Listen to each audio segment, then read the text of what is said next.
Good morning, welcome along to the live lounge in Port. So it's the beginning of our final week of qualification here at the MODUS Super Series. 11 of the 12 names for that field are now known because week 11 came to a culmination on Saturday night, and it saw two outsiders go toe-to-toe in the final as Jared Cole took on Patrick van den Boogaarden, and this is how proceedings finished.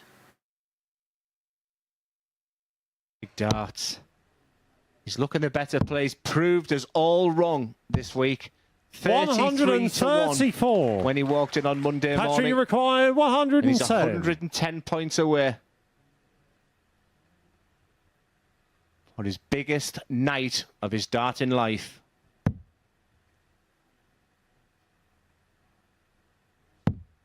He will get a match dart. He will not be rushed. This process has worked through him throughout the week. 92. But not at the biggest moment. Jared requires 76. The match dart has come and gone. Can Jared dig in deep? He's got two to take us all the way. 60. Are they the last darts Jared Cole Patrick will throw require 18. this week?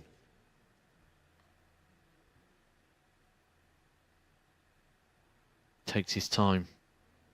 £5,000 on the line on a throw of the dart. Shot, and one the of the match, biggest outsiders and the week 11 of the MODUS Super Series champion, winners. Patrick van den Boogaarden has just won the week 11 title here at the MODUS Super Series. Patrick van den Boogaarden winning the title on Saturday night. The 33-1 outsider claiming the title against Jared Cole. Alongside me this week and today up on the balcony, it is the 2015 champion of the world, Scott Mitchell. Scott, we'll begin by talking about Saturday night because Patrick van den Boogaarden, what a story that is for ADC Europe. They're sending representatives over, sending new names over for us on the TV screens. And in Patrick's case, he's gone on and won the biggest title of his career so far. And what the ADC are doing out there in Europe, it's justifiable to bring them in when they start winning. And Patrick, I've known Patrick for a while, and his game had gone off. There's no two ways about it. But wow, what a big jump that's going to be for him. Big win for him, and we're going to see more of him, I think, in the next 6 or 8 months. Well, we're definitely going to see him in a week's time at Champions Week. We look forward to that because this week, though, here at the Super Series, it's all about putting the final name amongst that cast list of 12. And these are the 12 bidding for that final slot in next week's red carpet occasion. The headliner, the 3-time champion of the world, Martin Adams, but he's joined by stiff opposition. Conor Heenahan is the only player to hit a 9-darter here at the Super Series. He's done that twice. Lewis Gurney has won on the ADC Tour in recent times. And then when you look at Group B, Robert Thornton, a man who's made it to finals night on each of the 6 occasions he's been here at the Super Series. And then in Group C, Rhys Collett, Robbie King and Charlie Large are all big names in there. Let's look at the week then in a bit more context, Scott. Look, Martin Adams, Conor Heenahan, they're both going to be the big names involved in the group, but there's plenty of players in there. Brett Clay, another player we haven't mentioned, who have all got pedigree and will all fancy the opportunity. Absolutely. I mean, the Group B, whoever falls out of this Group A into, what a group that looks to be. But I mean, we're looking at Group A today, and I've got Jerome Mioch. I've played him a couple of weeks ago, probably about a month ago, and he beat me in a semi-final for the Challenge Tour sort of thing, and he was just absolutely amazing. He was well over 100 average, so he's not one that people would have seen, and I just got a funny feeling about him today. Well, let's see whether the bookmakers have the same approach in terms of the thinking. When it goes off third favourite at 5-1, Conor Heenahan heads the bookmakers' markets at 13-8. Dan Reed 7-2. Martin Adams 5-1 to win the group. Could that potentially be valid when we know his pedigree, and we know his experience here? I think Jerome and Martin are both value for money there at 5-1. Conor Heenahan, we see that he's going to be the favourite because of his 9-dart expertise every time he seems to come to the Super Series. As far as Dan Reed's concerned, we're going to see him in the first game momentarily against Conor Heenahan. What do you think his goals and expectations will be this week? Because we've seen him previously in the phase. It was one good day, one bad day. He made it through to the Saturday night. Would he be looking for the 5 days to have that more consistent level maybe to his game? Yeah, absolutely. In Group A, it's a more difficult group to play, and there's 15 games each day. You've got 3 days of it, and you're just looking for a bit of consistency. You know you're not going to win every game, but you're just trying to find that consistent high 80s average, because that will win you a lot of games, and you're always going to be in the mix in the best of 7. So that's what they're kind of going to be. All the players will be looking for that. It's not just one. They will all be looking to try and set that up so that it gets their week off for a good start. Well, let's see what the bookies think about this week in general then. This is the outright betting. 4-week 12. Conor Heenahan goes off the favourite at 11-4. Robert Thornton at 4-1. Now, I was speaking to Glenn Doan, who's going to be in commentary with Scott today, earlier on, and he said maybe this time is Robert's time. This may well be the week that he gets over the line. He's been so close in so many finals before. Maybe this week could be a week for him. He's playing well. Yeah, absolutely. I think Robert's biggest headache is he worries about every dart that he throws. So if he loses a couple of games on the spin, mentally sometimes he can stop himself. He's value there at 4-1. There's no two ways about it. But he's got a lot of work to do before he's heading to that final on Saturday. Now, Charlie Large, 33-1 at the bottom of the bracket. Patrick van der Behade was that odds last week to go on. And is there anyone potentially that could come out of the pack that we haven't been speaking about? Yeah, Brett Clayton. I think he's had a tour card. He lost it, same as I did, end of last year. And he's a really, really dangerous player that goes under the radar. He's got skills, he's got talent, and at 10-1, that's not a bad shout either. Well, let's see what the bet builder's saying about today's action at the Super Series. So it pays just under 6.5-1. So the first one, Gino Voss against Jerome Miot, they're saying 6 legs or more in that.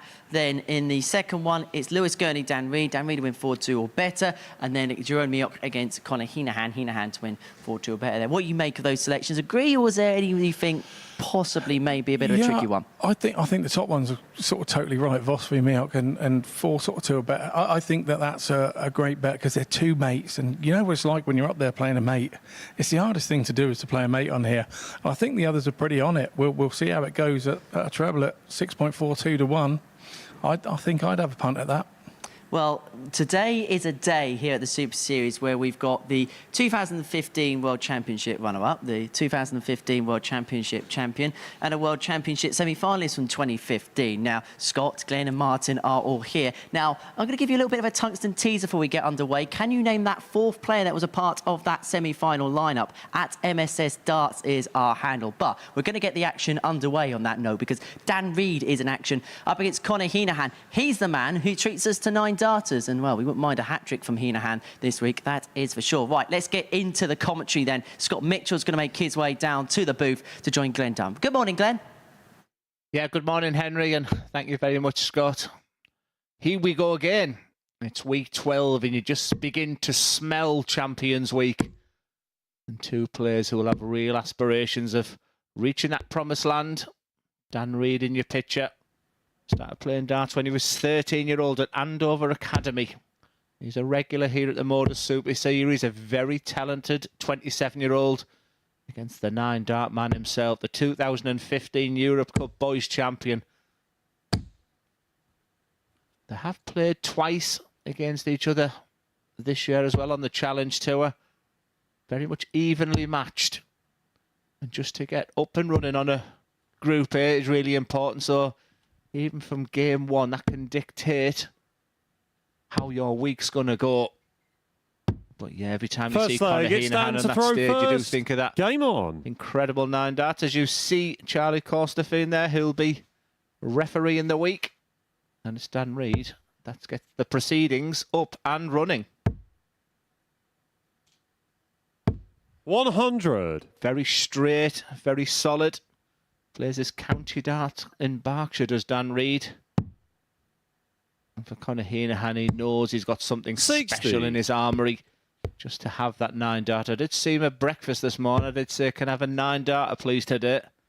Very unassuming, very quietly spoken. 85.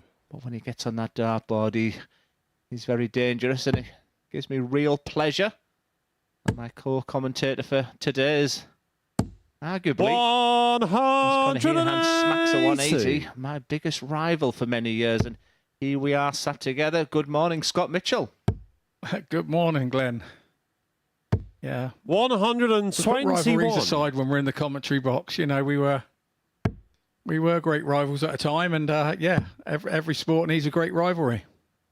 Good rivalry between these two. Scott, they've already played twice on the 76. Challenge Tour together, with Conor Heenan winning both of them.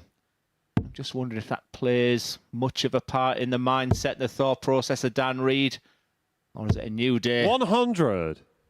I think as you get on in the game and you're heading and trying to be towards the top end, you can't allow it to be a hindrance. 145. Wonderful Daniel start for required both players. 95. A sound foundation for both. 95 has options. Gone the traditional route, so he's going to give himself a dart at the bullseye. 59. And it was a Tommy perfect required dart. 40. He had led in the 25 there for Dan Reid. He just came off the wrong side of the flight. So it's now moves across. Game shot on the first leg. A super dart, Conor that Heenan. last dart. And like every dart player wants to hit their first double nice and early and get it out the way. Second leg, it's Conor Make to yourself throw feel first. comfortable. Game on. When you're the first game on anywhere, whether it's county or whatever, you just want to get that first leg out the way and make sure it's yours. Yeah, I think he's worked on his throw over the years. 140. I sort of do remember in 2015 as a young boy, and once again, last night I watched that YouTube video of him winning that 2015, and we are looking at a totally different 140. person, totally different throw, but obviously will be remembered. He doesn't want to be remembered for the 9-dart man at the MODUS Super Series. He desperately wants to be in Champions Week next week. As far as he's concerned, he's here for the fortnight, and I think that's a great mentality 100. to have. Yeah, and it's a sign of how he feels he's playing at the moment as well, because that's a sign of confidence for me that he feels he will be here for the 2 weeks. 57.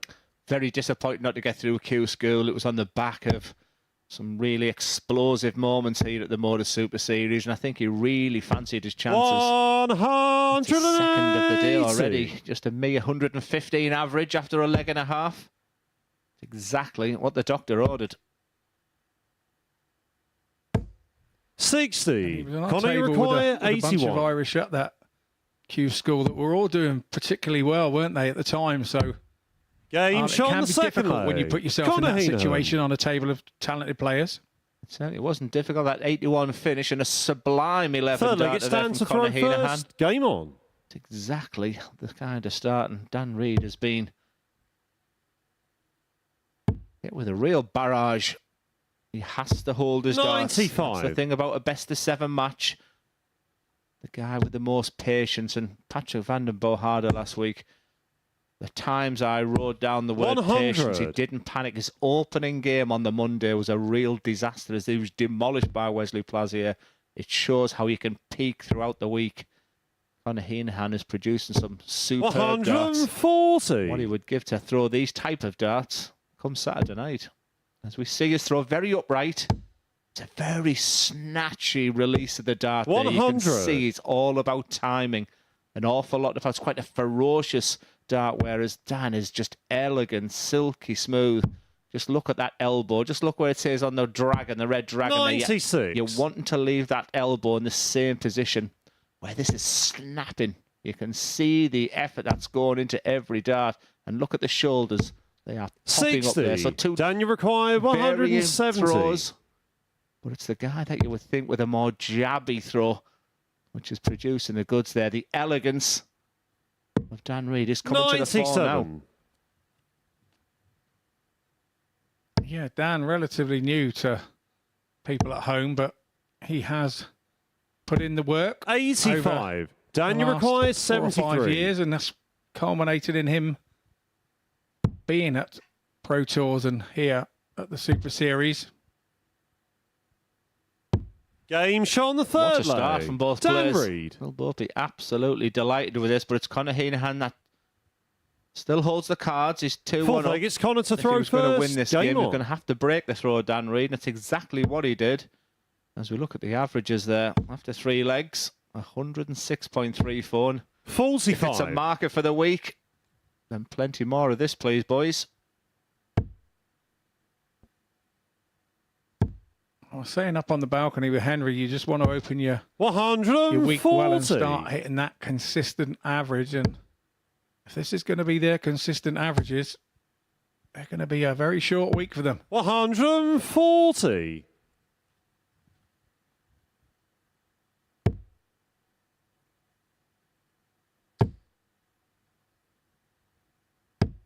$83.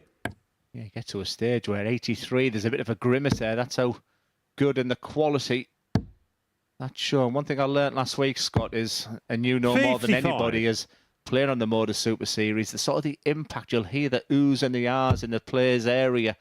And Matt Edgar was sort of saying last week, games can be won or lost about what's happening backstage. A lot of banter, a lot of chat, relationships formed.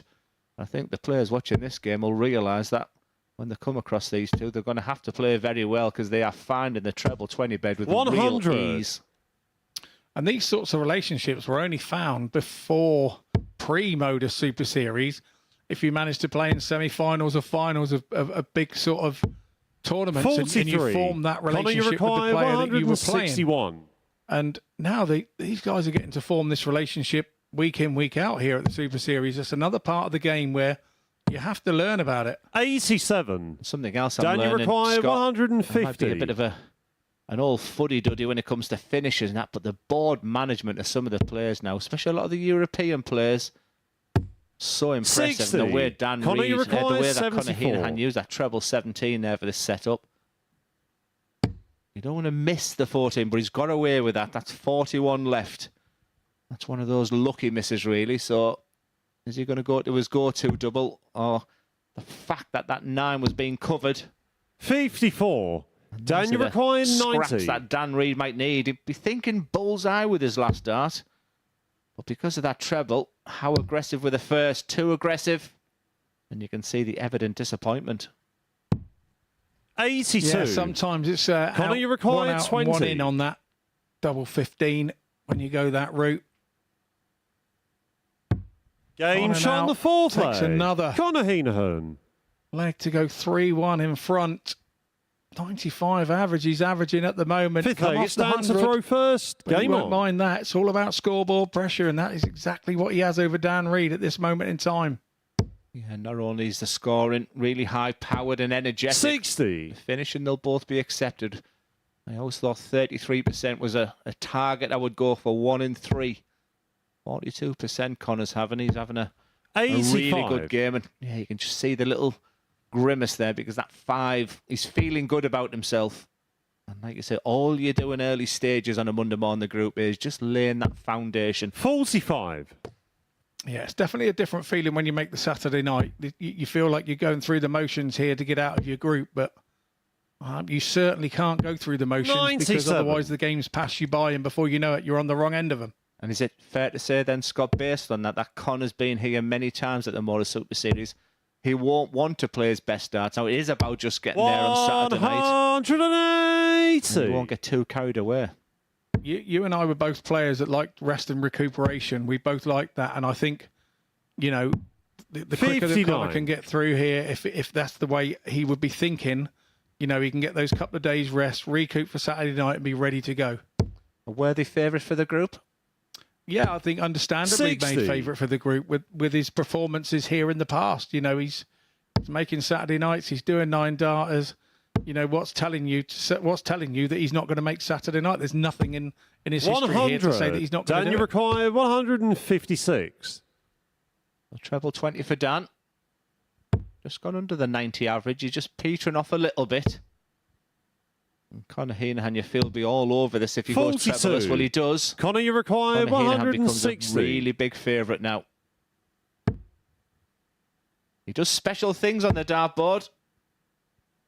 But this time it's just too late. He leaves a 2 Dan, you darter. require 140. And already you feel this 114 must go.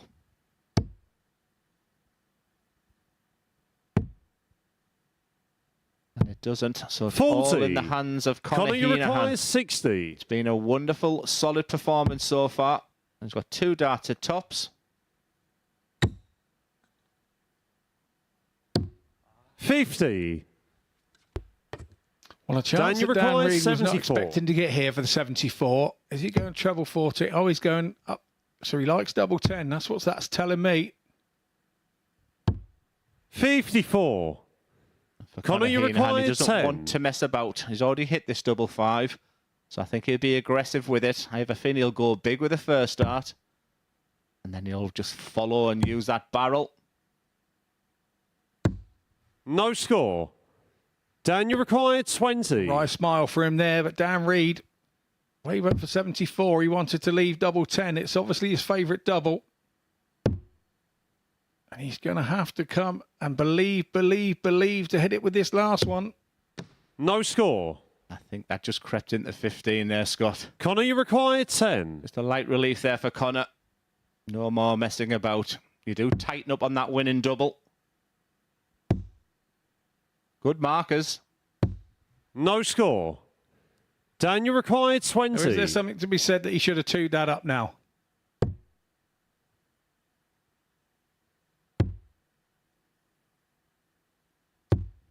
$10.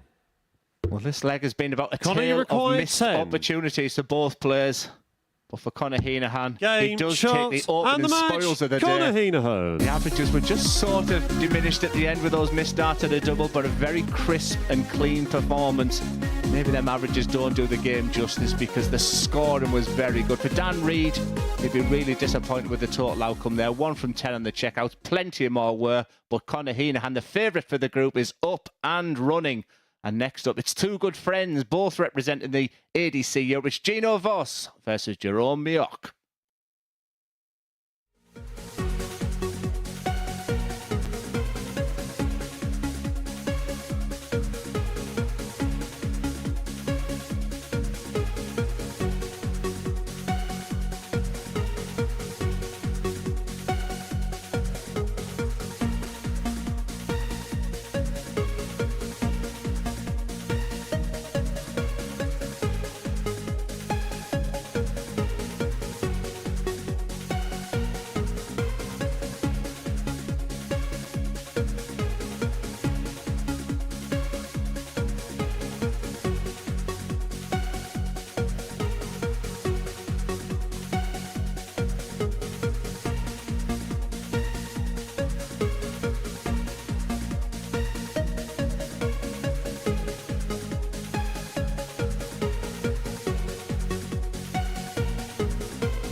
Very well, welcome back to the MODUS Super Series, where before the break we saw Conor Heenahan get the better of Dan Reed by 4 legs to 1, and so the Irishman is on the board. Next up, it is the all-Dutch duel as Gino Vos takes on Jeroen Mioch. It's the second appearance for Jeroen here at the Super Series. As for Gino, it is a debut for him. Let's watch this one in the company of Scott and Glenn. Thank you so much, Henry. Yeah, really looking forward to this one, but I did get a call very late last night, and Gino Vos is having a problem like many dart players seem to be having when they go via that huge airport in Amsterdam, is the fact that his suitcase didn't arrive here with his darts, and so he's had some trials and tribulations overnight. And Jeroen was actually travelling with him as well. First leg, it's Gino to throw first.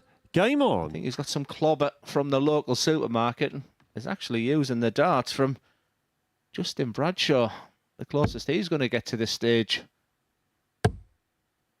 Justin Bradshaw, if you hear the right smile in my voice there, as part of our production team. But it might just take a little bit the nerves away, Scott, for Gino, and just allow him to use today where maybe 60. His benchmark is just maybe a couple of wins under his belt, and hopefully he gets his dart in a tyre overnight and can really kick him. But not a bad start. 140. Darts are not used to going in treble 20. Well, I'd say that he'd be looking to purchase them at the end of the day if he has a good day. 139. I believe he's gone up in grams as well. He throws a 21 dart, and you know that the darts were available for him to practice with in 22 grams and 25, I believe. 83. And he's actually gone for the heavier dart as well, so it's all new for Gino, but not the perfect preparation. Anything like that ever happened to you? Yeah, it has. Yeah, 43. I've managed to go to Belgium, and I actually put my darts in my pocket and lost them out of my pocket between the hotel and the venue.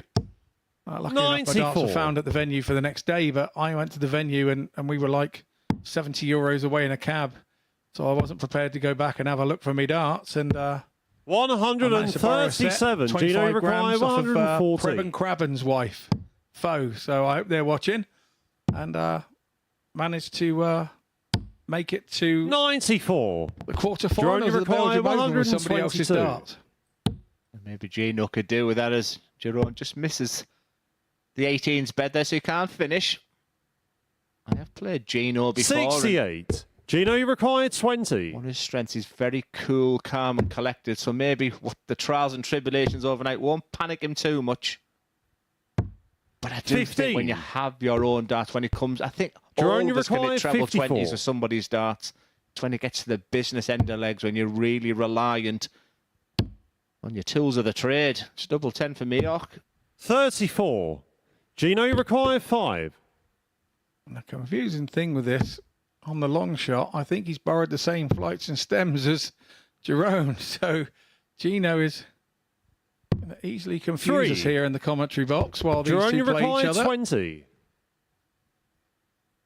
And he could have really done with just Game shot on the first leg. nailing that leg of darts, Jeroen because Mioch. that's when the concern comes in. The darts aren't the right one, and when he gets down to a double again. Second but like leg, I it's said, he's Jeroen very to throw first. cool and Game calm on. as Gino. He doesn't often get ruffled generally. I think something like that will test anybody. And like I say, it won't help Jeroen as well. I think he'll want to get this game out the way, Scott. 44. He'll know the problems that Gino's going through, and probably just has his eyes on the prize. Yeah, definitely. And there would have been easier game 60. for him to start with without his darts than playing as one of his better mates and the guy that he's travelled over with. So Yeah, such a long point. 100. 48mm points is Jeroen using. He's using a Rob Cross 21-gram dart. He said his throw does look a bit awkward. He said he did suffer with dartitis in 2017 and 18. 180. It's Gino. And that's the first time them darts have had a 180. 95.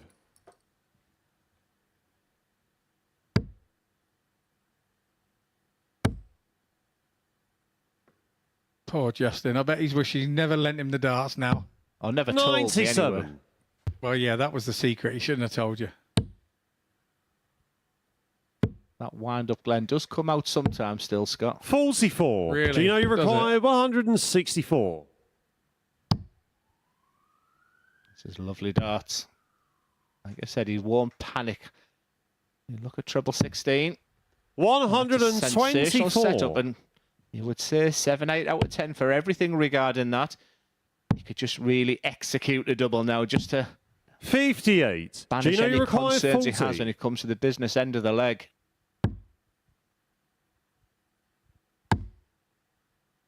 He's a better darts at the double 20. for sure. Jerome, you require More conviction 160. in the throat. Yeah, sometimes you just don't get much luck in the game of darts, and I tell you what, this would be a steal and a half. 140. Gino, you require You see his 20. eyes light up when he got there to the tops. It was one of those, wasn't it? Game shot on the second And that will leg. settle Gino down Voss. nicely. Now he knows he can hit doubles under pressure with those darts. Third leg, it's Gino to throw first. Game on.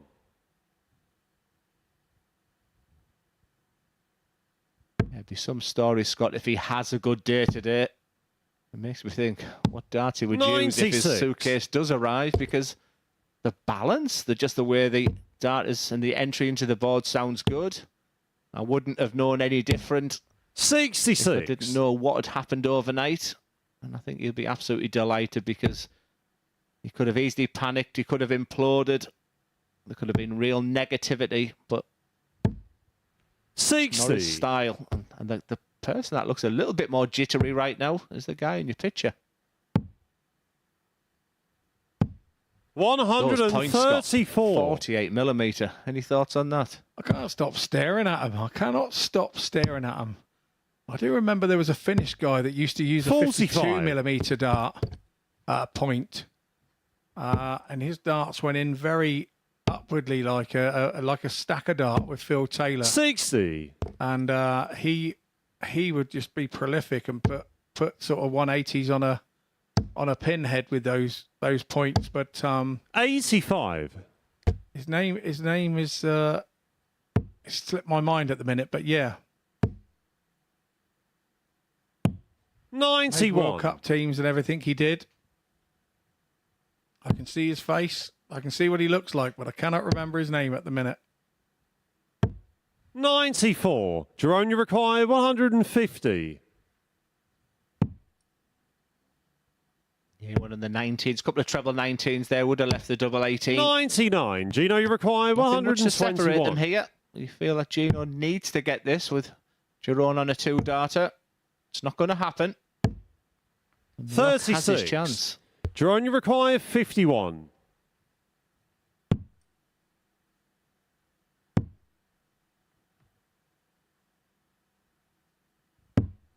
$35.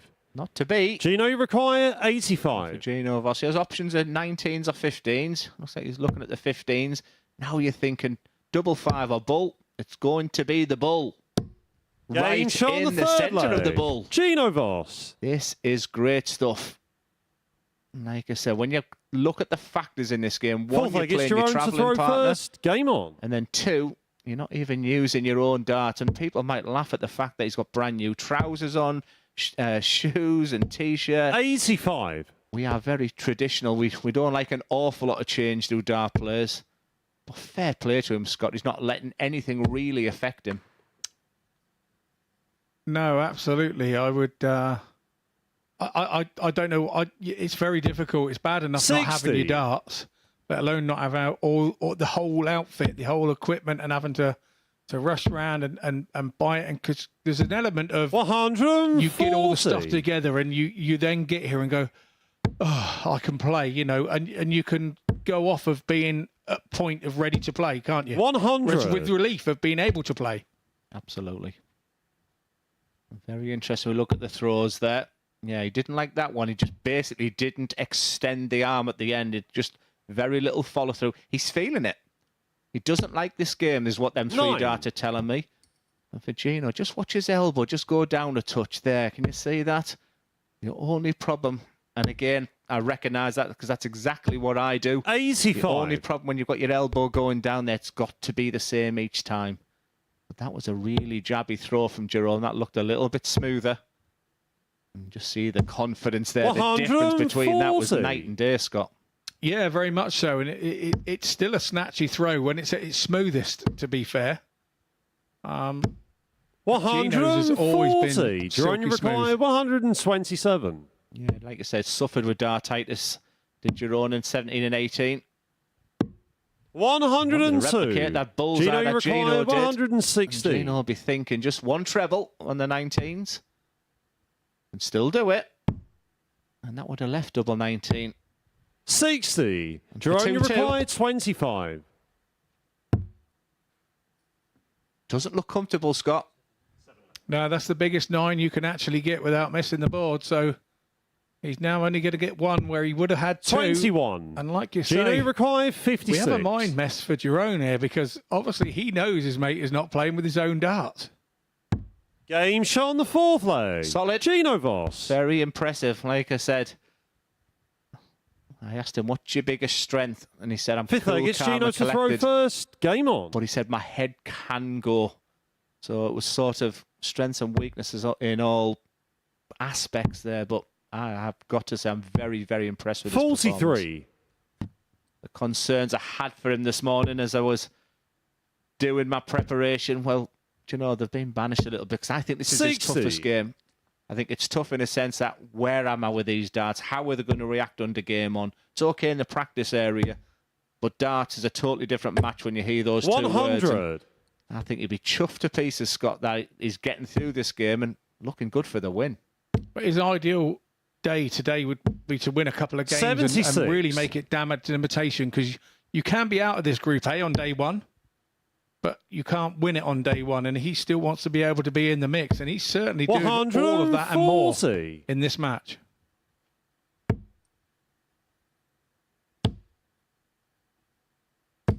$140. One big more score here from Gino. The problem is you can start seeing the winning line now, the excitement. Now it's the managing the expectations. 96. It's managing that incredible amount of adrenaline going through your body now, but he's not giving up, is Mioch.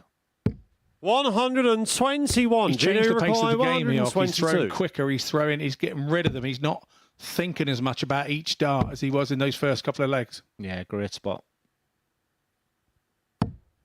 90. Jerome, you require 104. Yeah, that first dart was really slack. Left that dreaded 99 with 2 32. darts. Gino, you require Gino 32. Voss, very solid performance here.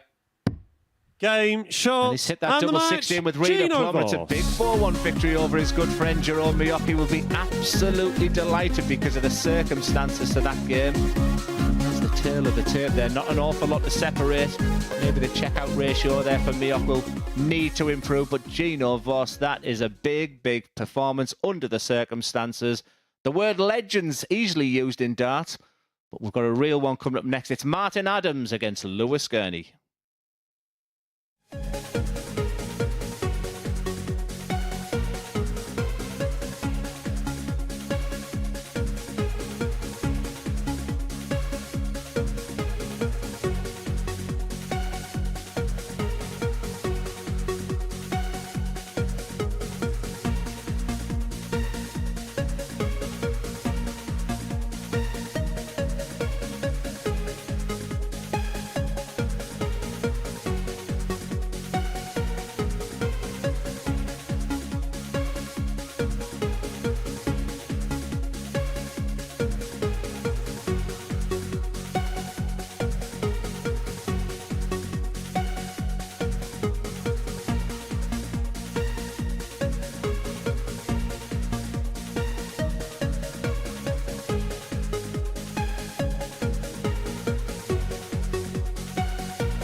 Welcome back to the MODUS Super Series, where before the break, Gino Voss got the better of Jerome Miuk by 4-1. Gino Voss, who's actually using the darts of one of our referees, Justin Bradshaw, today. Well, it's good to see that at least in some occasions, Justin Bradshaw's darts does the talking. Right, next up for us, Martin Adams up against Lewis Gurney. Martin Adams, one of the most experienced players in this competition, up against Lewis Gurney on debut here at the Super Series. And little fun fact for you, he's a little bit of a tennis fan. And we've got two aces down in the commentary box. It's a hello to Scott Mitchell and Glenn Dowett. Thank you, Henry. You are too kind.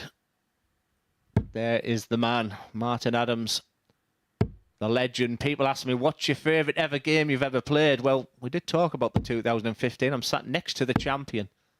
And the 2015 runner-up is the man on your picture there. And my greatest ever game, and will never be beaten, was the semi-final I had with this guy. I was basically no more than a county player. All of a sudden, I'm in the semi-final at Lakeside, and it was just everything I hoped it would be. The crowd are all for Wolfie. 100. It was the most sensational game, and my co-commentator was just sat in his bedroom and never watched a dart, did you? 140. To be honest, I still haven't watched a dart of that semi-final. I tucked myself up in bed. I did all my scenarios and interviews and that night after the afternoon that I'd won. I won't tell you who I'd beat because obviously that's Henry's teaser question. So 100. We won't say. That's another bit of a giveaway. But yes, so I haven't watched it, mate. I honestly, I feel for you. Whatever happened, but I don't know. No, I 41. Don't. I'm a big believer in lessons learned, and I think if I'd have won that game, maybe my career wouldn't have been as successful as well. But I went home as when you share a stage with him. I mean, you can raise it as well. The fact you've shared it with him in a Lakeside final 95. as well. And the moment I think about that final is when you, at the end, you didn't want to celebrate because the respect you had for Martin. And he said, 60. "What are you waiting for? You shout away." Yeah, that is exactly what happened. And just a mark of the man, he gave me a shirt after the game. Said, this one will probably mean more to you than it will me. So I have both shirts at home that I will get framed with the darts and varying bits that I had with me on that day. And yeah, that would be something for me to cherish. I cherish it at the moment, but I haven't got around to framing it up yet. So Martin, you require 8 years has been a long 106. time. Should have got it done by now. Yeah, you should actually, because that is a wonderful piece of memorabilia. As Martin looks at treble 18, the double 16, a very comprehensive start. 74. Lewis, you require 160. It was a real masterclass of finishing last week. 64. Martin, you require finishes. 32. Haven't seen a real spectacular one so far just yet. Game shot just the as first nice. day. A Martin really Adams. solid 16 darter. It looks like Martin Adams is in really good form. I did figure when I seen him in that group. Second leg, it's Lewis to throw first. Game on. It is a tough ask to come through. And I guess one of the players out of group A who would benefit from a couple of days off, Scott, 61. would be Martin Adams. Because all of a sudden it could be a very long week if you're playing 6 days on the spin. But wonderful match practice for the World Seniors coming up. Yeah, absolutely. And I saw his age there at 67. 45. It doesn't seem like he's 67 with the way that he still plays. And I'm sure, I've been playing about 13 or 14 years 100. now from circuit-wise. And I look at him and he's 14 years older than me. So for me to still be playing at 67, I've got another 14 grueling years to go through. So if I'm still playing at 60 at the talent and 100. the standard that he is, I would be a happy person. Yeah, I thought even in the 90s, I thought that throw is just dynamite, and there's not an awful lot of change. There's been a slight tungsten 100. change in the shape of the flights, etc. Even a slightly different shirt. He was very traditional with the shirt he wore before, but yeah, he stuck his head in the commentary box early, and it's always great to see him. Brings back memories of that unbelievable year, 2015. But he has an opponent, Lewis Gurney. 100. It seems like to be the who's who of playing Scott Mitchell this year. Scott played him at the Q School. A 6-5 win for Scott. 135. 99.98. I'll give you the 100 for that one, Scott. But very, very low in confidence is Lewis Gurney at the moment. That's the thing that is highlighted to me when I sent him a few questions this week. And He said it's typical, isn't it? 83. Lewis should require The MODUS Super 105. Series, and his confidence feels a little bit shot. What I would say to him is Patrick van der Bahada came with very little confidence and walked away with the title last week because he 73. used the week to progress, and that's the way he should be thinking rather than having them negative thoughts in his mind. Yeah, I don't. The thing is, with these sort of TV appearances type things, you can never really choose them. You know when you're coming, and 66. You've got to Lewis try and required peak at those 32. points, Glenn, haven't you? You've got to work that a couple of months before and try and make sure you peak at the right time. You're not overplaying. You remain hungry. 16. You know, Martin, you you don't want to require sniffles or colds 107. or whatever. You start taking a few vitamins, but in the months before to make sure you're at the top of your peak, and that young man will learn to do that. Martin Adams would never tell you he's not playing well. And he just say it's on the day, son. 75. Lewis should require It's a 16. poor attempt of a Martin Adams impression, but Lewis could do. We're getting a leg under his belt. Because if he 8. is lacking in confidence, Martin, Scott, you require when you hit Hawaii, 32. you think very negative, and Martin has a wry smile there. And you Game just feel shot on the he's got to second stamp leg. his authority. Martin Adams. He just shrugs his shoulders, and there'll be no apology. All these players that stick their hands in the air.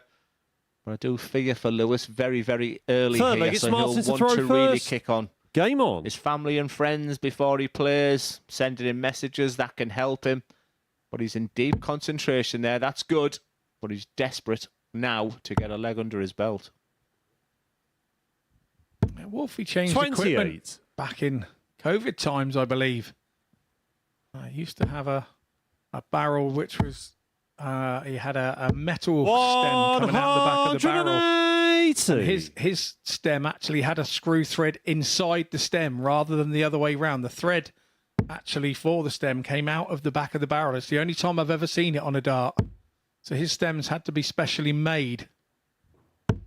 36. So he's now changed brand and changed flight equipment.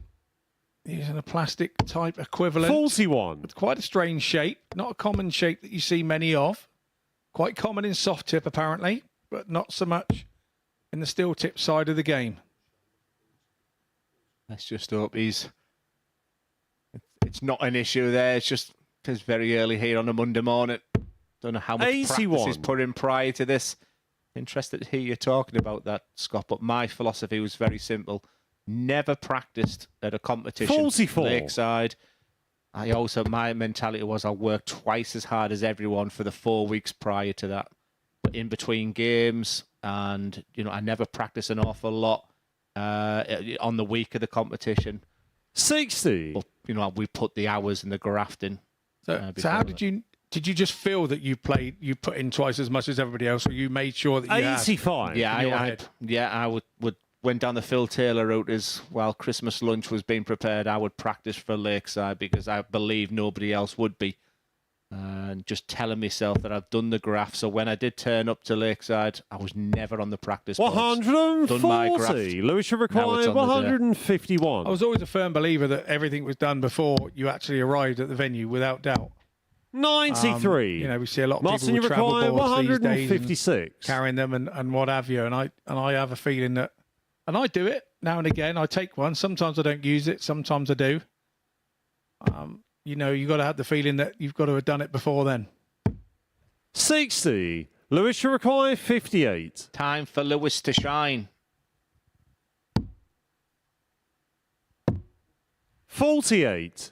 And that, Scott, is Martin, 8 you require missed start at the double. 96. And if he has got confidence concerns, that will just be maximised. This group format, round robin format, is ruthless mentally. And here's Adams. You've seen him do this time after 80. time. Not to be Lewis this should time. require 10. We've been stood there while he's been doing it to us, Glenn. Game shot on the third Double leg. five has been Lewis Gurney. a real favour for the place today. And you can just see a different bounce in his stride there, Scott. The shoulders don't look as tight now. And Fourth leg, it's Lewis to that throw was first. a breaker throw. Game He's on. back in this game now. Can he find his game? Can he relax up there? I mean, standing on the hockey with Martin Adams is 140. intimidating in the first place for a young man. He's a very talented young man. I remember when I played him, I was absolutely throwing the kitchen sink at him, and it never got to him. He would 140. leave himself a double and have the belief and the ability to just go and take it, even though he wasn't playing that well. That was the impressive thing for me. And now look at what he's doing. A little bit of confidence. He's hit a double, and now he's away. The belief is back.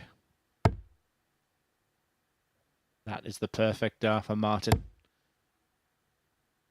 Sometimes when you just see that first dart, you just know it's going to be replicated. An outstanding leg of darts on both players, 140, 180. And the fact that 180 there 55 probably contributed to that first leg there from Lewis. And Adams, once again, that wry smile. He's finding it.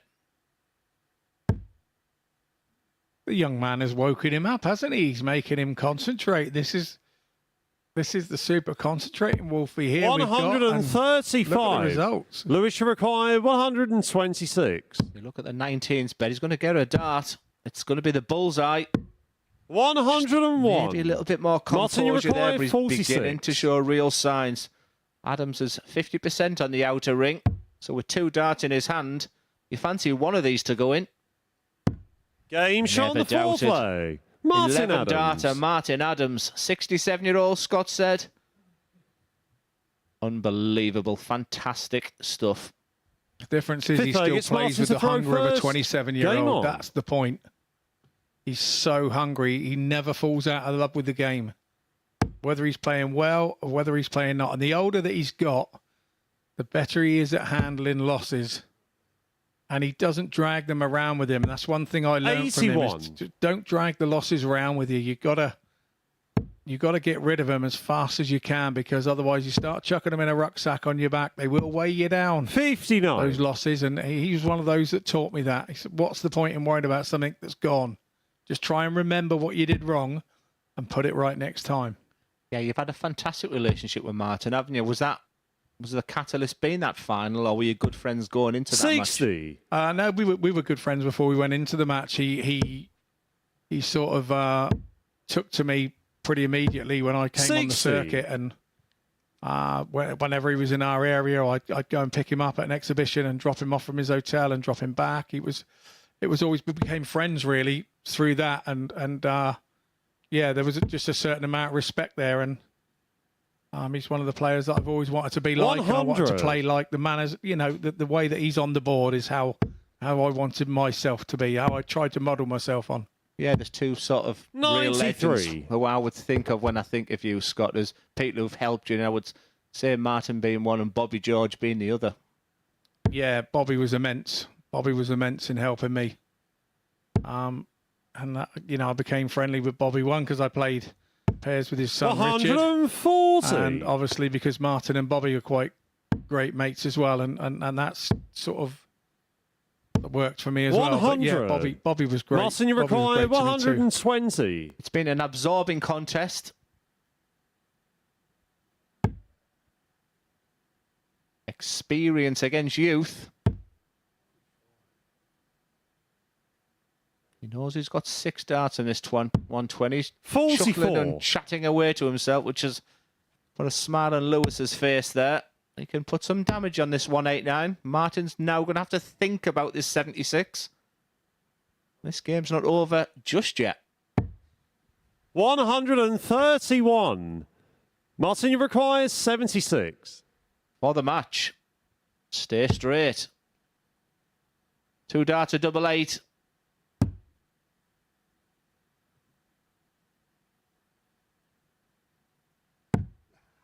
$72. You want to forget that. Lewis should require 58. Yeah, that dart was close to Southampton. I have to let him know we're in Portsmouth. 38. Martin, you require 4. Lewis will go back and be practicing on his doubles. That's one area he'll want to prove on. But for Martin Adams, it's double 2. Effective and efficient throughout. A really solid win there from Martin Adams. He sets his campaign up very, very nicely. For Lewis Gurney, once again, plenty to think about as we look at the tail of the tape.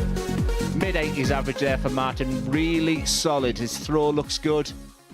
maybe has a big part to play in this group and the week itself, as we see the returning winners so far. Conor Heenahan against Gino Voss. That's up after this short break.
Welcome back to the MODUS Super Series, where we are a round of matches down. And I, for one, didn't expect them to be all one-sided, because these are the results so far. 3 games, all won by that scoreline of 4-1. And it is victories for Conor Heenahan, Gino Voss and Martin Adams in the opening round of fixtures here on Monday morning at the Super Series. So round 2 is about to get underway, and it's 2 of the victors from that first round of fixtures that go toe-to-toe. Conor Heenahan taking on Gino Voss. Watching this one in the commentary box is Glenn and Scott.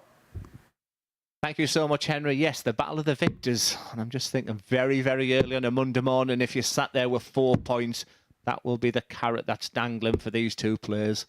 I did stick my head into the players area after Gino Voss. I said, are you sticking with the dart? First leg, it's Conor to throw feel first. Good. He said, I Game on. feel I can get a lot better as well. So that's a great sign that that's how he's feeling right now.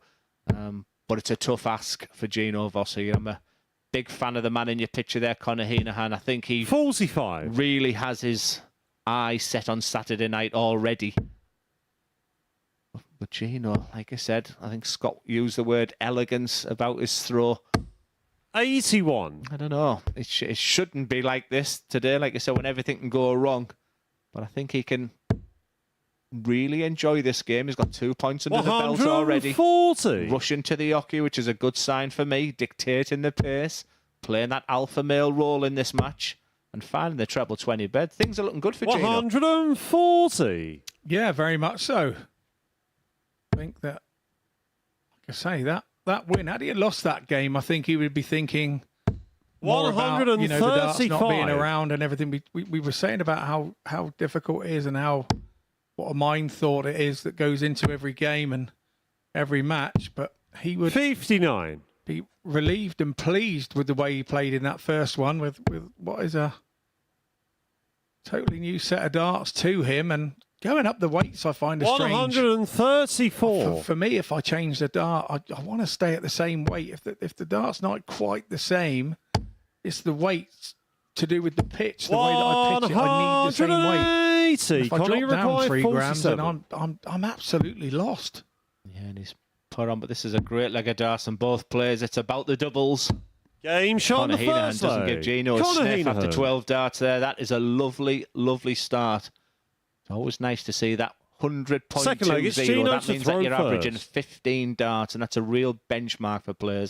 A lot of dart players in practice will try to win in 15 darts and then break in 12. 100. Win in 15, break in 12. It's a very repetitive exercise to do, but so many of the top players speaking to them, and I think that should be in the thought process for Conor Heenan right now, because you can enjoy the leg of darts when you've got one under the belt. The stress, the panic's on Gino right now. We've used the tennis analogy. 80. Or even a penalty shootout. You shot one in and go 1-0 up, and then all the pressure's on the next player.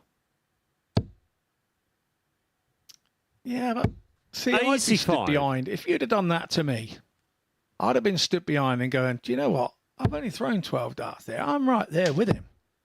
You're going to have to keep this up, Cocker. Otherwise, 81. I'm staying with you here. That would have been my line of thought stood behind there.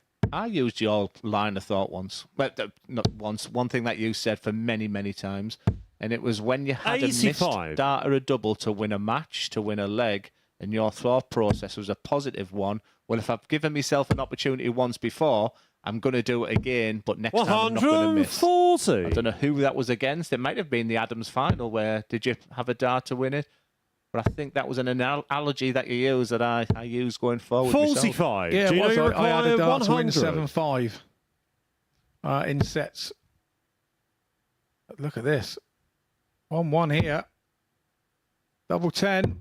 Game shot on the second leg. And that's the absolute attitude that I would have had, saying that you're going to have to keep this up, Connor, because I'm still playing well and I'm still coming with you. To throw first. And it is an analogy. You're absolutely right. I had it. I missed a dart. I think maybe at double 16. And rather than going, oh no, I've lost my chance 59. To win a world final and win it 7-5, I said to myself, wow, is that what it feels like to get a dart at a double? If I get another dart, I know exactly what to do now. I know 96. The feeling. Well, there you go, Scott. That helped me in certain circumstances when I've missed a dart at a double. I went back to that interview that you had, those words that you said. So 140. That might surprise you that you helped me. Oof, no, he just kicked me right into the table there. My wife says I always say things that I shouldn't, and that maybe is one. 85. That put me in 4 years of misery. Yeah, someone got interviewed last week and said they're not ready to give their trade secrets away just yet, because they've still got plenty to offer. So, yeah. 92. Sometimes when they put a microphone in there, you do give your trade secret. That's definitely something that helped me. But I am so impressed with Gino Voss here. Whether he wins or loses 123. This game, I genuinely thought he was coming in today and it was going to be a 0-5 return. But Conor Heenan just forgetting. I don't like that last start, because that would have left double 15. I think that was just because he was greedy for the 180 there. The sensible player, Scott, was the treble 18 shot. I'd like to see the shot where I know exactly where Connor stands on the hockey, because I think he was trying to use the other two darts 85 to try and hit the 180 there. 2 darts at tops. 65. Gino, you require 97. Got a 2-1 lead.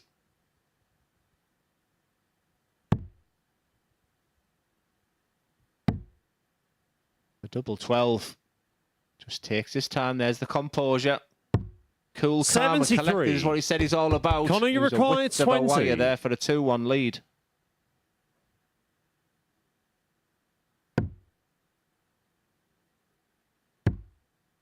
He's back to that double five again. We're going to have to turn the board 15. to change this double five if it keeps getting hit. Gino, you require Good 24. shout, Scott. I fancied that. Gino's been the better player of the two. Can he take that lead?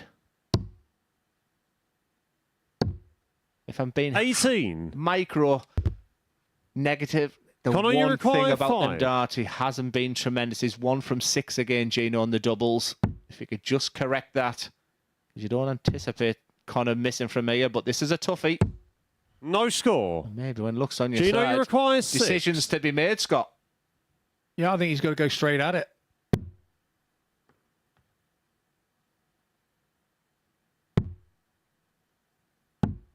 Four. And when you move Connor, you across to require avoid 5. that first one, it does change the angle and the pitch of it. And Connor's,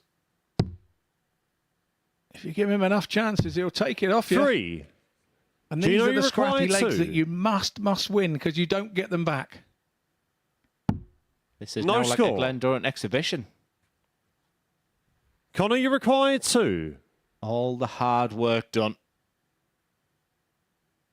You can understand why Gino's missing with Justin's dart, but for Connor,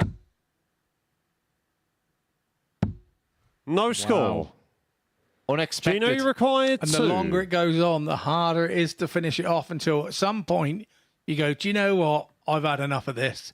And it's a different mindset and bang, away you go.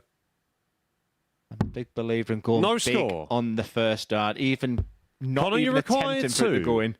It's incredible. You see how many times it then drops in, but what you don't want to be doing is hitting that big one first dart. This is not nice to watch, but still a big moment. Game shot on the third leg. Difference Connor between a Heenan. 2-1 lead. It's basic to say, normal to say, but in a best of 7, it's a Full thing, it's smiles Gino all to around, throw but first. inside, yeah, both players are shaking their head. Yeah, well, Gino knows now that you don't get that point on your score side back 96. with a 30 dart leg. You've got to win them. Although it's horrible, once that's on your side of the scoreboard, as you can see from Connor, 140. it's still an advantage, no matter how many legs it was.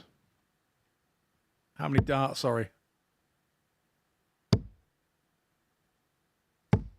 55.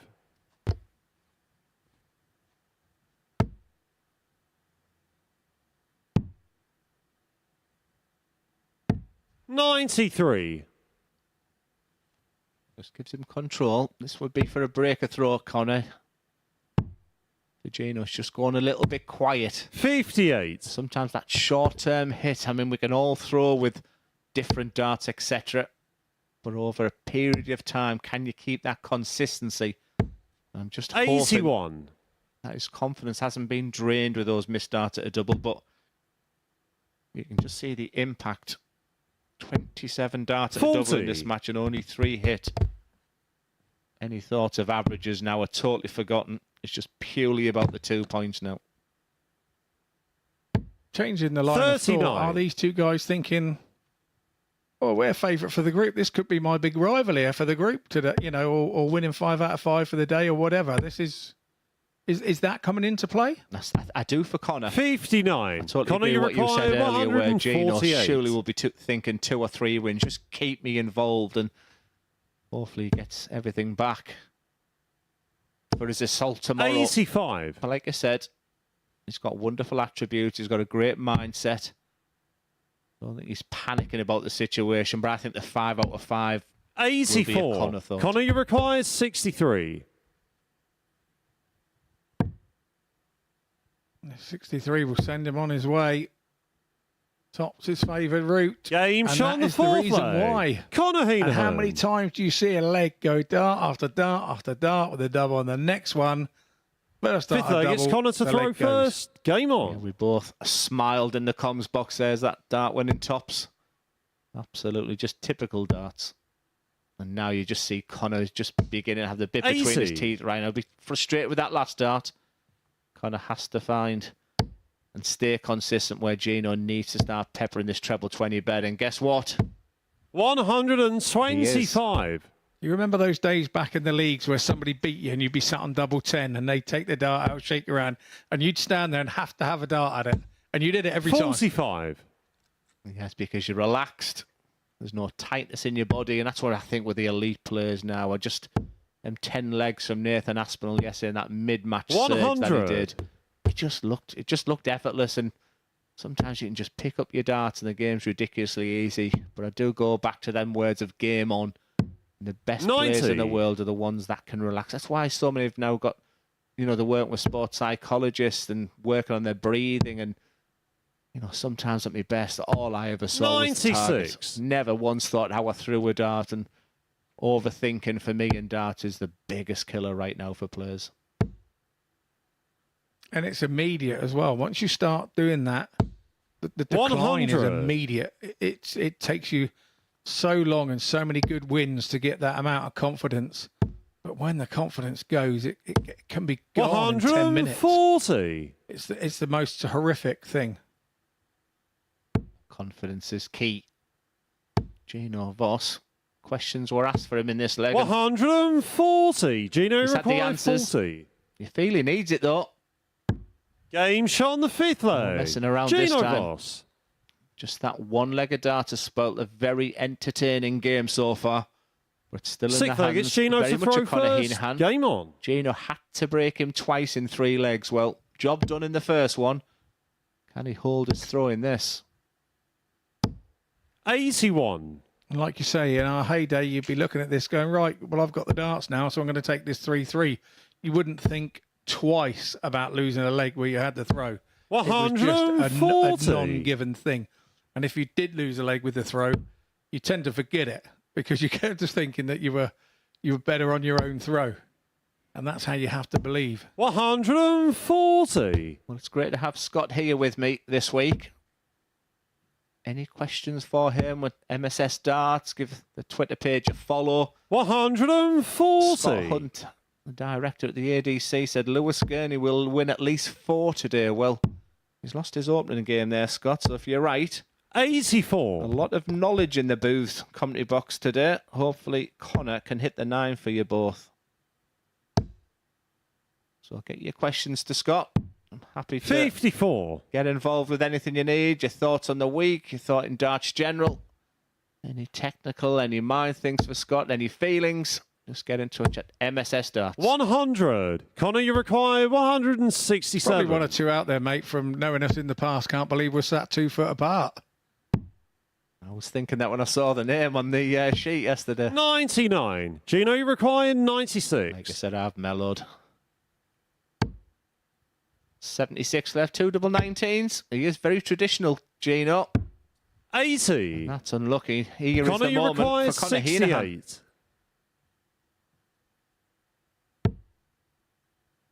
Two darts, a double 4 for the match. Game, and shot, very and the solid match. ending. Conor In a game that'll be Heenan. remembered for those missed darts at the double. But right now you feel Conor Heenan does not care about that. 2 wins out of 2. The average was decimated with that missed dart at doubles in the leg 3. It's just about getting the 2 points, and Conor Heenan seems to be flying in that way. Lewis Gurney's back up next, up against Dan Reed. That's back after this short break.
Welcome back to the MODUS Super Series, where before the break, Hino beat Gino by 4 legs to 2 to double Eno as far as his points tally is concerned. Next up for us, it is Lewis Gurney in action. Up against Dan Reed. Watching this one in the commentary box is Glenn and Scott. Thank you so much, Henry. No real way to follow that, is there, with all MOs? Luo against Redo, but yeah, we'll go. But 2 players where First leg, it's both Lewis to sat on throw 0 first. points. Game on. You might be thinking, well, come on, Glenn, they've only had 1 game each, but you just want to get those 2 points under your belt, Scott. And I think both players will feel that these are the 95. types of players where they may have identified where they can get a win. I more fancy Dan Reed in this game. He looked more solid in his first game. I just feel with Lewis, when he really kicks in, 99. I think he'll go on and really enjoy himself. Yeah, I agree. I'm kind of a big fan 43. of both these guys, and having played them both recently, and Dan, obviously, as you said earlier, he plays for Berkshire. 55. He's their next hope. I suppose Berkshire's biggest player forever has been sort of Paul Hogan, really. 60. Yeah, you talked about a Finnish player with long points. When I look at Dan Reid, I can't help but think of Jarkko Kamula. Remember Smiler? Same type of hair and structure. 60. What a player he was. Yeah, I think I've got a set of his flights actually at home. 43. From when I first started on the circuit, I think I picked up a set when I had a spell of doing that for a hell of a while, and then I've kind of given most of them away to charities and bits 100. and pieces, and I should have kept some of the memorabilia that I had. Oh, join the club. When I had my dart room built, I've got shirts back I'd given away. I mean, one of my 59. lakeside winning shirts was off Pup Dundas. I felt like a real Indian giver where I took my shirt off and gave me it after the Mark McGuinney game, and he was asking for it back. So he was nice and jam. Made a little 97. donation to his chosen charity. So but I still can't find the Scott Waite shirt. I've put the bounty up to £1,000 now. If anyone's got it, 140. Daniel required 90. should go treble 20. Give himself at least a dart at the bull. That's exactly the scenario. 65. Lewis requires Lewis's chance, 61. 61 options. He seems to know exactly what he wants to do. 48 left for double 16. Game shot on the first Rapid, leg. quick fire Lewis time. Gurney. Them darts were spreading over that dartboard, but the desired outcome he got in the end. Second Very leg, it's quick Dan to player, throw first. full Game of on. rhythm, Lewis, and I just think he'll really benefit from a win under his belt. But this guy is just, he looks very solid. I'm a big fan of Dan Reid. 140. Going back to your shirt, you didn't give it to Scott Waits, did you? Because if you're offering £1,000 now, I'm sure he'd take the money and 45. want it put on his PDC ranking. I did ask him if, I think I gave everything to charity, and I've just got a horrible feeling someone's won it in a charity. It's always my local charity, Zoe's place, where they're probably not a 140. Dart fan. It's probably sat in the loft somewhere, not even, I can't believe I won this. What am I going to do with it? 58. But what that would mean to me is the world.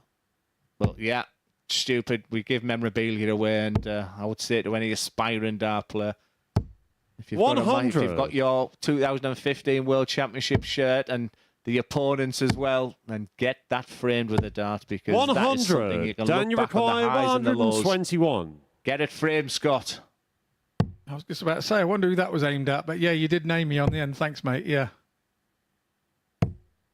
81. Fantastic setup player from Dan Reid. Lewis Gurney is not in this leg. Very typical of the game of darts is when you throw 3 180. darts, Daniel like Scott requires said, 40. that doesn't mean anything. The game's easy. Just puts an element of pressure on this double 5. Game Once shot again, on the the second go-to double leg. of Group A Dan in week Reid. 12. There's double 5. It's been battered today. Third leg, it's Lewis to throw first. Game on.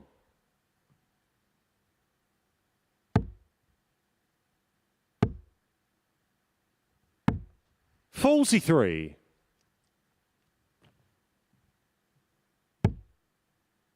I think the game is in a really good place. We've got a little crop coming through now of those 60. sort of 18, 19, 20-year-olds, and Lewis being one of those, Owen Bates and Sam 60. Crabtree, and there are numerous amounts of them. They're just the people that we've seen here. And do you look at the game now and think, this is in a great place?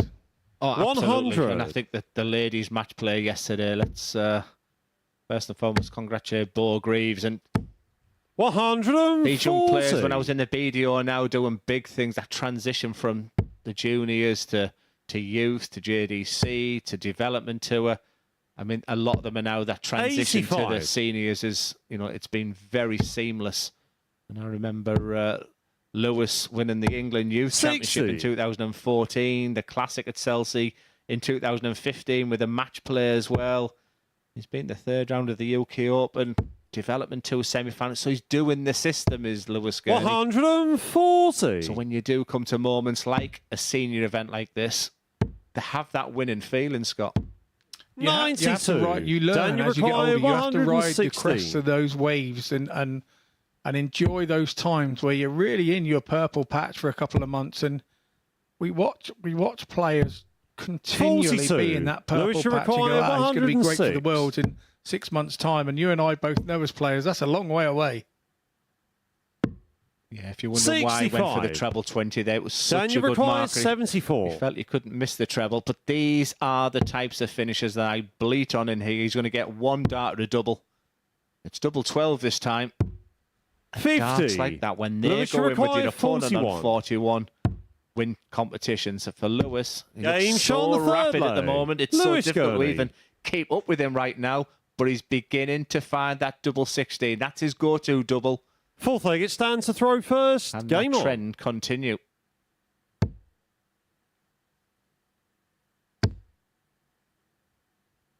So Dan won't be worried. It was only 137. a leg that he lost with throw, but he'll be disappointed that he had a chance. And that's what starts to grate us, isn't it, as players, as those chances 140. go on.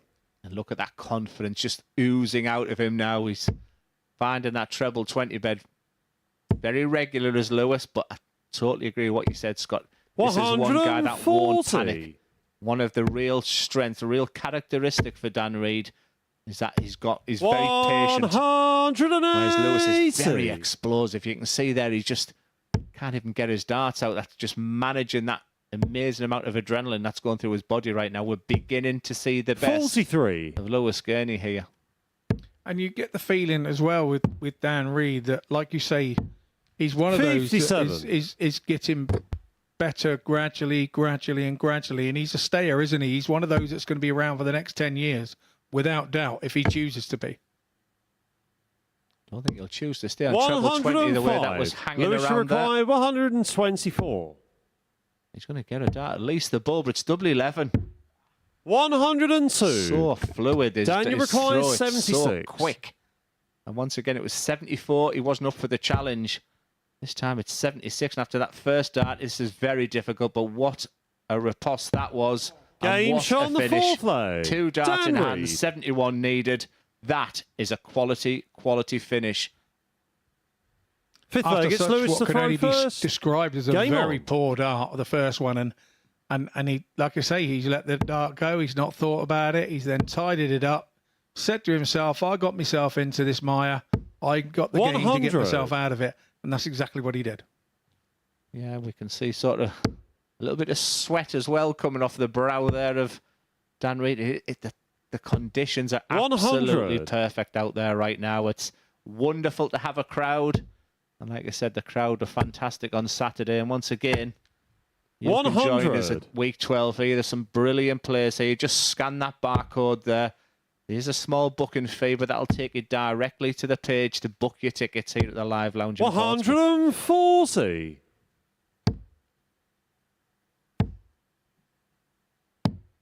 $59. We begin to smell now, don't we, Scott? Champions Week. Any names stand out for you there? I mean, the obvious is going to be Luke Littler, but I think we've both got a 83. very similar opinion of the expectation on Luke, though. He's got big shoulders for a young man. 125. It's just, I feel for any lad at that age that he's being thrust into the limelight a little bit, and I know he's one of those that 100. very similar Lewis to Bo. Require It's really water off a 117. duck's back, but I've seen it happen to kids of those age in the past. 97. And Daniel requires it's not quite 78. work for them. It can finish you. 74 in the first leg. No. 76 in the second leg. Yes. He's got a dart for 78. 58. This time is just Lewis require under the 20. target time. So just a little bit of composure for Lewis here. Game shot on the fifth leg. Composure, Lewis right of the Gurney. highest degree. This is just turning into a real quality affair. The game of the day so far, evenly matched. Sixth Lovely leg, it's pace Dan to to the throw game. first. Game on. Who's going to get their first 2 points on the board? I like the look of Steve West next week. He's the name. Barry Van Peer, Andy Bolton, which I'm big fans of. 81. The name, Colin Osborne. I mean, it's a brilliant, brilliant competition. But Steve West is the name that keeps looking at me. Yeah, I've got to say, the week that he won, I was so impressed with. I 43. saw a Steve West that I haven't seen for a long while, and I saw a Steve West that looked happy with his game and more content with his game. And yeah, I was impressed with him 60. too. He was one of the impressive ones. But yeah, Andy Bolton, that was the week that I was involved. He just went and did his business, won Group A, 180. and had his couple of days off, and then came back and did the job on the Saturday. These former tour card holders are obviously going to have a big say in 100. where that goes in finals week. Yeah, you're up close and personal on Saturday night again, Scott. You'll be here for the final. 140. As Lewis Gurney's just beginning to see that winning line.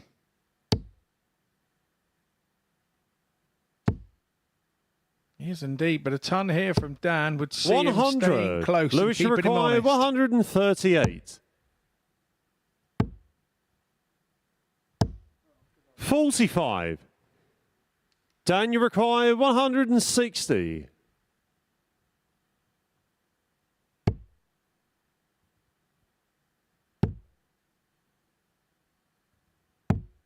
56. So choices on Lewis 93 for the require match. 93. Very aggressive. All he can do now is lay up 53. exactly what he Dan, does, you and you require feel for Dan Reid. 104. It's a must hit.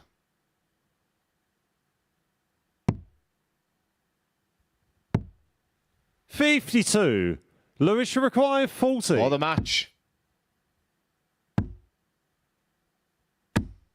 No score. Dan, you require 52. Was that finish line blues there for Lewis Gurney? It's Dan Reid now. It's a must hit. 12. I don't think I Lewis, expected you him to miss require that 40. there. And I also don't expect Lewis to finish the job off here. Perfect marker. 30. They will hurt.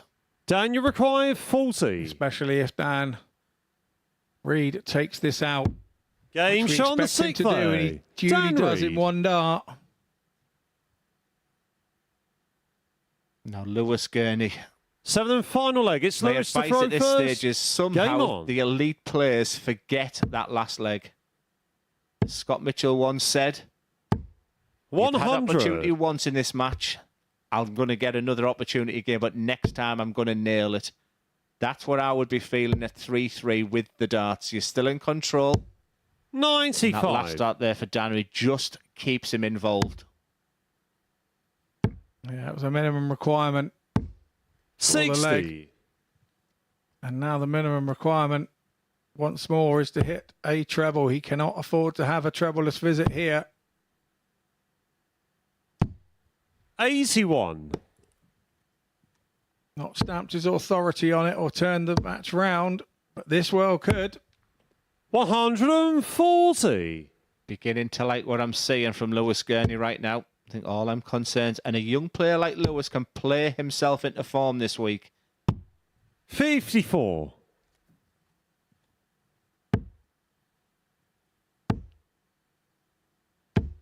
100.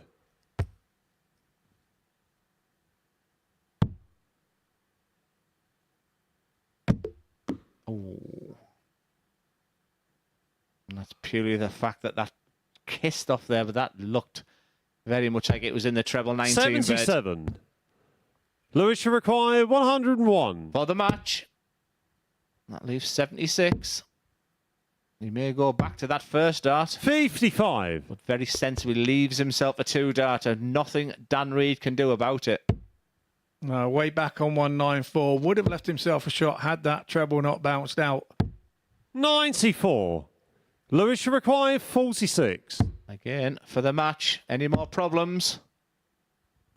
Not Game, this time. shots, 2 and the points on the match, board for Lewis Gurney with a 4-3 victory in a very entertaining game against Dan Reed. Very energetic there from Lewis Gurney. I think he'd be really pleased with himself to get those 2 points. Nothing much again to separate these players. A very tight affair, but it's Lewis Gurney who was up and running. And next up is Jerome Mioch against Martin Adams.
Very well, welcome back to the Super Series. Before the break, Lewis Gurney got his first victory in the competition. 3 maximums en route to 4-3 success against Dan Reed. So we're about to round off the second round of fixtures now in Group A. And it's going to see the return of Jerome Mioch to the stage. He takes on Martin Adams. Adams winning his first game, Jerome losing his first game. So it's going to be a case of repeat or revenge as far as the second round of matches is concerned. Let's find out in the commentary box where Scott Mitchell is sat alongside Glenn Davett.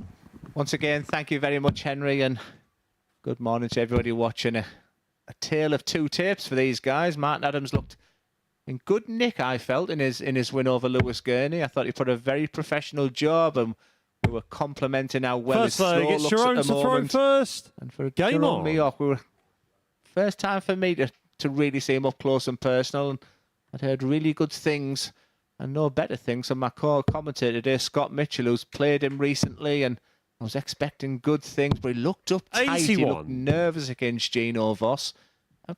We had our own reasons why that might be the case. I'm hoping we'll see the best of him in this game, Scott. Yeah, very much so. I've seen both sides to his game, and 100. you know that the top side of his game is it looks effortless for him when he's doing those high 90s and 100 averages. It just flows for him. 42.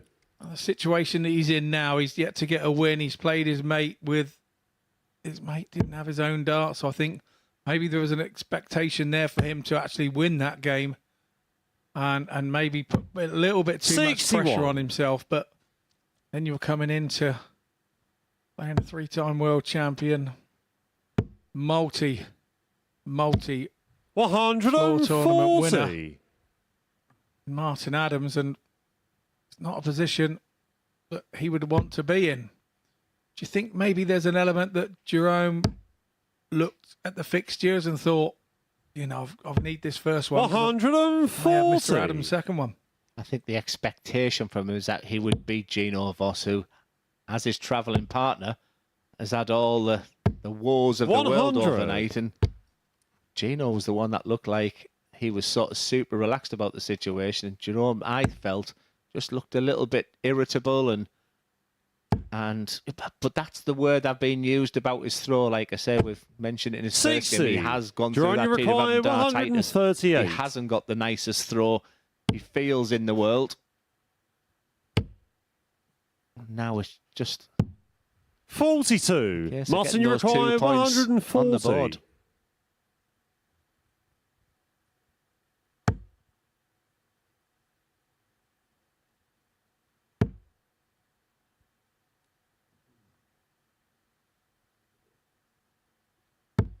$95. Jerome, you require 96.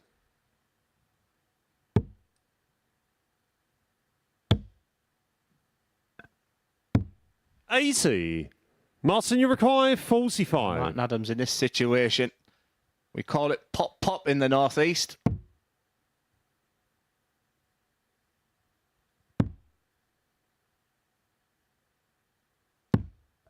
$37. Martin Adams of Jerome, old you require would not 16. have given you a chance at that point, and Jerome has to be all over this one. Once again, they're all 14. going. All right, just a Martin, you little bit require 8. slack there from the Dutchman. You don't anticipate Martin giving too many chances away as he looks at double 4. Game shot on the first lay. And you were Martin quite right, Adams. mate. He didn't give any chances away. There's only so many times you can get away with it. Second leg, it's Martin to throw Martin first. Adams and Game on. built a career on robbing legs, hasn't he? Do you think, Scott, knowing him like you do, that he'll look at averages? Or does he just look at the win-loss ratio? I don't think he gives a 58. flying about the averages these days. I think he's an absolute all about, am I winning or am I losing? He knows when he's playing well. He's played long enough. He knows when he's playing well. 45. And he knows that when he's playing well, it doesn't matter about the average. You or I were probably the first to get brought up in that whole mystifiable bit about averages, and now you've got to do this and you've got to do that, and you've got to be 100. averaging this to win a game. And we started trying to do an average rather than win a game. Yeah, I feel like I'm the last bastion of the social clubs. And that. 140. Yeah, I'm trying to ingrain that in a lot of the players I work with, and of course my nephew Jamie Durrant as well, where I just feel like their obsession with averages. I remember, Scott, I played a Super League game and I averaged 30.06, which was the benchmark we were all looking for. And I thought that's one of the first, because I'm playing a tough player, it's the first time I wasn't thinking about my average. 140. My thought process in that was, if you just play your game and play well, and sitting here, we've got all these numbers that we're looking at, and you see some staggering averages very early on, and then miss start at a double, you can see them coming down. 41. So the important checkout one I look for is the checkout percentage, and that is usually complemented with a very good average. Yeah, definitely. Obviously, 96. absolutely killing average, but I totally agree. I think you know, the best averages that I've ever hit. I've never really known the average. I come off and go, really? It was like that? Because you're taking no notice. You're focused on the game. 180. Focus on Jerome, the you treble require 20 bet 80. there for Adams. Second 180 of the day for Martin Adams. Will it be enough to get him a chance? One dart at tops for Jerome. 60. Martin, you require 81. Wasn't to be.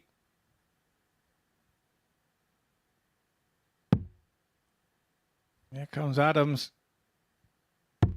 Game As we shot know on the him as second Dick leg. Turpin in the Martin game. Adams. And once again, he's allowed Jerome to have a dart at a double. Third leg, it's And Jerome picked to his throw pocket. first. Game on. No reaction, Scott. No celebration. Just gets his darts out onto the next leg. And we talked 60. about last week where if he has a finish on a bullseye and his player's on 300, he won't hit a big 10 or a big 18 to set it up. He will go there. He's sort of any sort of finishes. Just don't give the man a chance. He will get it out as soon as he can. 123. Martin's another one that goes for the shot. So if 170's on the board and you're on 210, he will go for the ball. If he hits those two treble 20s, he goes. 100. And I asked him why he did it. I sat down with him here and I asked him, why does he do that? And he said he believes that if you've got the shot, you go for it. He said you should be able to get yourself out of the mire at our standard when you leave 25. And 180. that's Martin Adams all over again. He's picked your pocket twice and now another 180 in this one has put him in command. Looking good in this match, Scott. 140. Jerome, like once again, something you picked up on early. Jerome's better darters when he's playing a little bit quick, and he seemed to throw them three. A la Ricky Evans. I think slowing down for Mioch is not his natural game. 41.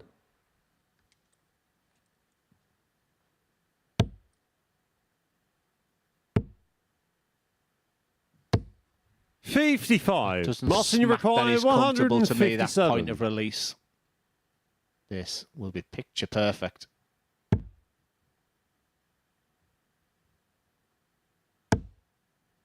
Should look at treble 19. 101. Leaves him a two-darter. Jerome, you require 146. Another one of those what we call tidy misses. 64. Martin, you require 56. She's on the other foot in this one. Adams is there first. And that is a mistake. 24. A rare one. Jerome, you But it's require still a mistake 82. all the same. And Dick Turpin be Dick Turpined. 42.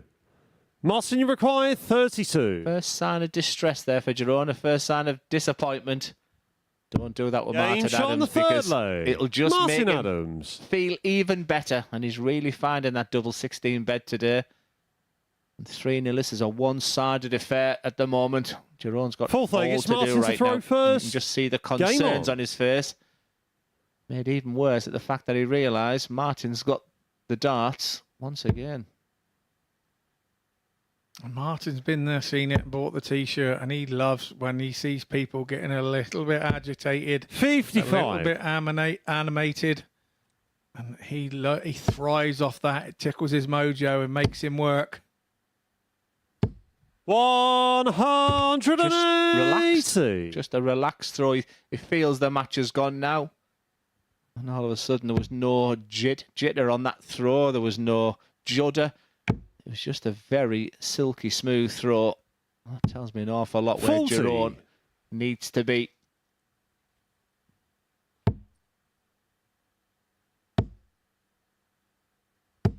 $100. You commentated on a 9 yet? Do you know, I'm not sure that I have. Probably somebody out there will tell me that I have, but I don't remember that I have.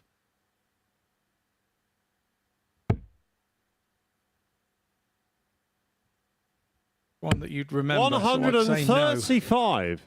Been around in rooms and even in local darts. I've seen a 9 darter, and the poor fella was left on, I think, 60.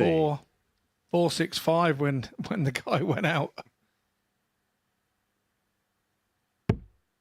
Yeah, I was watching during my dark times, watching old throws. Is anything I can see? And I went back to a match of the World Masters final against Larry Butler. 100. Jerome, you require fantastic John Gwynn. 161. And the dulcet tone of Scotty Dog Mitchell.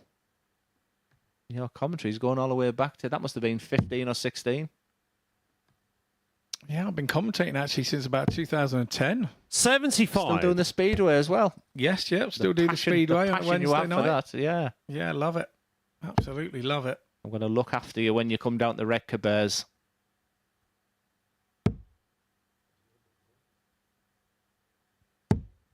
$41.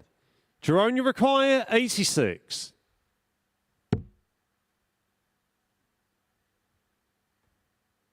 Yeah, he's just a little nervous. Look at what Martin needs. So he's realising he's quite aggressive on the 18 there in case you hit the double 18. 61. His just looks just not there Martin, a you little bit. require On any given day, that 130. could have been in as Martin looks at this for the match. Yeah, Miok's luck isn't there. But he's got to convince himself. He's not missing these doubles by miles and miles. We're talking 46. millimetres. Jerome, you require 25. No score. And that was Martin, you millimetres the wrong require side of where he 84. needed to be once more. No, that's not unlucky. That's lazy. He's already thinking of the double 8. It's the panic that he's in right now. And Martin, a double 11. 73. Hey, the old Jerome, fella you got require excited a bit there, 25. thinking he was going to rob another one.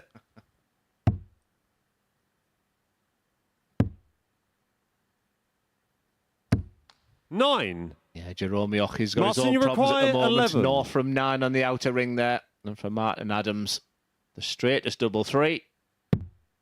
The double 4.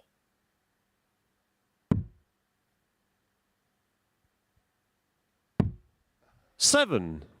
Double 4 has not Jerome, been his you friend require today. I think that's 16. the second, third time he's gone at it and missed it. Well, another chance here for Miok that he's got to take. He has to take. Game shot on the fourth And leg. As Jerome we said Miok. earlier, you give a player enough chances that at a double, they will get it. Mr. Adams, a nice little rival. Fifth leg, it's Jerome to throw Probably first. just a little Game well on. done if I know Martin. Who's been the biggest chatterer up there on that stage who you've played? We had players last week really wanting Robbie King from 57. Australia, who you'll see this week, Scott. He was really wanting to engage with people after each leg. Did you have someone where you felt like saying, shut up? No, I think I was probably the biggest chatterer to some people. I think people did, if it was a friend, I'd go, 13. oh, unlucky mate, and they don't want to hear that. So I learnt to just keep my mouth shut after that. But yeah, I was probably early days. I was very, very chattery. 139.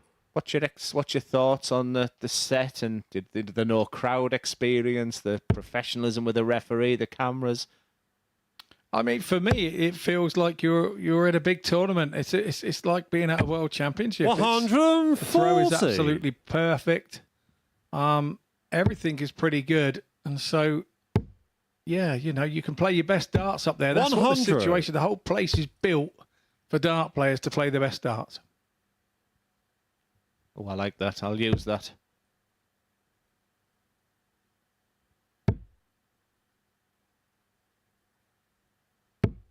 $45. Just going a little bit quiet when he least wants to.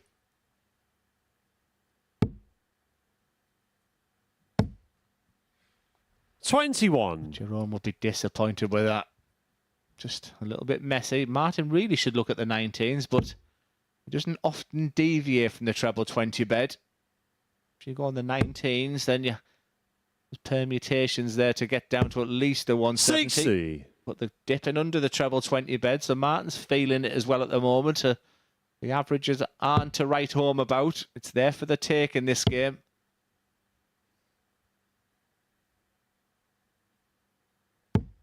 $76.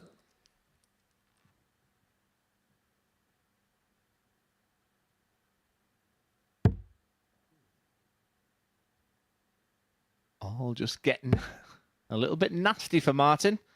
Probably thought the game was won at 3-0. 44. Jerome, you require 108. And if Jerome is to lose this game, it could be a long, long day. 88.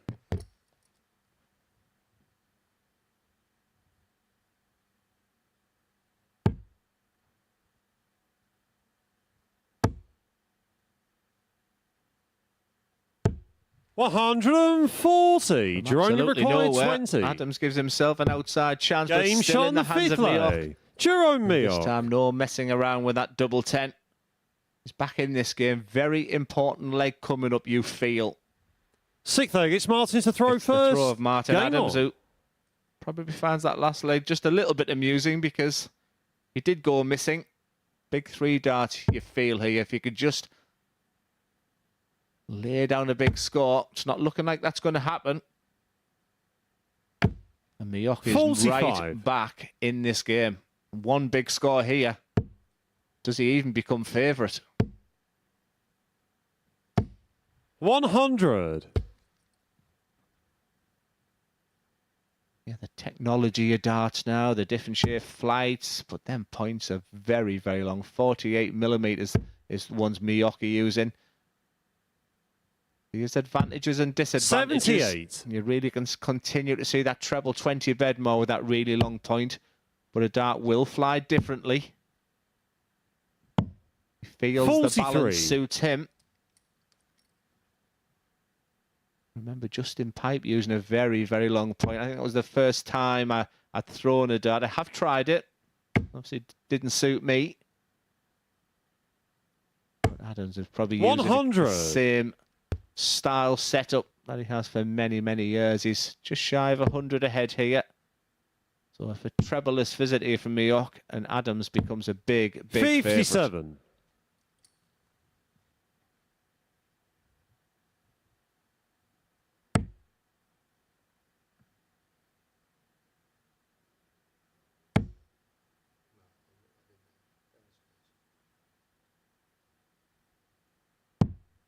$21. All feels very difficult right now.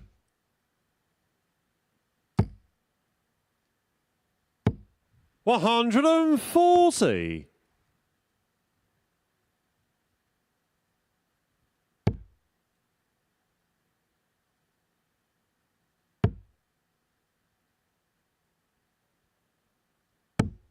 $76. It was looking like Jerome, a you real require drubbing 161. at 3-0 for Martin Adams. But Mioch is the one that is finishing faster, that's for sure. Just double check and remind himself what he needs. 97. And it leaves a finish that most star players like. That's 64. It's all around the 16 and 8 bed. And Adams' timing is all over the place right now. It's something that will frustrate him. 85. And a loss here Jerome, would you be a require tough one to 64. take. The treble 16. Now we can choose his favourite double, which is double 16. Game shot on the sixth That leg. camera angle Jerome reflects Mioch. it perfectly. Now that was smack bang in the middle. And from a game which it was done Seventh and dusted. final leg. It's Jerome to throw first. All of a sudden Game now, on. the Dutchman is favourite. The biggest 3 darts of this match so far.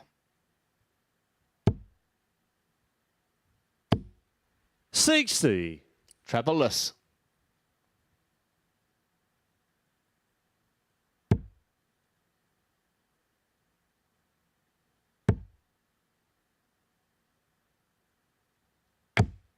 $30. This is a real setback, a real implosion here from Adams. Something you don't expect because he has missed the consistency. 60. Once again, maybe Jerome is just trying maybe too hard is my assessment from his game. I think he will benefit to get on the board with 2 points.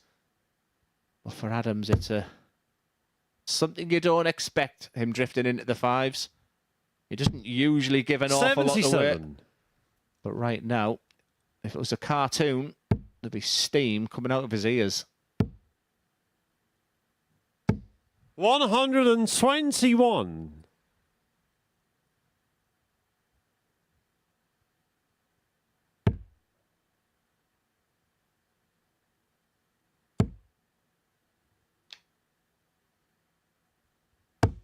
100.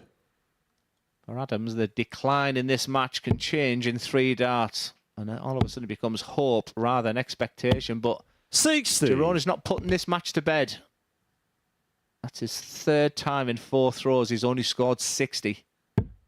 Mixed in with that 1-2-1 as well. He's still favourite. Just shy of 100 ahead.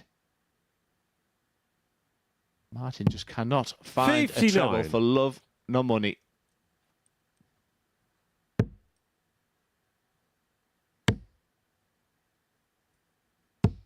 $140.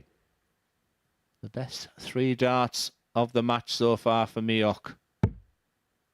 And it's typical as a dart player where you can't buy a treble 20 for love nor money. That when the game is effectively gone, you feel. 100. Jerome, you require 60.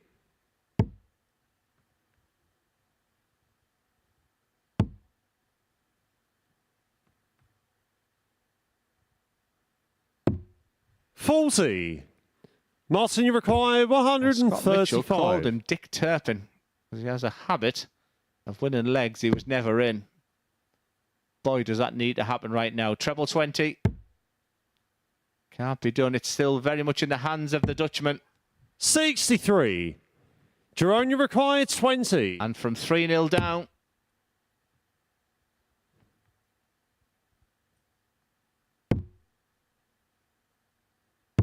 Game, shot, and the match. Fight back of all Jerome fight backs. It Miok. wasn't pretty, but it's 2 points on the board for Jerome Miok. He'll be absolutely over the moon. He'll be satisfied. He won't be delighted with the performance. He won't be over the moon with those averages. For Martin Adams, it was a strange old game from 3-0 up to then throw that lead away. It's not like Martin Adams at all. But that is the situation. And next up, it's the very, very impressive Conor Heenahan against Lewis Gurney.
Welcome back to the MODUS Super Series, where we are 2 rounds down for the day here at the live lounging pause, which means Scott Mitchell has joined us up here for his assessment of the day so far. Let's begin by having a look at the results so far, because 6 games in, and well, interestingly, 5 of those 6 and the last 5 have all gone with throw.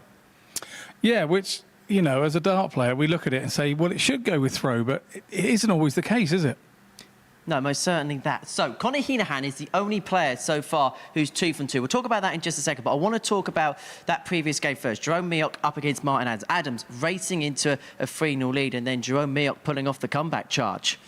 But to be fair, Martin was doing a bit of a Dick Turpin on him, and he was robbing legs that Jerome should have been having.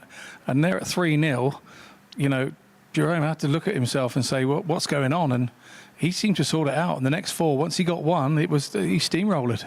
Well, let's have a look at Conor Heenahan, because he's the man who is 2 from 2 so far today. 2 victories to his name. So this is how the table looks. The only player on 4 points. The rest on 2, apart from Dan Reed, who is currently pointless so far. So Conor Heenahan, now there was expectation. He was the favourite with the bookmakers to...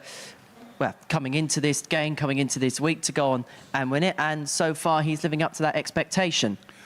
Yeah, he sure is, but he's not worrying about averages. We spoke about it. He's not averaged massively, but he hasn't needed to. He's doing exactly what he needs to do to get over the line. And I feel he's one of those players, if somebody then steps up, he will step up and go with it. He's playing the player at the minute.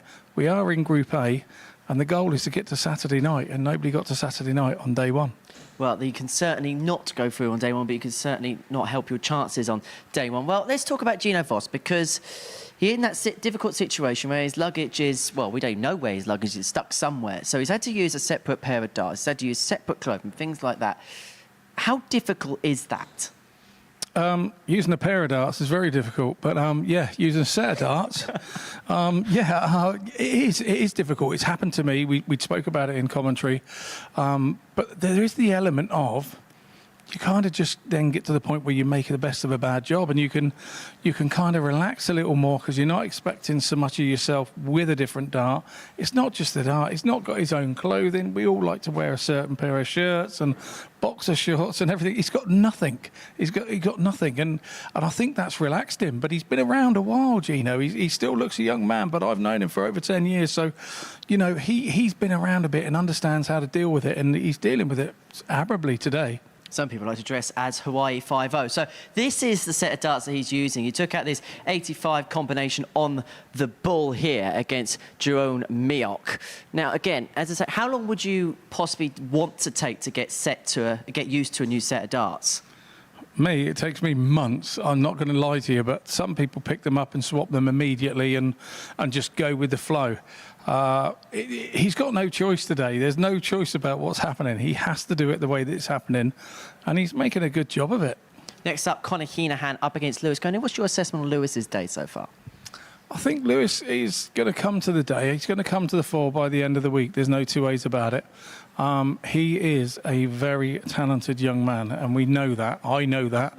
I know him, and having played him this year, he doesn't go away. He hangs in there and hangs in there and hangs in there. So I'm expecting him, the longer the week goes on, we're going to see more and more of the better Lewis Gurney. Well, let's see what happens then in Game 7. Conor Heenahan in action up against Lewis Gurney. Scott's going to make his way down to the commentary box to join Glenn Dowant. Thanks, guys. Yeah, great analysis. And I'm just waiting for a player today to really put their head above the parapet. At the moment, Conor Heenahan is the guy that'll be feeling good. He's the only player on 4 points so far.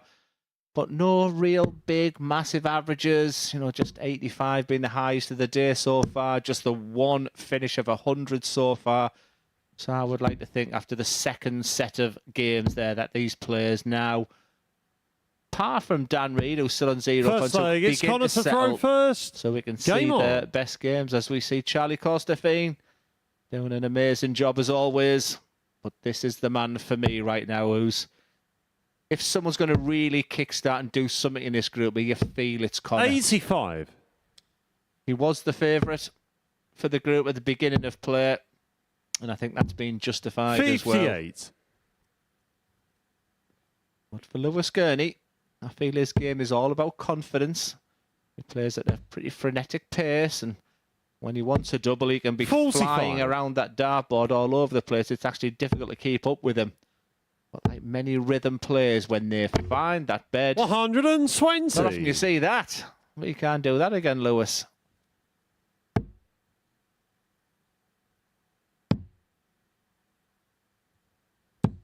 $96. Conor Heenan, very experienced here at the MODUS Super Series. He'll know the situation. 57. Fantastic. Get 5 wins out of 5 just to really lay the marker down. But even what we witnessed last week, it's really important that you peak at the end of the week. So he'll be fully aware of the situation. 180. As he pings his 3rd max of the day. 134. Really Connor, you solid require start. 95. Just have a little look at the fact his opponent's on 132, so 76 left. Double 8. Game shot on the first Solid, lay. really Conor Heenan. solid, very professional. 15 dart, and he tells the dartboard at the end of that dart there. He's Second leg, beginning it's to feel Lewis to good throw about first. himself, and Game that on. good feel factor that Lewis had going into this one. Well, he needs to demonstrate it here with his darts. I like what I'm seeing from him. 100. Very much that mechanics of that arm is doing all the work for Lewis, and that belief is just beginning to come back. 58. Yeah, as I said up on the balcony, I think as the week goes on, it's going to, Lewis will get better and better. I think he'll feel more comfortable with the situation. 60. It is quite daunting to come in here in a very quiet room, and that's the only thing here that is opposite to everything else you ever do, even if you're a challenge tour or a pro tour, or 95. there's always somebody stood there behind you, maybe watching the game or whatever. But here there is nothing. It's, you hear the ambulances going up the street. It's 43. It's very quiet in there, and very different to anything else that you do tournament-wise.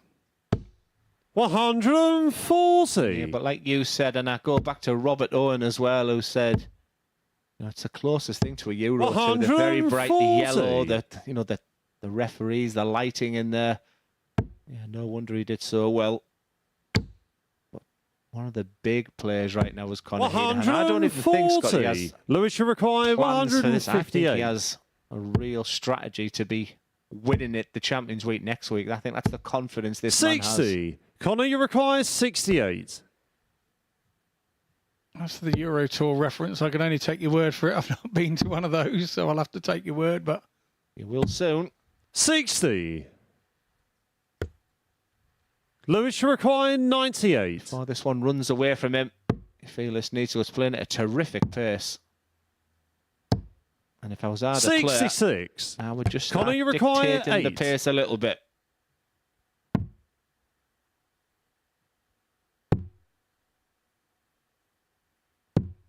No score. A tale of missed Lewis, opportunities you require today, Scott. 32. yeah, absolutely.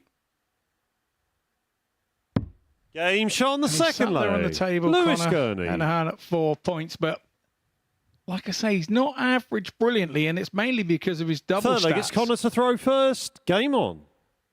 You're going to tell him to sharpen up on something, it would be those double stats.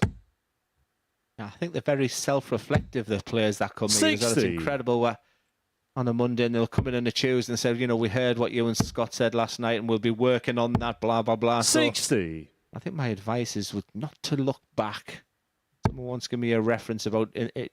It's similar to driving a car. Don't look in the back mirrors and what's behind you. Always look forward. 57. And I think that's really important. Today's always a different day in the world of darts. 140.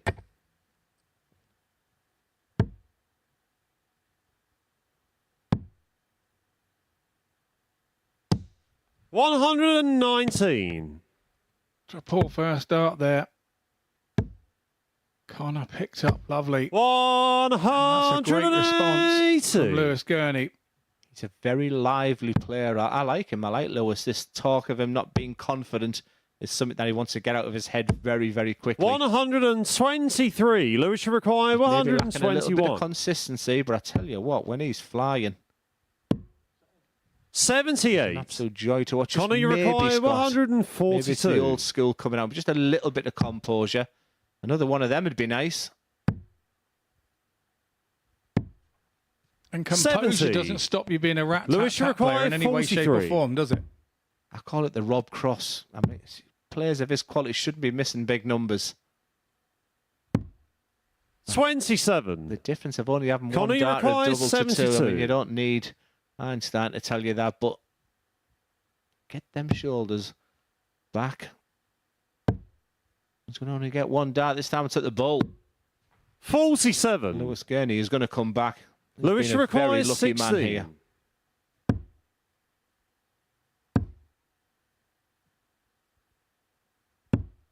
8. Connor, you require 25.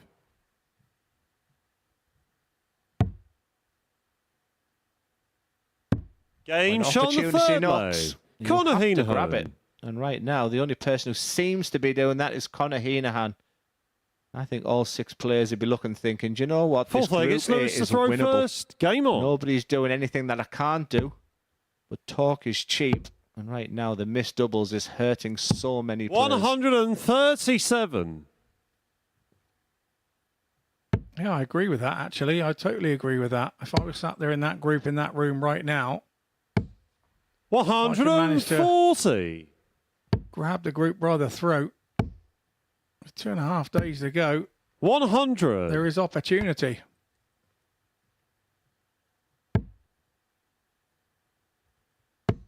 Am I wrong in thinking, Scott, that I like that shirt? 49. Not so sure about the top button being fastened, but I like the design. To be honest, yeah, so did I. I actually like that one. When I saw him playing it before. Very different, very unique. 44.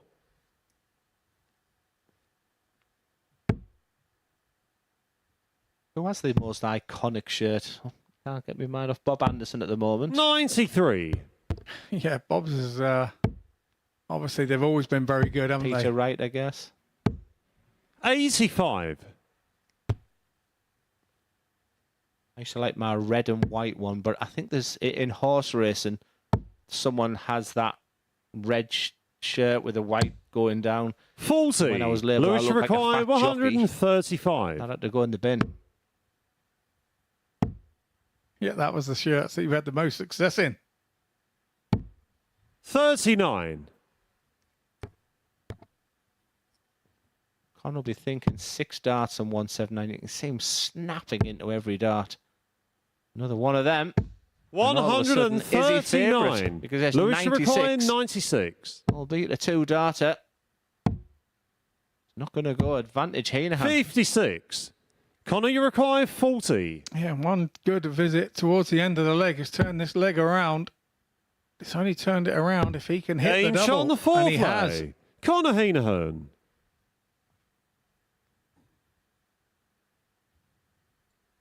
Fifth leg, it's Connor to throw first. Just the fact Game he on. has a potential 4-point lead as he walks back in the players' area. That must have been his motivation as he stepped on the stage here.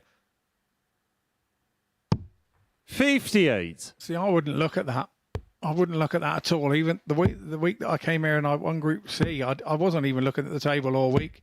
Kept flashing up. 41. It's on the computer next door and you can see where you are. But I wasn't looking at it because I didn't want to know. I just wanted to win games. No difference to what you just want to keep winning games.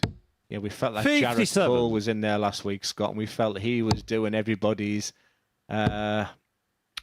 calculations, shall we say, 30. because there was fingers and toes at one point in a couple of the groups.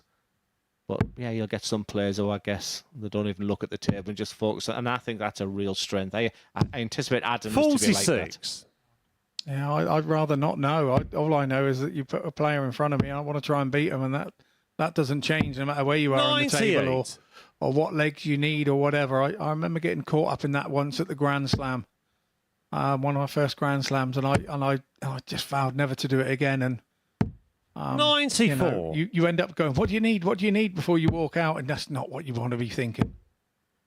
Not a hug off Andrew Gilding was mine. 28. I just had to beat him. I said, why did they tell me that I'm going to attempt to beat him anyway? But if you get to this and go and Price beats it, and you're thinking, it's just that 85. doubt that comes into your mind.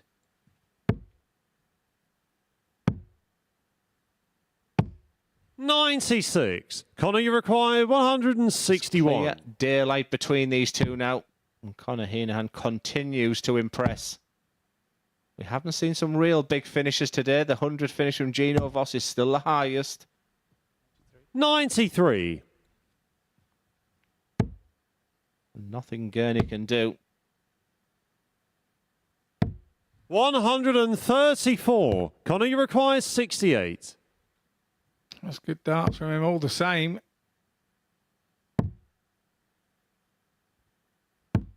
48. Lewis, you require 74.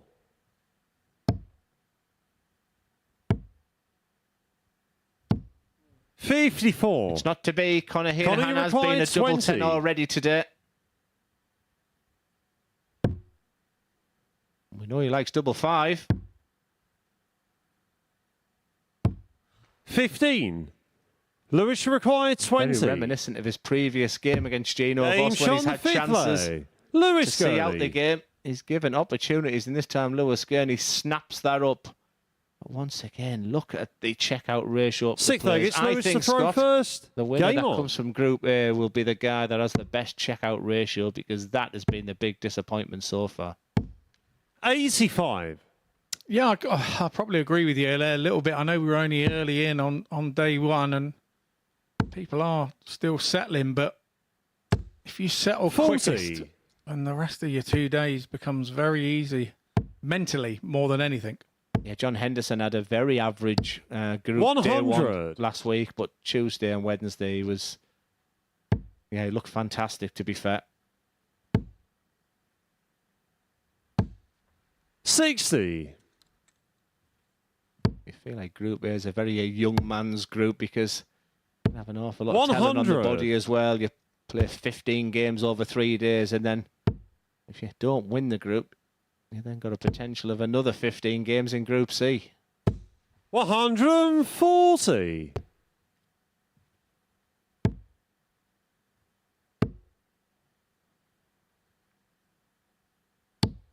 100. And you're looking good for 3-3 after that score, but here comes Heenan. 125. Maybe just too Lewis, you much body require movement in that last start there. 116. He had a bit of a flyer in the first start of this leg. 40. And that Connor, you doesn't help his require cause. 136.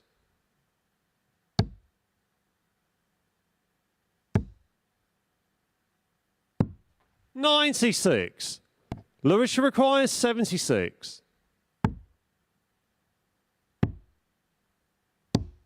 44. Just a little bit sloppy, a little Connor, bit you require lethargic. 40. And he needs to improve on that because you don't give these men too many chances. Conor Game, Heenan shot, leads the group and the by match. 4 points. Conor the first man to Heenan. go to 6 points. But once again, if he's going to improve, Conor, it's on those outer ring. He'd be disappointed with his doubling so far today, but I think he's in cruise control for Lewis Gurney. Once again, opportunities there, but when it came to the floor, just a little bit lackadaisical darts. He can improve, but right now it's all about Conor Heenan. Big game coming up next. It's Gino Voss against Martin Adams.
Welcome back to the Super Series, where Conor Heenahan has made it a hat-trick of victories to begin his day. He's got the better before the break of Lewis Gurney by 4 legs to 2. Means he is taking charge of this Group A at a very early stage. Well, next up for us, it is Martin Adams against Gino Voss. It's time to find out who will be the boss. And before you ask, yes, these links are becoming quite dross. Here's Glenn and Scott. Dear me, Henry. You've actually wrote down my conclusion of this game. Voss is the boss, but Martin Adams, he'll be thinking, thank God I'm back on the hockey here, because he'll want to forget that previous game against Jerome Mayock, leading 3-0. And I reckon I can count on one hand how many times First Martin has it's lost Gino to throw first. a big score from there. As I went through the players area, he was once again flexing his shoulder. I don't think that's 100%. And like I said, he seems to be hobbling a touch there too. So it was a thought, Scott, when I saw the fact that Martin was in Group A, because 100. I think you even said to me, Glenn, you would struggle to actually get through Group A and Group B if you're not playing regular darts. I think Martin would suit. He'd be happier, I think, if he was in the shorter format of B or C. 60. It is what it is. He doesn't moan. He just gets on with it. And for Gino Voss, great start. Will have been disappointed with that loss against Conor Heenahan, but you feel this is a big game. He's at a bit of a crossroads in this Group A, and I think this is a really big game for Gino Voss.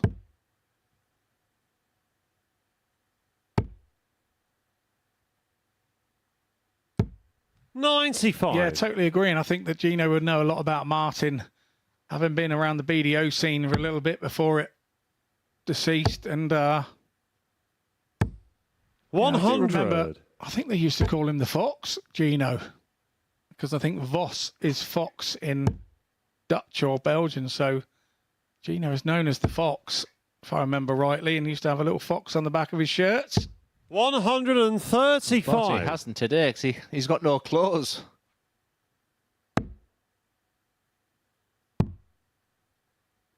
I was just thinking there, the ADC Europe had the win in Patrick Van den Bohada last week, and it just seems to be things happening, doesn't it, in the ADC in Europe right now? There's various partnerships getting agreed as they go along, and it just seems to be gathering pace and gathering real momentum.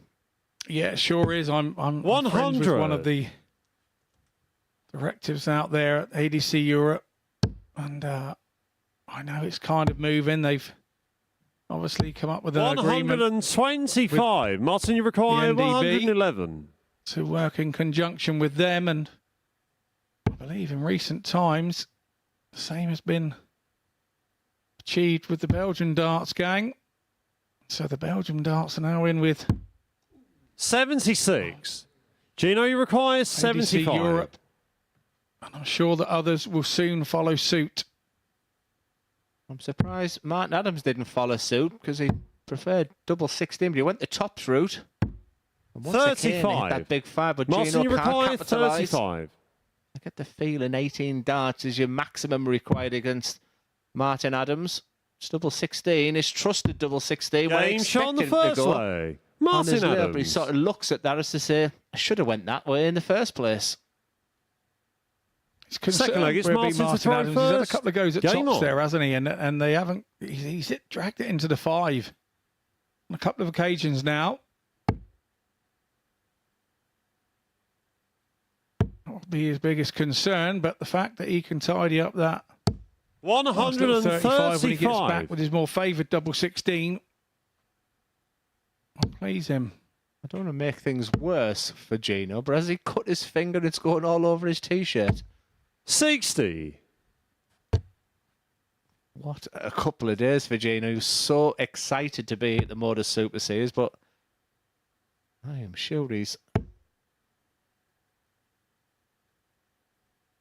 trying to get a close 60. up there, but that looks like it's a little bit of blood on his T-shirt. Can anything's get any worse with this man?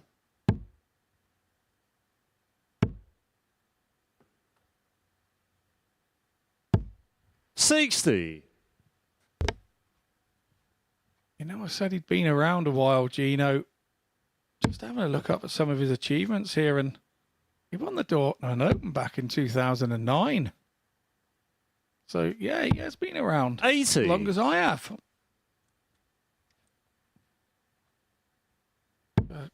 Tour card qualifier in 2012. 100. WDF Europe Cup champion in 2016. I don't know whether we remember that one, do we, Glenn? I try to forget it. Don't you worry about that.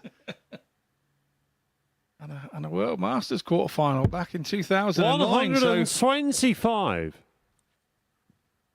We all know that life can get in the way sometimes of darting careers. 100. One thing he's Martin, never you lost though is require that silky 101. smooth throw. He's up against it here. Martin Adams is looking good for a 2-0 lead. I don't think he'll go for one tops this time. I think he'll be back to his trusted 9 double 16. 69. He is a very stylish thrower, Gino Voss. There's no two ways about that. And a very natural throw it is.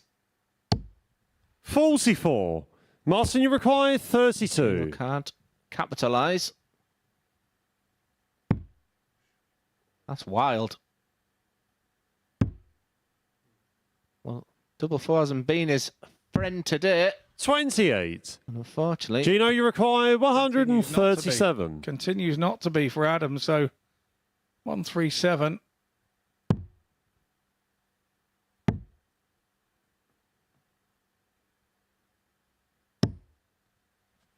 $97. Martin, you require 4. I think it's his little finger where the problem is for Gino. That'll be irritating him. And these big leads will be irritating Martin if he can't get over the line. Game What shot on the a second dart. leg. That is the first Martin dart Adams. blocker, second dart blocker. He had one area he can go through. It was right between the middle Third of them leg, two it's Gino darts. to throw first. It'll be a huge sigh of relief that that one went in. Yeah, and what a fantastic camera angle that is again. I 60. love that camera angle here at the Super Series. Yes, we're trying to give everything from angles of entry of the darts, side views of the players, the way the darts are going in, just to give you a real flavour. 85. Our loyal people watching, and don't forget you can contact us. Please give at MSS Darts a follow on Twitter, other social media platforms, and get your questions to us. 45. It's great to be with Scott today, and if there's any words of wisdom we can offer, also your thought process, who's not only going to win this week, who do you fancy for Champions Week coming up as well? I think they'll all be in heavy in practice now. 140. I had to laugh, Scott. They asked the question for Patrick Van den Bohade is, you know, how are you going to plan for Champions Week? And he said, I just didn't expect it and didn't 97. plan for it. And I kind of like that, actually. I kind of like that attitude towards it. So it will feel like a bonus and he won't come in with too much pressure on his back. Yeah, we're talking about the ADC 140. Europe, but we've got the ADC Oceanic as well, and Robbie King will be back this week. And classic up and down last week, Scott. 99. Amazing Martin, you on this require Monday. Thought we'd 136. unearthed the real talent here at the MODUS Super Series, and albeit he played on the big stage at the World Series of Darts, as Adams looks at this 136. But it all just went a little bit pear-shaped, just like that big one. 112. Wonder what Martin's thought process is if he goes 3-0 up here. 60. Martin, you require 24. He'll be trying to tell himself, sure, if he can go 3-0.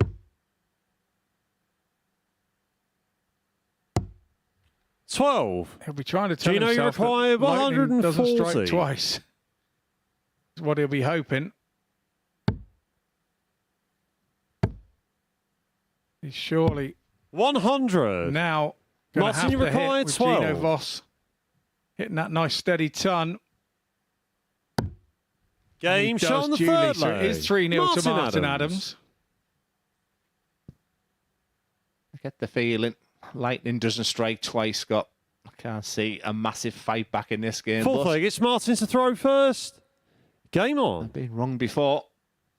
Martin could have that and then have a real demolition job here in the emotions of a player from being down in the dumps from losing a 3-0 lead to then going into the players area a big, big victor. 45. Again, I think the big winner right now is Conor Heenahan. He must be looking, thinking nobody is really put the 41. afterburners on to challenge me, and yeah, he's looking good to put a big dent in the scoreboard that he wants.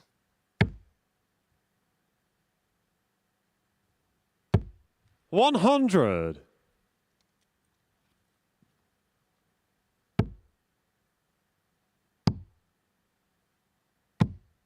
134. Yeah, Conor Heenahan will be playing Jerome Mayock in his next game, but he has got time to sort of prepare for that. But you feel it's job well done so far. And 95. Gino hasn't got his dart shirt with him, so it's probably not a good analogy. But Martin's still one of them ones that doesn't have the stickers actually 21. imposed on the shirt. He still uses that badge type style, doesn't he? You know that they're actually it's a magnet. They're magnets. So he has a magnet on the back of the shirt. And that magnetizes through the shirt to the 100. to the badge on the front. So he uses a magnet. They're magnetized on there, little thin magnet. It's amazing how they go on there. 97. Martin, you require I personally would feel 161. the weight of that on the shirt, and it wouldn't suit me, I don't think. Every day's a skill day. I didn't know that. 98 left, so you'll stay on the treble 20. 78. For Gino Voss, something's got to happen. That has got to happen with these three darts. 38. Martin, you require 83. For the match. Treble 17, we'll be looking at leave 74. There's the option of treble 14. And he'll hit a big fat 20. And say to the 43. opponent, well, Gino, you require 170. you've got a big one to hit. First one's there, the second one's there. 122. A little bit low and handsome on the Martin, you last one, require unfortunately 40. for Gino. Yes, we were spoilt last week, but for Adams, it's a shots, total and the and match, utter Martin demolition job on Adams. Gino Voss. Martin Adams did bounce back from that really disappointing loss where he was leading 3-0, but no such problems this time. Look at that statistic on the left. No dart at a double. It's 0% checkout rate, whereas Martin Adams just done a very professional job and moves into a clear second place. As next up, it's Dan Reid against Jerome Mayock.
Welcome back to the MODUS Super Series, where before the break, Martin Adams got the better of Gino Voss by 4 legs to nil. A ruthless performance from Wolfie there to get his second victory of the day. Right, it is middle match time here at the Super Series, and it sees Dan Reed in action. He's looking to get his first win of the day. He takes on the Dutchman, Jerome Mioch, in this one. Watching this one, Glenn and Scott. Yeah, thank you very much, Henry. Yeah, you feel it's a really big game for First both leg, players. it's Dan to throw particularly first. the guy Game on. coming to the hockey first. Great player is Dan Reed. I mean, they do know each other very well. They'll cross paths on the challenge. So they've only played it once, and that was quite recent, where the man in your picture, Dan Reed, did win 6-5 in that game. 140. A very tight affair. Nothing really to separate them. And Jerome will be feeling a lot better with himself by getting those 2 points on the board in a really strange game against Martin Adams. So, what do we know about Jerome Mioch? Well, my co-commentator has played him a couple of times and seen the best and the worst of him. So he can play. He's actually played on the Euro Tour twice this year. He lost to Ted Everton in a tight affair at the Baltic Sea Darts Open. 135. He has reached a final on the development tour. That was going back where he lost to Rusty Jake Rodriguez, and has actually played in the PDC Players Championships as well because of his success on the Challenge Tour, where he lost to Ryan Joyce that day. He's had good runs at the Dutch Open, which is recognised as the toughest WDF Open out there. So he's got some pedigree, and now he's getting a real opportunity to play here at the Live Lounge in Portsmouth. And you know, now 60. he's up and running. Jerome, you We'd like to see require the best of him. 150. Yeah, absolutely. We also know that he's been on a couple of Euro tours this year. Qualified through the associate member 90. route. Dan, you require 144.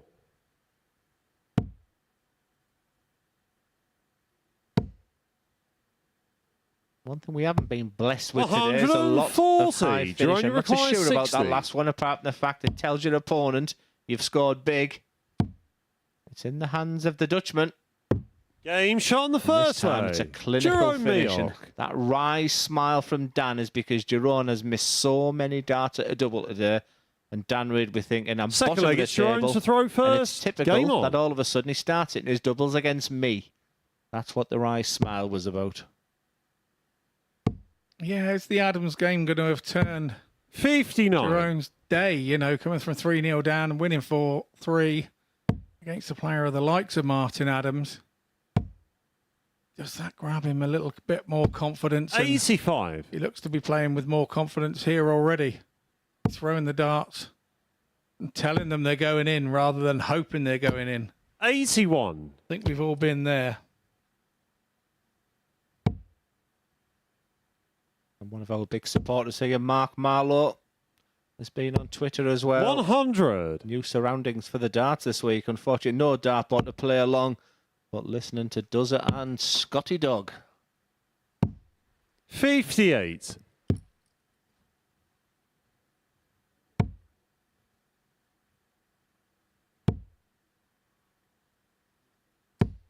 100. Solid from Reed. Jerome already from 300s is working out a strategy there to get down to a finish.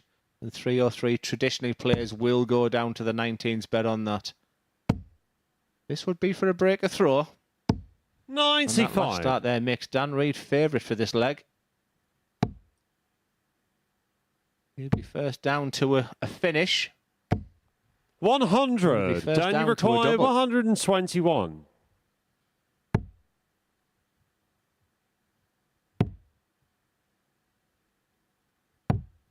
81. Greedy there, Dan Reed. Went for the treble when he really should have been looking for the big single 11 and given himself a chance at the red button in the middle to win the leg. And now game shot on the second leg. Himself Jerome Mioch 2-0 down.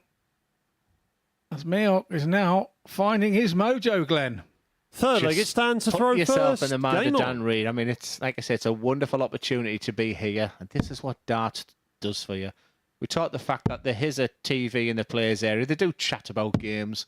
42. Sure one of the discussions was the fact that this guy now Jerome Mioch has barely hit a dart or a double.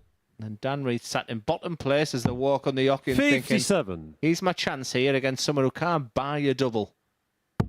And then you look at that stat there. Jerome Mioch has had only 3 darts at a double in 2 legs 57. and pinged 2 of them. Dan Reid will be fuming.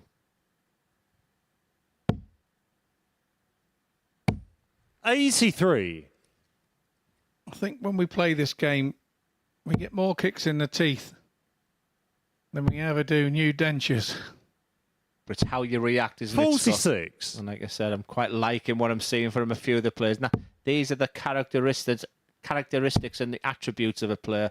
I always say to people I'm working 58. with, talent's only 50%. You know, when you look at talent, you think of an Adrian Lewis, etc. You know, they're just bags of talent. I never had a lot of talent, but what I had good work ethic. I practiced hard. I prepared well. I had bottle. And they're the things, they're all the percentages that the elite players are looking to put 1%, 2% on them.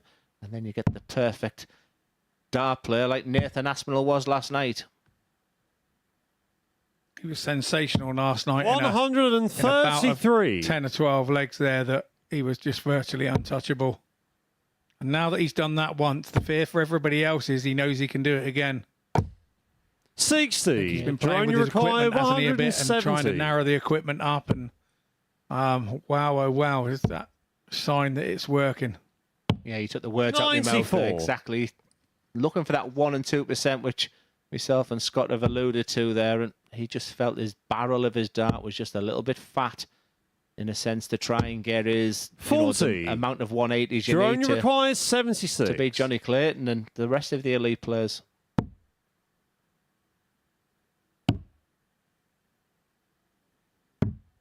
It would have been a real rules reversal because it was 3-0 down in his previous game and has missed 2 darts at a double lane. Dan Reid needs something, Scott. He really does, and it just needs something to kickstart his day and find something 85. to kickstart his day. You know, Jerome, you require 8. Whether it's a 140 at the right Game moment, shot on you've the got to third be positive. leg. Jerome Mioch. Well, our presenter today, Henry Deacon, he said he really fancied Jerome Fourth to have leg, a it's really Jerome to good throw run today. first. Game on. My co-commentator Scott Mitchell has played against him and seen the best of Jerome. I was really keen to see how he's just beginning to warm to the challenge, and I think it's something Scott picked 96. up very, very early. He's picked up the pace. Yeah, he is. You know, the Dutch players are quick anyway. So it's probably rare that we see one that throws a little 58. bit more methodically and slow. So, but I just found him to be, when he was on, you know, and when he got in front, he was difficult 80. to peg back. And I know that Jerome and Gino have the same management company. And so travelling with Gino, and Gino has vast experience. 85. Although he's only 33 years old, this is going to do Jerome a world of good this week being with Gino. I think he's going to pick up a few things and learn a few things in the way to do things off the board. 121. And that will always help him with that extra percentage of success on the board. Yeah, and he's striving for success. Like you said, he's going to the associate member 100. qualifiers from... Yeah, he's been to 12 just this year alone, so he's trying. 100.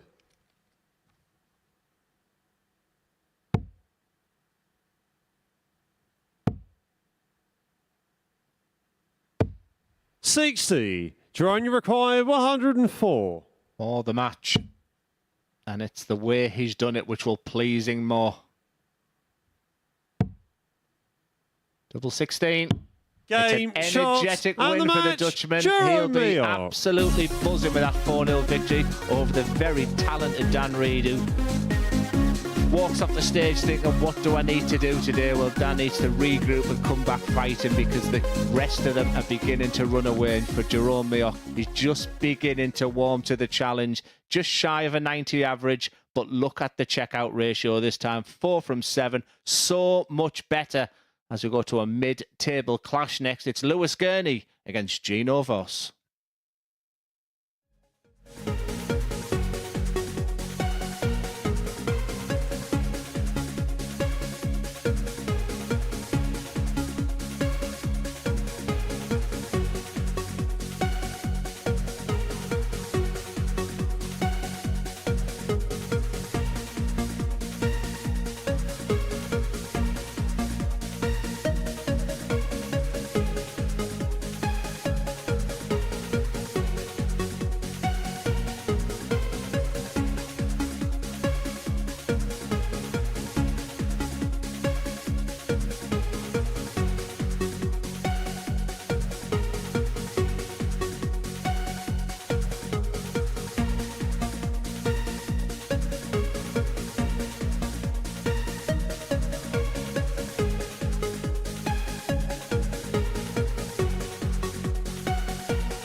Very warm welcome back to the MODUS Super Series, where before the break, Jerome Mioch just compounded the pain for Dan Reed. 4-0 victory for the Dutchman there. So, 2-ton plus checkouts for him, with 3 rounds of matches down here at the Live Lounge in Portsmouth. This is what we have seen so far, and this is how it correlates in terms of the tail. We're starting to take a little bit more shape now. Conor Heenahan still the dominant force at the top of it, but Martin Ans and Jerome Mioch both now 2 wins from their day. Voss and Gurney, who are involved in our next match, are looking to join that 2-player field on 4. Who's going to do that? Let's find out. Scott Mitchell and Glenn Durrant are ready to find out in the commentary box.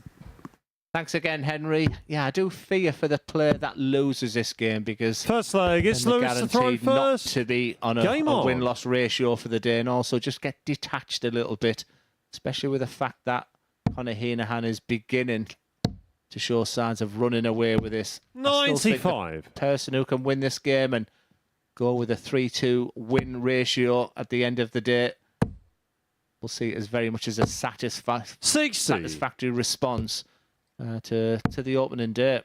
Lewis Gurney, I'm beginning to see real positives for him. 56. I think them concerns have been a player very much out of form, will be banished soon. He had a fantastic run at the UK Open this year. Wins over 55. Darryl Pilgrim, Stephen Burton. So they're the kind of things he was sort of looking at before being derailed in the third round. 134. But yeah, I'm just seeing the skill set that he has. It was Karol Sedlacek who beat him that day. But it must really help your confidence, especially 84. how he's been playing on the ADC as well. So big game you feel for Lewis. Yeah, indeed. And when this happens to you as a young man, you start to think that that's going to happen to you every week. When it doesn't, you just lose that bit of 43. confidence, because you always go back to remembering how good you played that week, and you're striving to find that all the time. And 40. as a dart player, you mustn't do that. You were great that week. You got to see the next week or the weeks after as a different time. Otherwise, you do end up carrying a lot of baggage. Lewis, you require 142. Especially if you're an overthinker, because you want to get to that place where you have been before in one stride. The real best can just look at 58. I'm here at the MODUS Super Series. This was my successes. Next week, I'm at Super League. This is what my success is. And you build a building block 54. until you get back to where Lewis, you once require were. 84. A lot of it is in your mind as he looks at double 12. 78. Strays into that double 9 Gino, you there. require 118. There's a process of getting yourself back to the top, as you say. 52. Sometimes that's going back to Lewis, you basics and require starting all 6. again.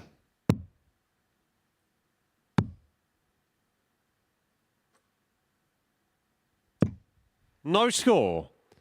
Gino, you require 66. Just, you feel another game. Doubles have to be improved in this group, and missing big numbers is the other. 34. As demonstrated Lewis, you in require those 6. last 6 starts. You've got to be aggressive. You're not going to go 2-2-2. Your first start, I feel, is Game either shot in the first leg. or a big Lewis 3. That's what Gurney. you need to do. And Lewis finally gets to that double 3. Second leg, it's Scott Gino to Waite throw hit a first. 9-darter in an ADC event this weekend. Has he textured about it yet? What do you think? That's Scott all over. 100. Pop off and do it at the wrong tournament, but there we go. Yeah. That's all good to say. You know he's playing well. He hasn't been playing bad lately. 95. Just again, he hasn't had the run of the green and rub of the green and in the Pro Tours. Yeah, when I think of my Pro Tours, I look at certain tables. And the reason I was saying that to Scott 140. Mitchell, my co-commentator today, is that you could guarantee Scott Waite, Ross Montgomery, Dave Calvert were all on 46. that table there. And yeah, it's really good. I think it's really important when you're on that professional circuit that you've got players you can trust, company you enjoy. Yeah, and it looked like it was a 100. It looked like it was a real success for you, Scott, sat around them players. Yeah, I did. I enjoyed the table. Obviously, Alan Suter was on there as well, and how brilliant he has been in his PDC career. He's been fantastic. 92. He's sensational. Gino, you require Everybody thinks he's 161. going to run out and everything. He's not running out. He's keeping it going and playing superbly. And we were proud of each individual on that table that 44. did well. There was no animosity towards each other. We felt like we were a little table taking on the world, you know. Oh, I like that. 120. Gino, you require 117. Just the one treble needed. That's a strange way to go for it. 57. Not sure Lewis, I you agree require with that. 148. 100. Gino, you require 60.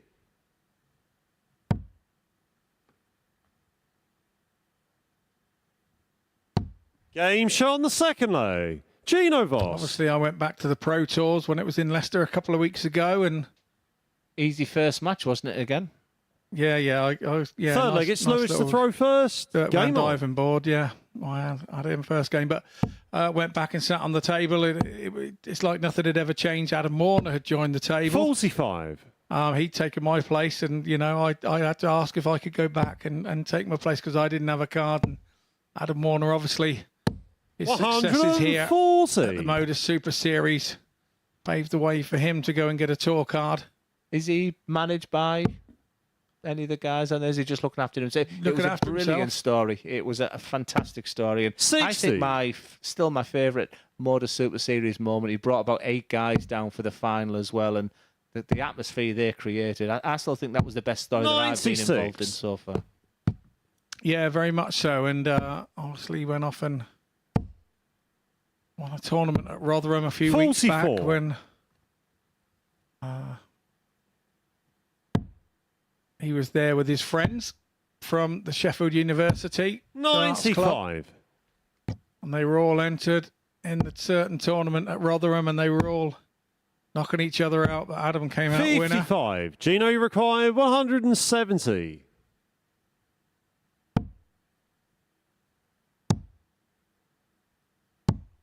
58.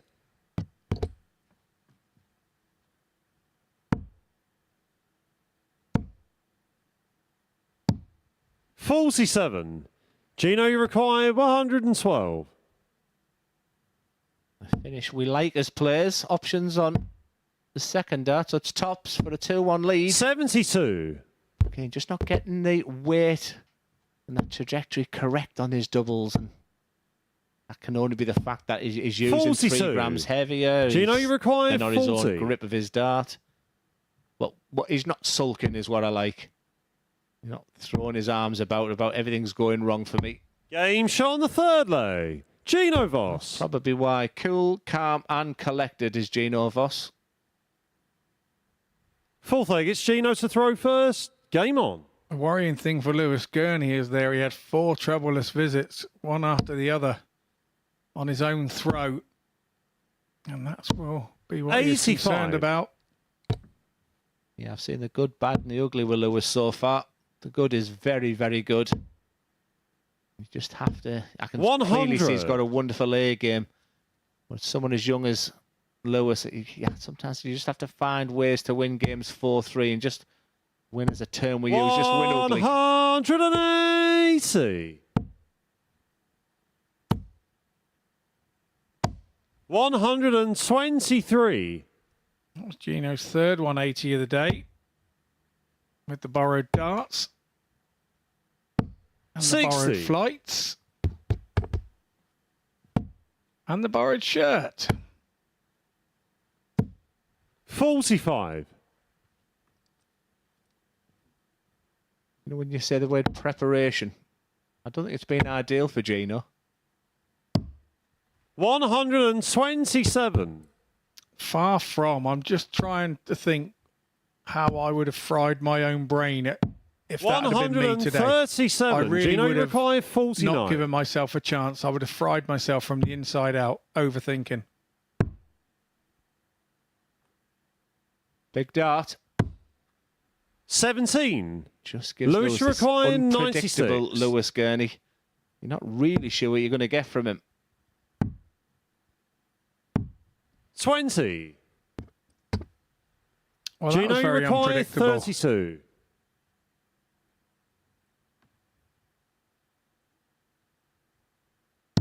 Game shot on the fourth leg. That wasn't- Gino Voss. There was no pressure on that because Fifth leg, it's Lewis Lewis to Gurney throw had thrown 2 first. outside the Game board. on. It made Gino so relaxed going for that double. craziness. But 125. I don't know him well enough. Maybe that's the way he plays, but he seems to come in and out of games. And like you say, we've seen a bit of everything of Lewis Gurney today. Yeah, I like that. 140. Does seem to be coming in and out, and it's just more out than in really for him. But it's just his demeanour as well. I'd like to see. 56. I'm not saying a smile, Scott, but it just means the shoulders look down. I just think he's giving too much away to his opponent, and I think that's one area straight away I would say to Lewis is it can be improved. He looks like he's a very laid-back character. I'm not going to change him or anything, but just show your opponent that this is what you do. 140. Get on that front foot, bounce on those. Just show your opponent you're feeling good about yourself. I know he's a dear friend of my good mate Dan Perry down in Dorset.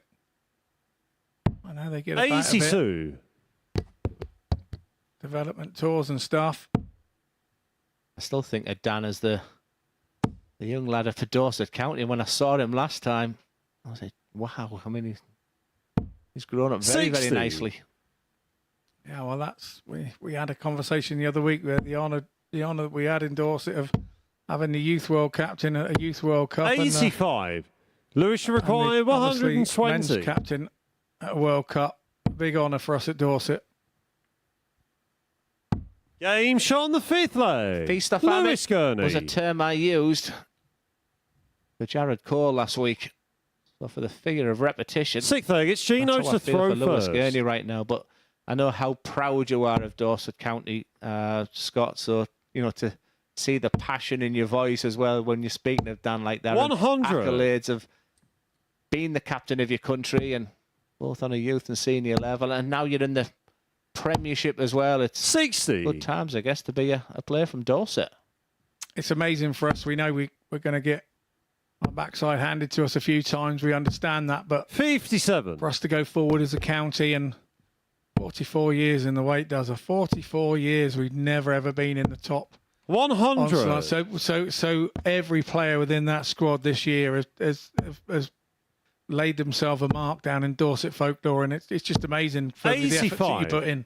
I don't think you'll be taking the beatings you talk. I hope your foundation was always that brilliant ladies team that you had as well. So 60. And I always think the levels when I went to Yorkshire is, and then that comparison with Cleveland, I didn't see an awful lot of difference. It was just the upper echelons of them, maybe some 59. of the ladies and some of the men's here. But I think you've got a good squad, and we're struggling to put squads out at the moment of Cleveland because other players are now 41. so many other avenues that can go in, whether it be development tour or ADCs and that. But yeah, it's really important to keep that county 100. going. Yeah, the lovely thing when a county's doing well, you develop success stories like your Tommy Morris's, 44. your Sam Do you know you Curtins and the require ladies. 100? They're all playing elsewhere on big things now. Yeah, I was impressed with him. 21. Oh, dear. The game was totally and utterly in the hands of Gino Voss. Was he going to check out 100 for the match, or was he just going to hit a big 60 and lay up? Because 79 is not the friendliest of finishers. But Lewis, yeah, wow, he says. 82. That last dart just keeps him Gino interested. requires And 79. if Gino Voss throws this one away, he will look back on those last three darts. But there's the composure this time. Just feels a bit more business-like this throw. He's only going to get one dart at top, so it looks like the left-hand side of that double top. 59. And if Lewis Gurney checks out here, Scott, Lewis should he require will look back at them last six 114. darts. Yeah, he will, and he's giving himself a chance. 94. An unfortunate flight Gino, you deflection require there. 20. Voss has to go now. Game, shots, that double and the five match. again. Gino Voss. It's a 4-2 win for Gino Voss over Lewis Gurney. Takes him to 4 points in the table and up to fourth. The average is not too much to write home about, but we spoke about those. And nobody worries about the average when you're winning. It's on to a sport break now. And after that, we'll be back with Miok versus Heenahan.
Welcome back to the MODUS Super Series, where Gino Voss completed the job against Lewis Gurney, winning by 4 legs to 2 to seal his second victory of the day. Right, next up for us, it is a battle between Jerome Mioch and Conor Heenahan. These two look as if they're the stand-up performers so far today at the Super Series. Heenahan unbeaten in his games up to press, but is that record going to go against the highly impressive Jerome Mioch? Let's find out in the company of Scott and Glenn.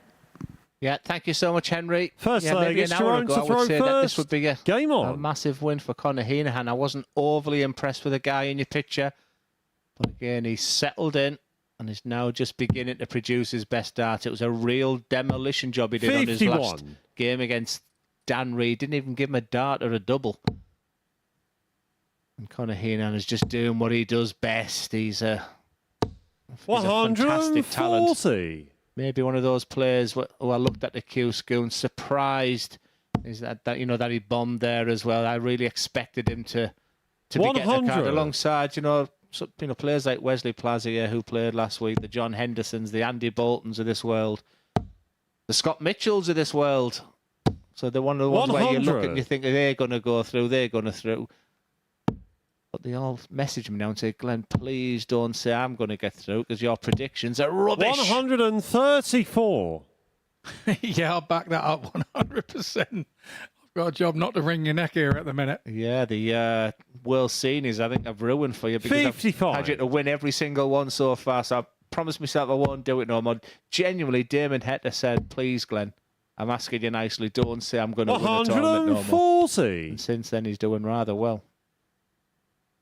Yeah, Damon was one I played in the Aussie Darts Open final and missed 3 darts at double 16 to win it 10-8. 55. Jerome, you require 76. I never knew who he was at that point, and we know who he is now.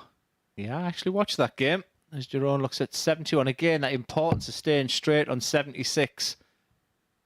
So you look at the 13, you would feel, or the 17 to leave a tops or 18s. 36. Conor, you require 151. Importance of staying straight on 76. Single is a must. Treble is the bonus. Should stay there. 85. Jerome, you require 40.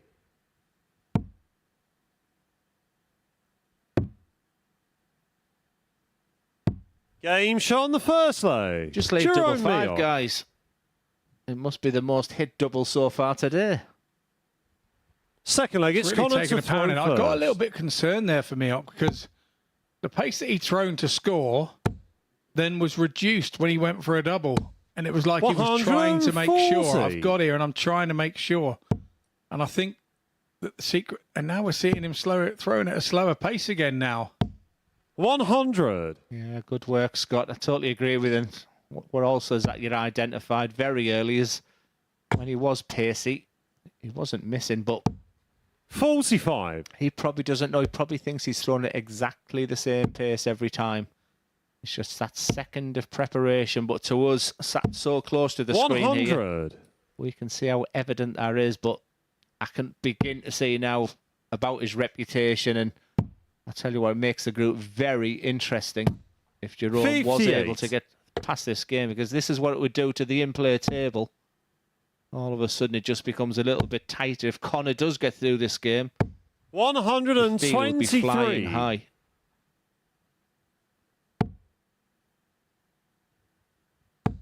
And what you have to remember, I think sometimes players 43. will harbour on things that commentators say.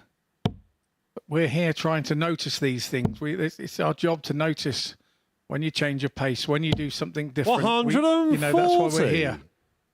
And I enjoy when players say they've used it to an advantage. I do like that. 59. Yes, Jerome, you require 38. 2-0. Game shot on the second This leg. is much better. Jerome Look at the Mioch. bounce in that step as well. This is good stuff. Third leg, it's Jerome to throw first. Game on. Yeah, I like to give credit where credit's due. And I'm happy to give constructive criticism, but I do remember Saturday and the 43. commentator door being barged open by Johnny Haynes. You said this about me last night. But like I said, I don't apologise for anything. I'm 55. asked if I can give some thoughts and process and the ups and the downs of the games and, you know, my opinions. And I highlight the word 100. opinions. And we have to give an opinion on what we see. I think it's been great since being a commentator. I do take everything now with a pinch of salt. 60. Anything anybody says about me. I remember I got upset with John Rawlins once because he called me being slow and sloth-like, and I was absolutely fuming because I thought, you know, that's taking it over the top. I don't claim to be the fastest player in the world, but to have it highlighted because you got nothing else to say because I won't give anything else away in my misdemeanor or the way that I do things, I thought that was wrong, and I had to go at him one day about it. And he said, it's just my opinion. I'm allowed my opinion, and he's right. Yeah, opinion and... I think there's a bit of a cross line in that one. I'm probably with you on that. 56. There's no problem. We're still friends on social media, so we don't need to worry about that. 141. Is beginning to look very, very good.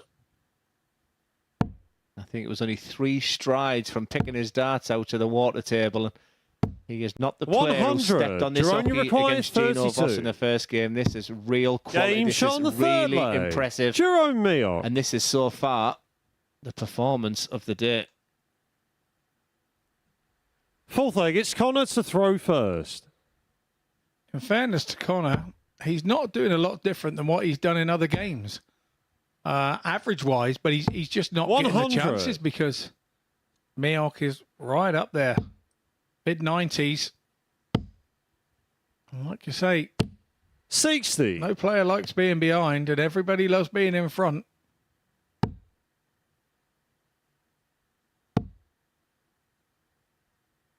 How you develop as a player is 97. the way that you control yourself when you're behind. 180. It's very difficult to get in front when your opponent is doing things like this.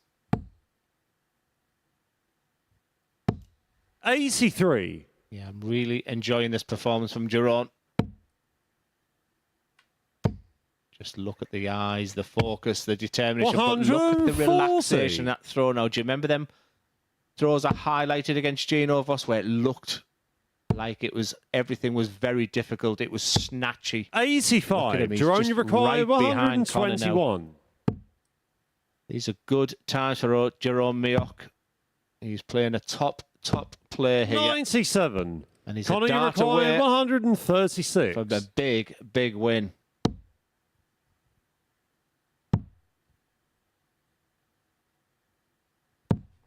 $58. Jerome, you require 24. For the match. It's Game, mission accomplished for Jerome match. Miok. That Jerome is the Miok. performance of the day so far. A shell-shocked Conor Heenahan will have to regroup and come back for a 4 win out of 5 ratio if he can win his final game. But it's all about the stats on the left there. 96.97 average. 4 from 8 on the checkout. Jerome Miok has come to the party. He's timing his run perfectly. And next up, it's Martin Adams against Dan Reed.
Welcome back to the MODUS Super Series, where before the break it was a case of Geronimo as Jerome Milk got the better of Conor Heenahan by 4-0, winning in ruthless fashion there. That moves him on to 6 points and +6 in terms of legs difference. Right, next up for us, it is Martin Adams in action up against Dan Reed, and I think he enjoyed that previous link as well. Right, watching this one in the commentary box, it's time to hand back over to Glenn and to Scott.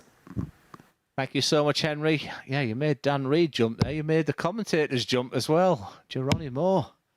Been a tough day for Dan Reed. First leg, it's Martin to throw first. Very professional. Game on. You know, goes about with his things very good, but he's up against Martin Adams, and Martin will be frustrated with a game he was leading 3-0 that he lost 4-0. But he bounced back like he always does, and a real hammering of Gino Voss. And 85. can really get onto 6 points. And again, he'll be looking to finish his campaign on 8 points in that standout game, the final game of the day, Conor Heenahan against Martin Adams. 180. Never expected Dan Reed to be finishing on 0 points. So I think it'll be a tough match for Adams here.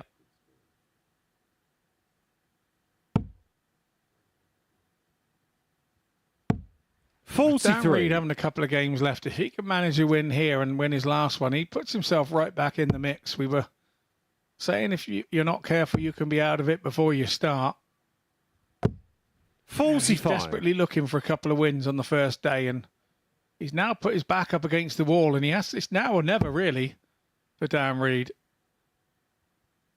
Yeah, Adams and Voss to finish for Dan Reed, so he fancies his chances there. He's gritting his teeth behind him.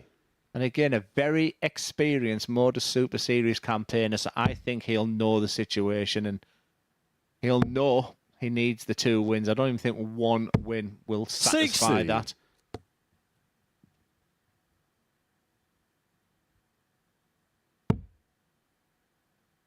I love that Wolfie throw when he does sometimes over push it and the arm goes straight on up. It's a trait of his throw that's been there for absolutely years. He did it on a double 16 when I was there for the win, and that 2015. And you know, when you just look at someone's body movement, and then he 100. roared, and I mean roared to the crowd, something you don't often see from him.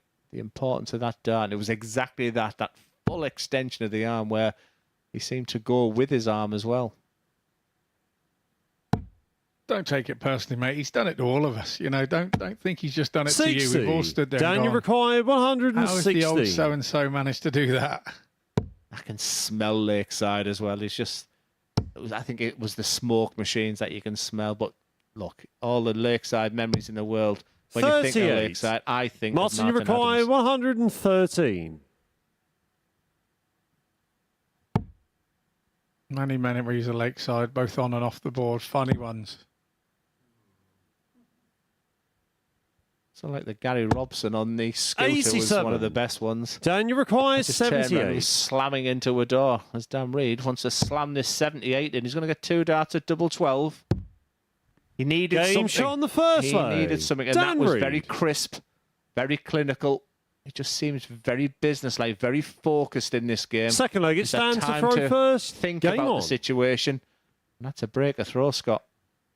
It is indeed, yeah. Recall the Gary one very well. A little segue, wasn't it? A little segue. When they first came over into the 59. UK. I don't know what would make you think around midnight it's a good idea to feel that you can ride one of those things through the bar, but yeah, great times. I remember also the late and great Bob Potter.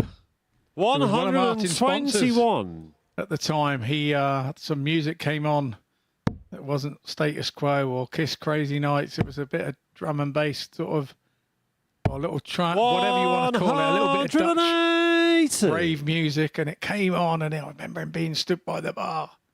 You got to get this rubbish off, otherwise there'll be a riot in here. There'll be a riot. You got to play what I tell you to play, and off he went to the DJ booth to tell Brian to get rid of it 95. because there would be a riot over the type of music that was being played. It's just a fantastic, many stories of those. Yeah, my favourite Bob Potter is you win Lakeside, you get your trophy from Bob, you get the 100. check, you go back to your room, you put your suit jacket on, and you go to a champions meal. And as I walked you in, he said, "You can't come in here I said, but I've just won the men's competition. No, Martin Adams is the main. I said, I've just won the competition, but wouldn't let me back into the champions meal. Absolutely love that. 95. Martin, you require 105. You see so many players contemplating 19s, etc. Not with Martin. You look at treble 15. I think is the most traditional play. You know exactly what finishes he's going to go for every single time. 53. Dan, you require 67. Dan Reid will be thinking, I'm going to get at least one dart at a double. Can I have two? Well, yes, you are going to get two, Dan. And in the last leg, you were very clinical. 63. Not this time. Martin, you require 52.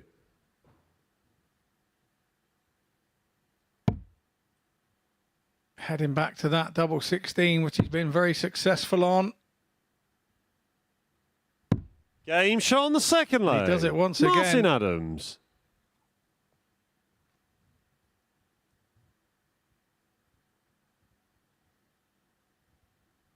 Third leg, it's Martin to throw first. Game on. Yeah, he usually writes on his shirt how many lakeside appearances, doesn't he? Is it 26 now? Yeah, I think it's on the back of his collar on this shirt, I noticed earlier.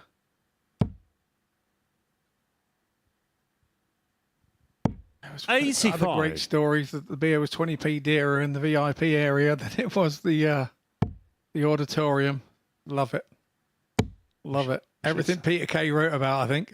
We should 140. We should write down a book, shouldn't we? I'm still waiting for Tony O'Shea's book. He started it in lockdown, but he said he was on about 200 pages and hadn't even reached a stage where he's a dart player yet. That's character, that is, when you've got that sort of stuff to write about. 121. I remember meeting Tony O'Shea. I couldn't believe I'd been picked for England to go to Canada. I met him at Schiphol for whatever. Oh, no, Manchester Airport. We were flying up to 100. Newfoundland and doesn't like flying. Let's just say his drinks bill was over 125 quid. Hey, don't mess about. I remember that year because I felt I should have been picked, but I won't say anything about that. It's all good. 140. You enjoyed yourself. You won I it. You did. go. Yeah, good man. It's the only time I've represented England when I didn't kick off at the end, but that's another story. I don't know what you're talking about, Glenn. I've got no idea what Martin, you're you talking require about. 155. Treble 20 for Adams. Treble 19. It's a very tough finish, the 155. Would have left the double 19, but what he can do is set it up nicely. Just 84. straight into the 5. Dan, you That gives require hope to Dan Reid. 121.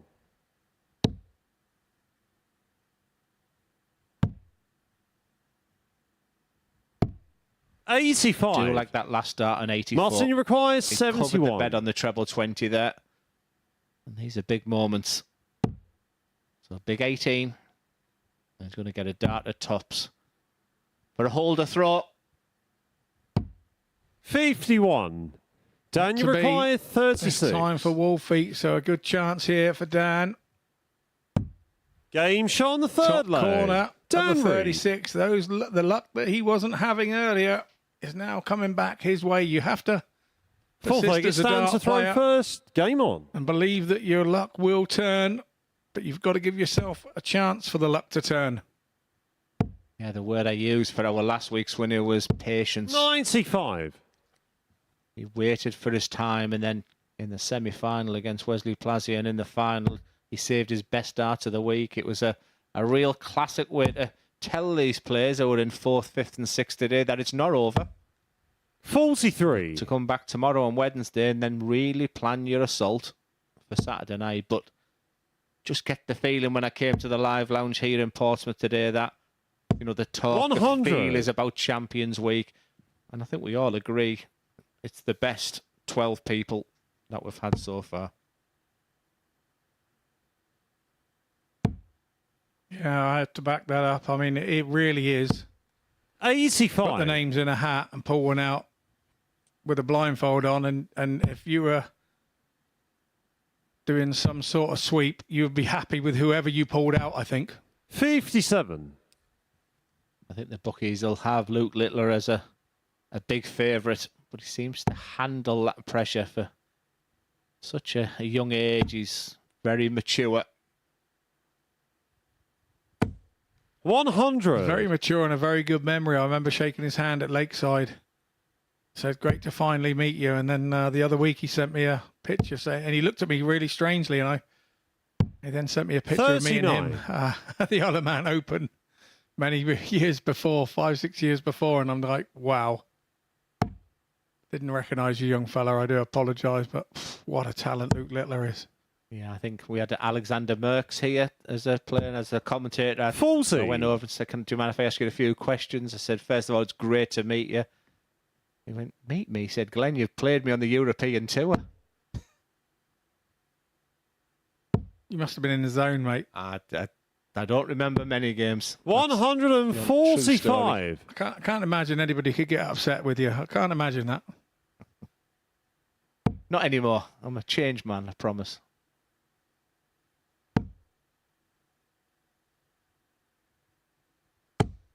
$100. Daniel requires 65. The danger, as we know, is if he does go for the bullseye, is hit it.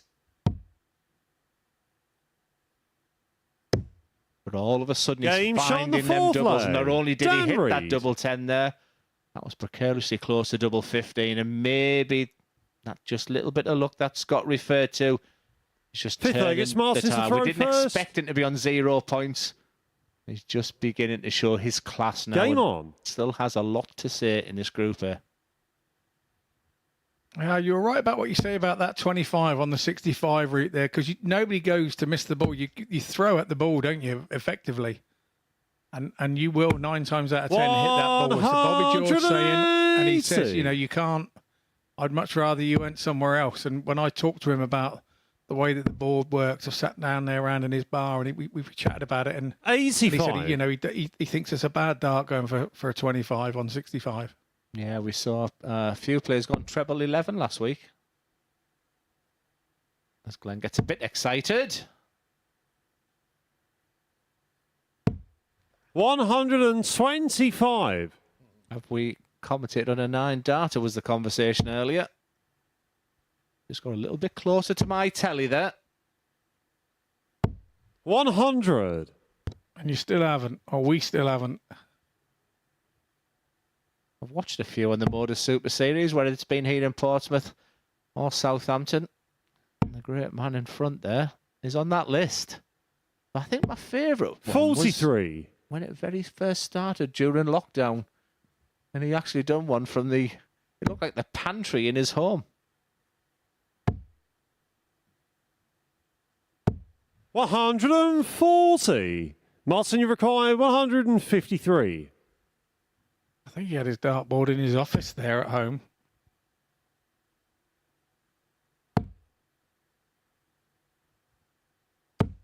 $125. Yeah, where the MODUS Super Series has started, small acorns and all that. And now, is there a bigger prize in amateur darts? I don't think so. 100. Martin, you require 28. No, there isn't. Certainly not even weekly.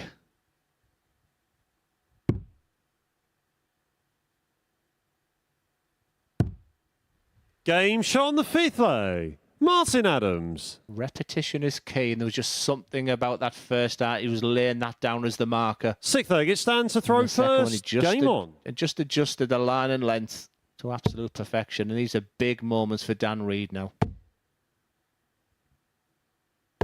140.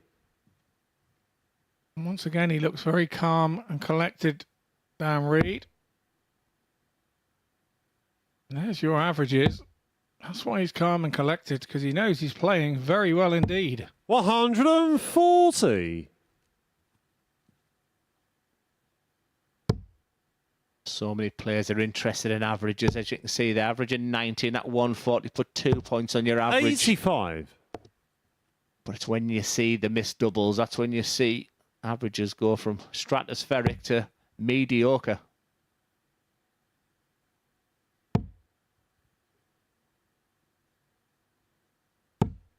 $36. Dan Reed now becomes a massive favourite for this game. Keep it simple at this point.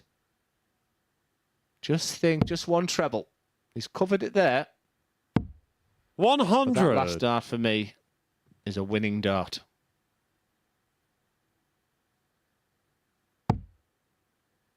Mason and I were talking about safe darts the other week, and I think there is a place for a safe dart in a position in a leg. 68.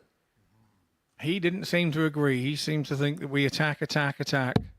No, I'm with you. I think 100 is my thought process here. I'm not thinking, just one treble I'm thinking. 60. But you can sense the fact he's not winning games, because when you go under that treble 20 bed, that's telling me he's feeling a bit of tension in his arms.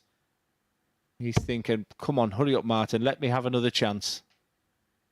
140 here from Adams, which he duly Daniel requires replies with. 116. It's going to bring more tension to his arm.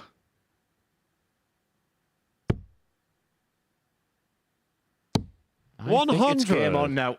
Martin, you This require is typical 117. Martin Adams. What do you call him? Martin Adams. I thought he was going to do a classic one there for us.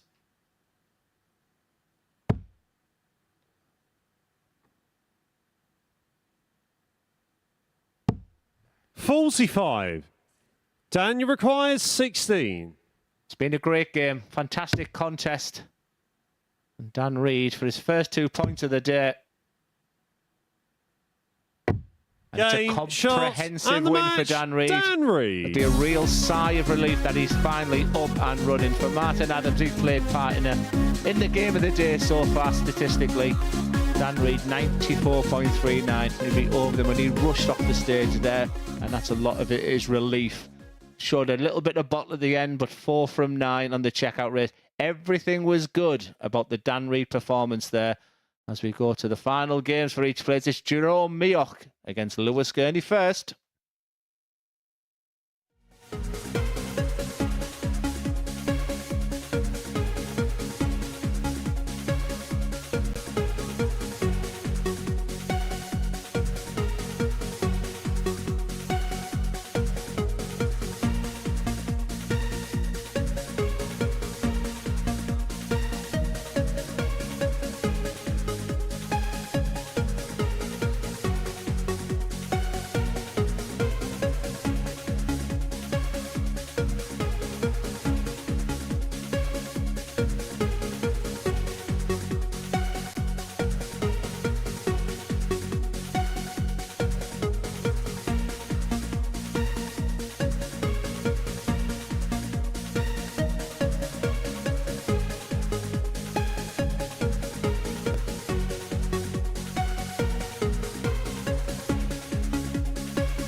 Very well, welcome back to the MODUS Super Series. Before the break, Dan Reid arrived on the scene, getting the better of Martin Adams by 4 legs to 2. And instead of me talking over things and messing up my lines, it's probably better to show you what's happened so far today, because we've got 1 round of fixtures left to go here at the Live Lounge in Porto. And this is how the table looks. Well, it is Jerome Mioch who leads the way. 6 points plus 6 in terms of legs difference. Conor Hinahan also on 6. Whilst there is a chasing pack developing of Martin Adams and Gino Voss. Well, Lewis Gurney looking to make his way onto 4 points for his first day's action. Jerome Mioch can make it to 8 if he can get a victory in this one. Let's hand back to Glenn and Scott. First Thank you, leg, it's Henry. your own to Yes, throw he's just first. got better Game and on. better and better as the man in your picture right now. And my assessment is I'm super impressed, but with room for improvement as well. The throw just looks a lot more smoother now. And see the little bounce on the step there. That's also a real telltale that he's feeling good. Where 60. you usually get the opposite with Lewis. Everything just seems to be a bit of a chore for him. And again, his head looks down there. And if his supporters are listening 40. and watching in, then you tell him from me, he's an exceptional talent that he needs to believe in himself. And don't give too 41. much away to your opponents.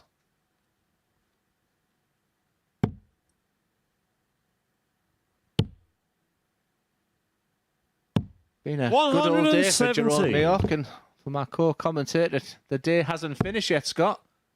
What's happening after state of play here? 56. Oh, a few little jobs at home. Go around and check the animals when I get home after the drive home. And wife's got some pygmy goats as pets. We go and get them in. 100. Walk the dogs. There's plenty to do. There's always plenty to do on a farm. 180. As I'm deciding, is it a doner You're only kebab for required dinner 104. or shish kebab? The world of darts. 38. Lewis, you require I thought you 164. were a salad muncher these days. I'm just breathing in.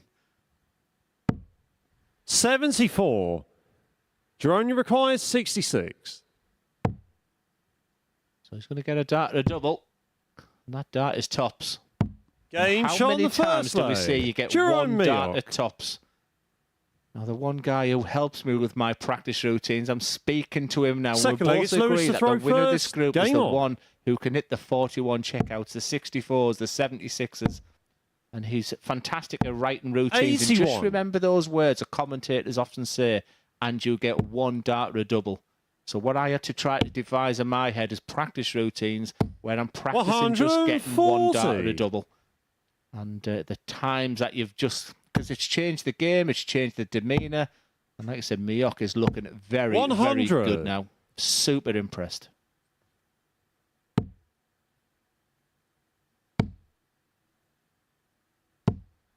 $140.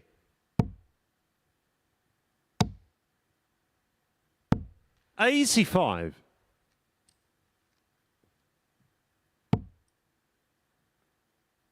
Still finding it hard to look at those darts at the 48 mil 100. point.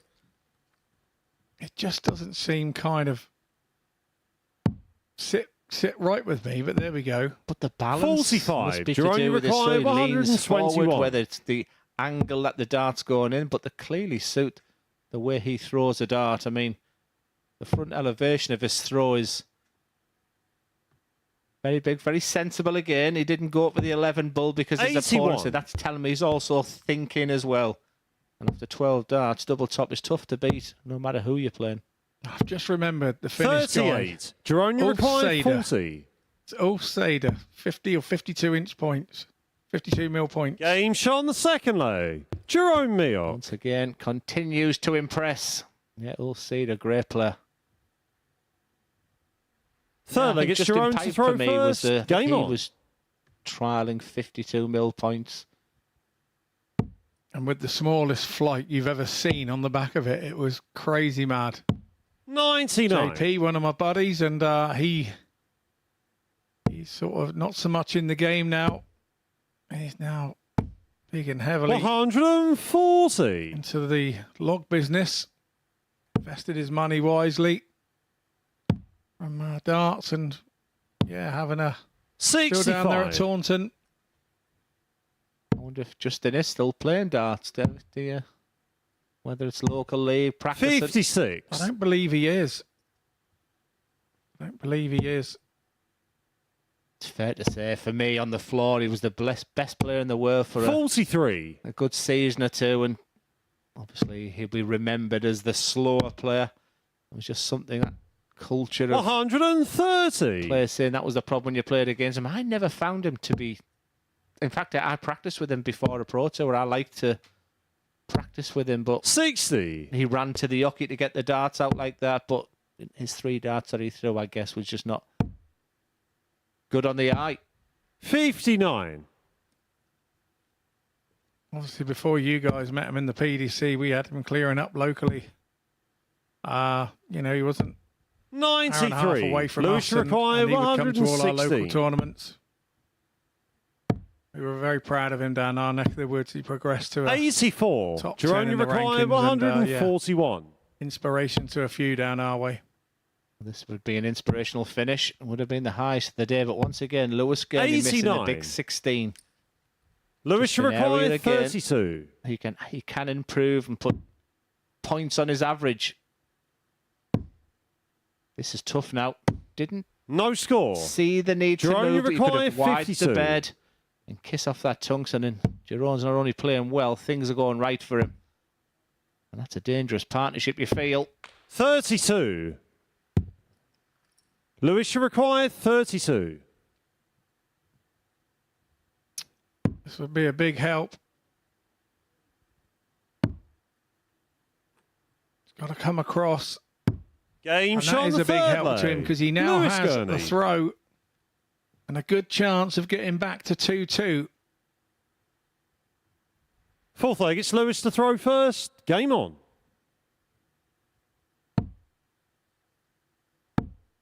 Yeah, if Jerome does lose this game, I think 100. his thought will be on them couple of darts there.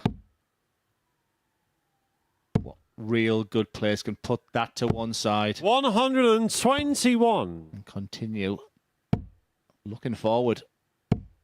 It does one of two things to you. Either let the 140. next 6 darts go terribly because you're still thinking about missing those darts at a double, or you do what I 77. would suggest and start thinking, hang on a minute, I know what, I'm going to get myself there again and I'm not going to make the mistake. And that's what you have to think. 41. Pressure effectively is on Lewis Gurney this leg to hold his throw. That should be slightly easier. 98. Yeah, nothing to separate them here. One big score from Lewis makes him a big favourite. Again, it's not ideal where he's at, but that's a beautiful dart. 100. Second dart was a beauty.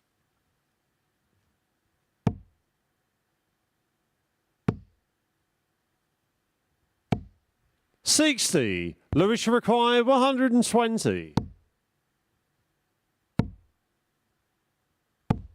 100. Jerome, you require 145. A really nice pace to this game. Lewis is going to have darts for 2-2. 90. Lewis require 20. Game parity. shot on the fourth lay. Lewis Jerome Gurney. Leoch will be thinking, that's a couple of minutes I want to forget because he had darts for a 3-0 lead. Now he's very Fifth much leg, it's in a Jerome game. to throw It's a best of first. three Game on. and all to play for. Jerome Leoch still has the darts, is what he's got to be thinking. 140. He's got to hold his own throw twice. Yeah, and for Lewis, Scott, you're thinking, I've got it back to 2-2, and then you hear that the 85. referee scored a 140. It can be disheartening. It can be, but then when you're thrown second as a player, you've got to be thinking the momentum's with me. I've just won the last 2 legs on the trot. 119. It's harder for him to hold his throw now. 95. Just gives him an outside chance, but he's 60 behind plus these. You don't look. He's looking for a troubleless visit here, 93. and that last one will be like a dagger to the heart. 43. Just Jerome, you too require inconsistent for me. 149. I just think just a second off that throw as he looks at treble 19. 133. Still waiting for a really good finish today. I thought that was the moment. 41. The highest finish we have of the Jerome, day you is a require 120 from 60. Lewis Gurney.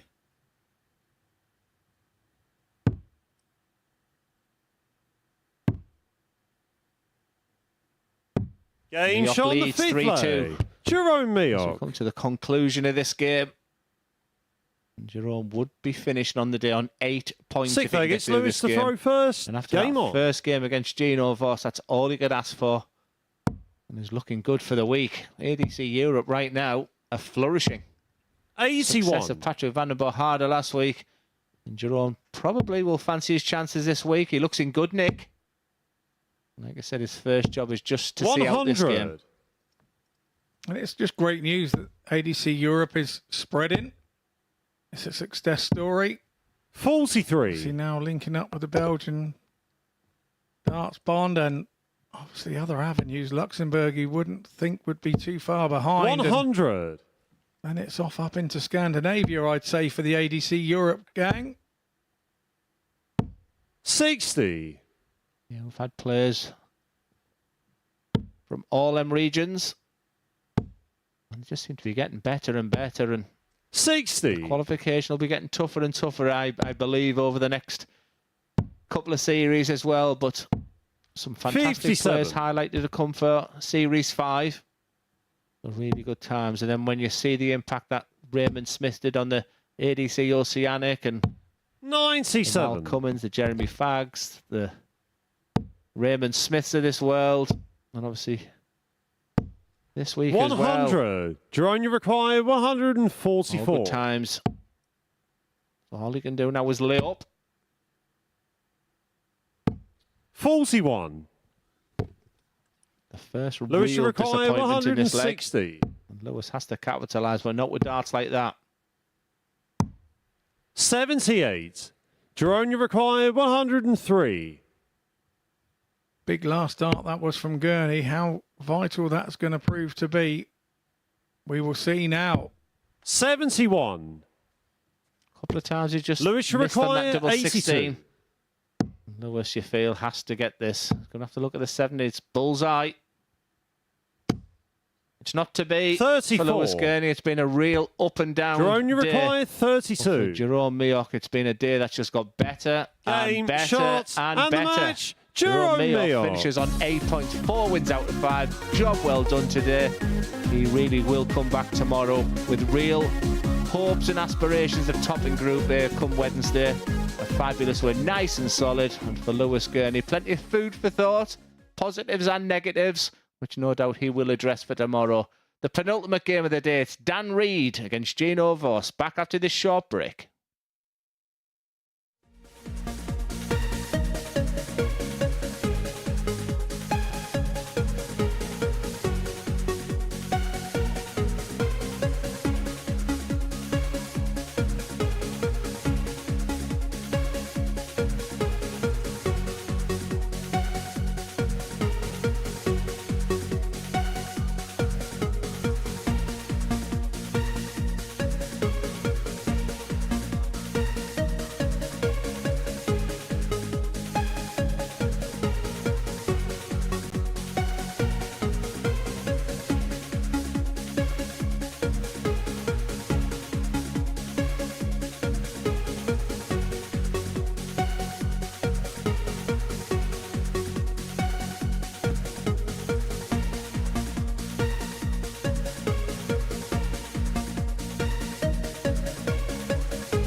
Welcome back to the MODUS Super Series, where we are joined by the man who has topped the table overnight after day one, Jerome Meoch. Jerome, first of all, many congratulations. How did you find it out there today?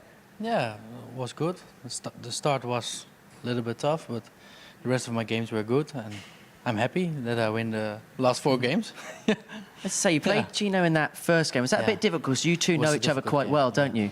Yeah, it's my mate, and we had some problems yesterday. This was not an easy match. Not uncomfortable. So yeah, we forgot the first match, and yeah, the head's empty, and we playing the rest of the matches. And well, I get to repair myself, and I'm happy. Did you feel like you were playing better as the day went along? Yeah. The second match, I had some luck. Martin was 3 up against me, and yeah, I thought, come on, man, this is the second game you lose. Not possible. Come on, fight back. And I had some luck, and I'm fighting back. So and I win that match, and the rest, yeah. Every match is a new game. It's a different game. But I'm happy that I win the 4 matches against my loss against Gino, and yeah, I'm happy today. And just finally, it's your second time here at the Super Series. What have you learnt from your first time here that you've taken into this? Yeah, enjoy the games. You know, you on live on YouTube, and the people look at you, but the only thing you can do is enjoy it. And yeah, play your A game, play the best game, play what you can, your best game. Yeah, that's it. Do your best, and we will see it. We will see where it ends. Yeah, it's all you can do, right? It's all you can do. Jerome, many congratulations. Well done on your first day. Couple more matches for us to go here at the Super Series. That kicks off with Dan Reed up against Jerome's mate Gino Voss. And watching this one in the commentary box, it's Glenn Durrant and Scott Mitchell. Yeah, thank you so much, Henry. Again, very refreshing to hear from the players. Quite relieved after that first game against his good friend Gino Voss, but I could really understand the reputation that he came with this week, and he's looking really good for a very, very good week. I think Conor Heenahan halfway through today's session was thinking he was going to run away with things, and game on. There could be some fantastic battles between the two of them. For Dan Reed, it's been a bit of a disastrous day, but he can end on a real high. He was sat after 3 games on 0 points. Well, he's up and running now, and a win 60. here will give him 4 points, which you feel is the bare minimum you want to take away from day one. And for Gino Voss, it's just been, 24 hours of 45. Been an absolute disaster, really, but he's done what he needed to do, and very similar to him, he can end up the day on 6 points, so still plenty to play for both players. 99. Yeah, indeed, and obviously Gino's just hoping to get back to his hotel and find that his case has arrived surely, so he can get better normality back into his life. 100. I'm thinking, though, he said he was 2 hours away, so am I thinking Heathrow? Because Heathrow's an hour and a bit, maybe, yeah. 45. I'm just thinking, what the chances are of getting his case back?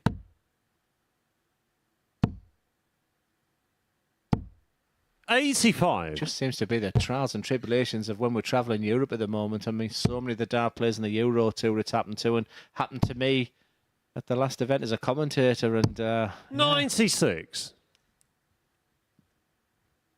It's happened to me a couple of times, but once I was able to get the bag back quick enough, and 98. the other time it turned up the following day. Ironically, I won the warm-up singles in Finland without my own darts, and then got knocked out first round next 2 days when I got my gear. 45. So, you got to be careful what you wish for. I like that. Another one of them would be nice. 133. Dan, you require 156. It's all about the first dart. And when you're so aggressive on a treble 20, you'll find out that you will drop low. And he lost 76. the line in that one. Just Gino, too much effort 40. and desire on the treble. But for Voss, doesn't want to be messing about. That's exactly what he doesn't do. It's a very solid 17 dart opener. And more importantly for Gino, a breaker throw. Today might not be the disaster Second of all leg, it's Gino to throw first. You'll Game only on. be 2 points off top of the table. You have a little look at the in-play table now. If you bear in fact, Matt, if Gino could add another 3 points onto that leg difference there, he puts himself in a really good position. 95. Another fantastic crowd in here on Saturday, Scott. They made a big difference, especially the crowd from Jared Cole, etc. And You can be here on Saturday night. 140. Some brilliant players expected to qualify. Just simply scan that QR code. That'll take you to the necessary website. There's a small booking fee. It would be 140. fantastic to see you. And Scott Mitchell will be in attendance. He'll be commentating on Saturday night. Should be a great 140. I'll be in with my best cattle market jacket on. Love the Saturday nights here, the fabulous evenings. 50. Do you know you require 81? All he's doing there is he doesn't need to go for 12 bulls, so very sensibly lays up with the treble. 49. Experienced play there from Gino Voss.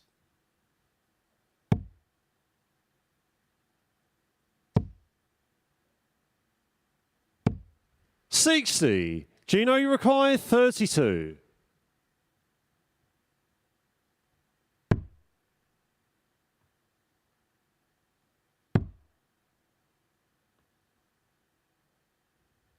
Game shot on the second leg. Gino Voss. Looking good. Dan Reid expected a bit more in this match. Third leg, it's When he Dan had to against throw Martin first. Adams, I Game thought that was on. going to be the catalyst for him to kick on. This has been a pretty dominant display from Gino Voss. Yeah, he's got all that confidence back from 140. managing to beat the legend that is Martin Adams, and I thought he was going to come out through 91. more freely than he has. If I had any advice for Dan overnight, it would be 60. Wow. it would be sharpen your points. No. It would. How unlucky is that? It just sums his day up. Sums his day up. I was going to say, if I was going to give him any advice overnight, it would be don't look at 60. the table for the next few days. Just come and play. And what happens now, you put a bit more shoulder in because you think your dart arm pointed to where you want it to be. That's the fear that you overpower the throw, but that is a tough 60. pill to swallow. That was a 180 written all over it. And when you overpower the throw, because you're throwing, your arm is going through the air that much quicker, the release point 58. then changes, which is exactly what you said about in the last leg. You then tend to release it at the same point, but of course, because your arm's travelling forward faster, that is later. So you have 97. to change your release point, and we're seeing that now with Dan, where they're going just underneath that treble 20. 85. All to do Dan, with you that require parabolic arc as the dart leaves 144. your hand to the board. Absolutely. Just time is not right for Dan at all. So use the word tension and 44. anxiety that can come into your body when you're 2-0 down as well. People say this game's not a science and not to overthink it, but they're the reasons behind the inconsistency of people's throws. 95. Dan, you require 100.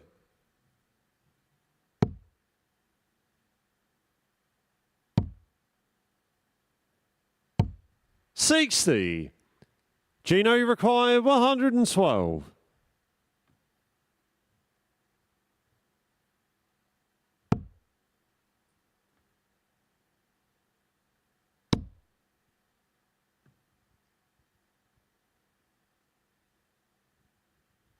Game What shot on the a third finish. leg. The finish Gino of the day Voss. for me.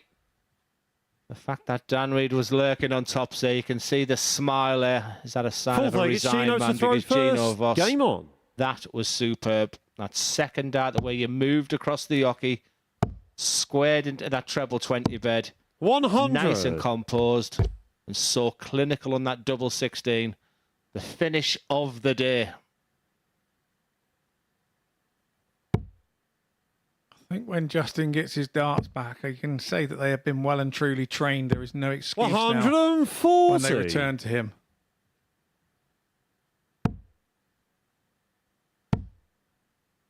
Oh, Justin thought he was throwing that 85. second one there.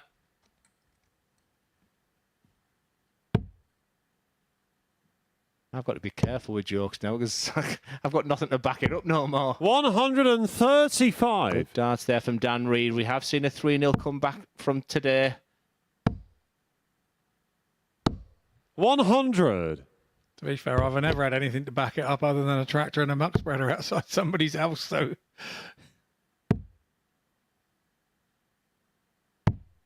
82.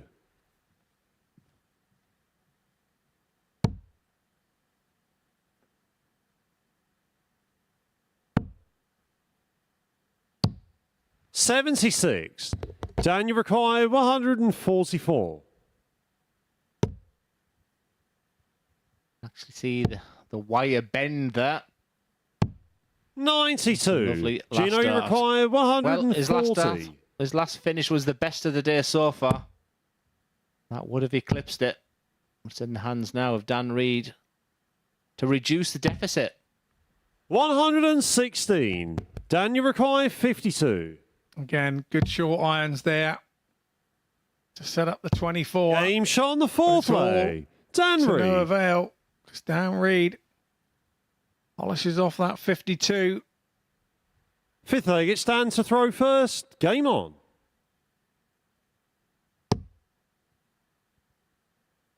Dan plans to go nowhere, but he's got to get a good off. haven't you? 44. The way that averages and things are broke down, and first 9 dart average is a very 70. kind of important stat, isn't it? When you're looking back after a game. Yeah, it's all part of what the game is now. When you can say, when we look at self-reflection and when you're analysing your game, and now you can say, well, I clearly 100. couldn't match Scott Mitchell in that game because his first 9, he was just destroying me. But the second part of the game, but like I say, I think the real elite players, they just have 100. that much belief and ability in their own self. I'm not so sure with their number crunch as much as the real overthinkers. Back in the day, sort of 14, 15 years ago when I started, 100. even on the county stage, you hit 3 tons a leg, you were very difficult to beat. It's nothing like that now. Yeah, the trebles were half the size when I started. that's for sure. 100. I'm 6 months older than you. You're an absolute liar, honestly. They were the same size, weren't they? 3/4 then. 28. Yeah, it's a good feeling when you stand down the rocky, and that's why your preparation's so important, because it's just sometimes when you just stand there and you think, well, I know I'm going to 96. score big here. All of a sudden that treble 20 will open up for you. But when it goes to 3-3, it's as if it's diminishing in your eyes. 100. This is good fighting Gino, you here from Dan require Reid, but it's in the hands of us. 135. Hey, look at Bull first dart. You can still do that. That first dart was the perfect marker, Scott. 46. Dan, you require 129. 2 minds where to go, wasn't he, with the third dart, and ended up being neither of the above. 93. Well, this is Gino, you for the require match. 89. He's going to look at the 19s bed. In the back of his mind, he'll be thinking straight 19, straight 20 bull. But the treble 19 makes a big difference. He'll go back upstairs. It is that bull. Game, And that shots, is a clinical and the match. way to Gino finish Voss. a very good performance from Gino Voss. The 112 finish, the 89 finish. He had his problems in preparation for this competition, but he's done a fabulous job and finishes off just shy of a 90 average. Brilliant on the checkout. Gino Voss, absolute respect to you on what's been a difficult day. For Dan Reid, must do better as we move into the final clash, a big clash. It's Conor Heenahan against Martin Adams.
Welcome back to the MODUS Super Series, where before the break we saw Gino Voss get the better of Dan Reed by 4 legs to 1 to round off their respective campaigns. For the Dutchman, Gino Voss, 6 points, 3 wins from his day. Not bad for a man that is having to use a referee's darts today. Right, let's get into the final match of the session, because we are going to see Conor Heenahan in action. Now, he can join Joe Milk on 8 points at the top of the table if he can get the better of Martin Wolfie Adams. Let's see what's going to happen in our final game of the day, and hand over for the final time today to Scott Mitchell and Glenn Dunt. And for the final time today, thank you so much, Henry. Yeah, it's been a day where Conor Heenahan probably thought he was going to run away with things before Jerome Mioch went on a real run. So he's got to still remain very positive, because it can still end of play, being on top mark alongside Jerome, but he's got a tough ask in front of him in Martin Conor to Adams. throw first. Sure, they've played Game many on. times, and has there been many more important than this one? Because Conor Heenahan, the minimum right now is to finish the day with 4 wins out of 5, and he has the darts. That could be important in this game. But with Martin Adams, will he finish 46. with a real flourish? We know he'd like to. Also keep him in touch, wouldn't it, for top of the group? 2 days to go. 60. You know, Tuesday is moving day in Group A, without doubt. Starts to take full shape. As the players have played 10 games by the end of the day 38. on Tuesday.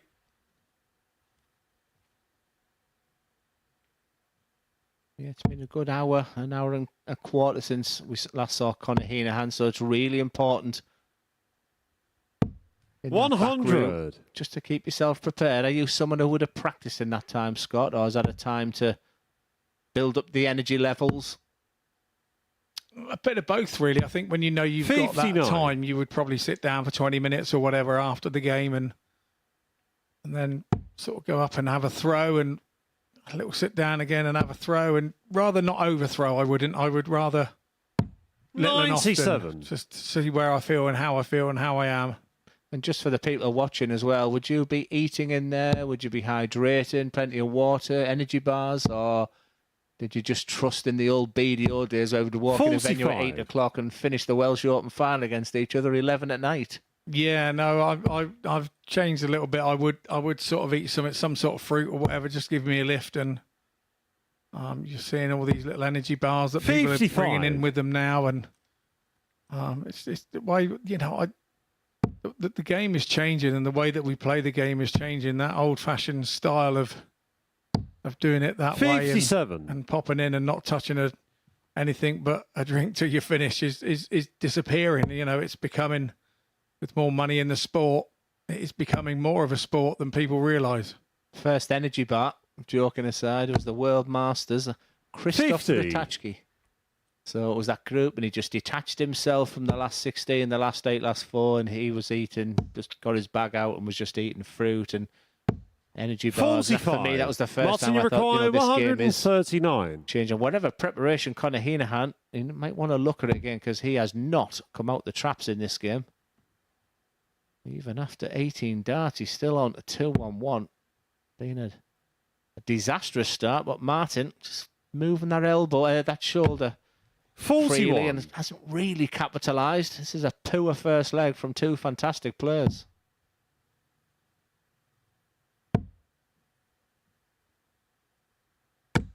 $99.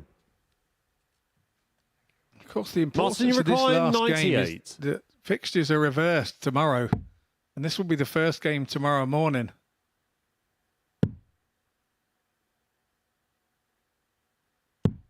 $79.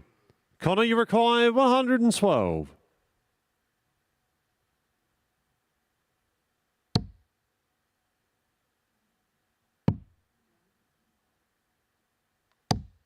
$88.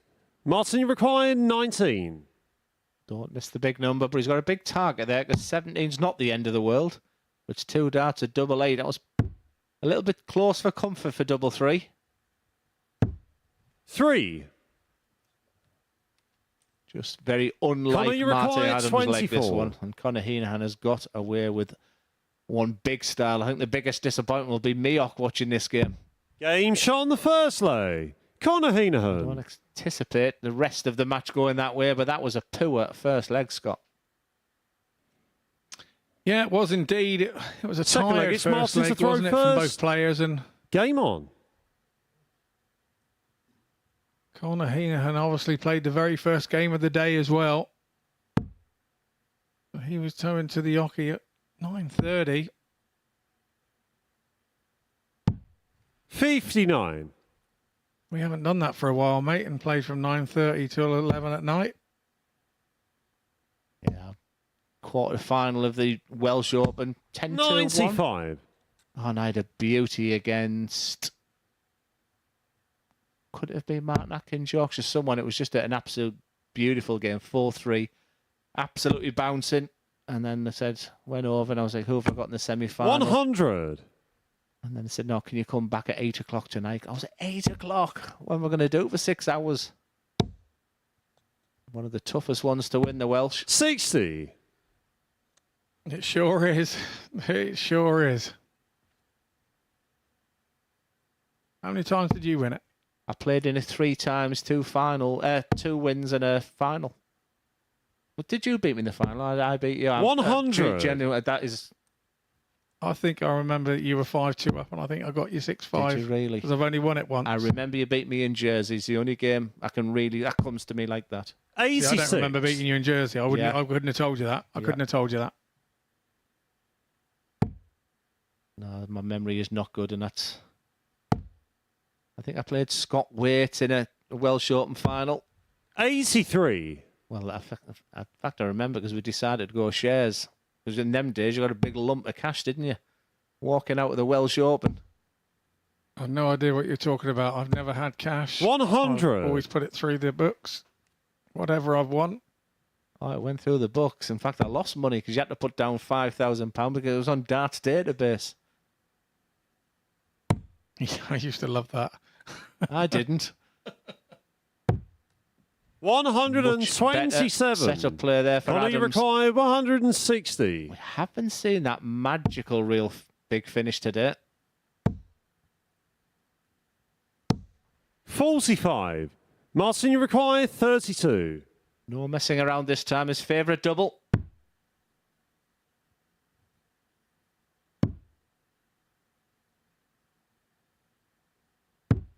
$16. Not to be again. Connor, you require 150. This time. So Connor gets a stab at 115.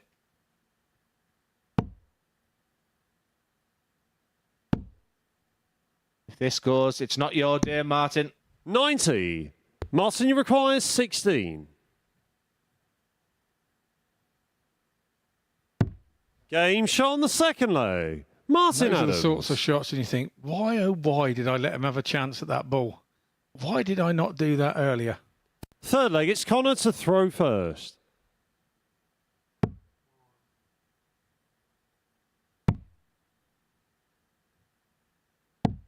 $57.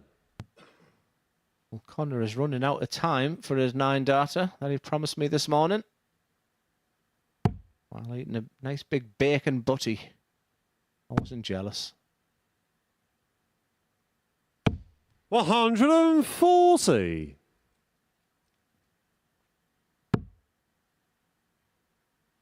What's your conclusion been for today then, Scott? How have you read the group? 96.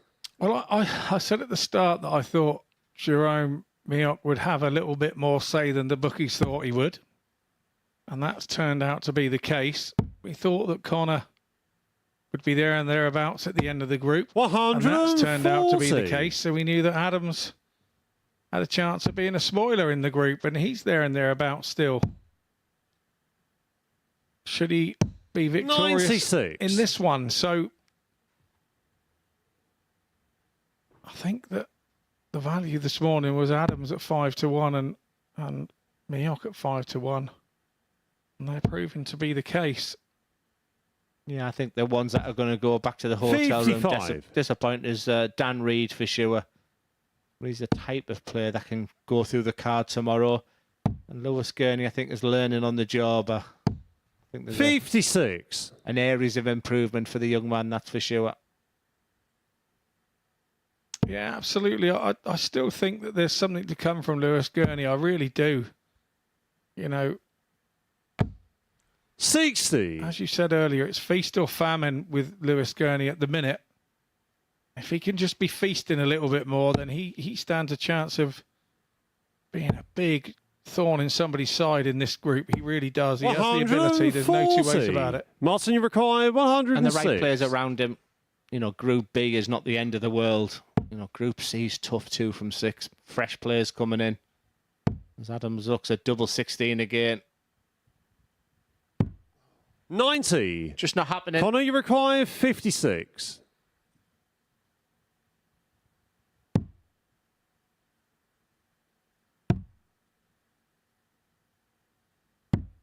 $16. We've seen him miss Martin, a you few of require those big 16. numbers today, Conor Heenahan, and that's something that he needs to sharpen up on Game shot over on the the next third 2 days, leg. because he's Martin Adams. given another opportunity there to Mr. Adams, and he's taking it with both hands. Yeah, this is a Fourth leg, disappointing it's Martin display to throw from Conor first. Heenahan. Game on. And you can see he's talking away to himself. And like I said, the big winner could be Jerome Mioch, because I think Jerome assumed he kind of would win this game. And like I said, that value at 5-1 on 95. Jerome at the beginning of it was beginning to look good. And he just seemed to be getting better and better as he grew into the competition. 58.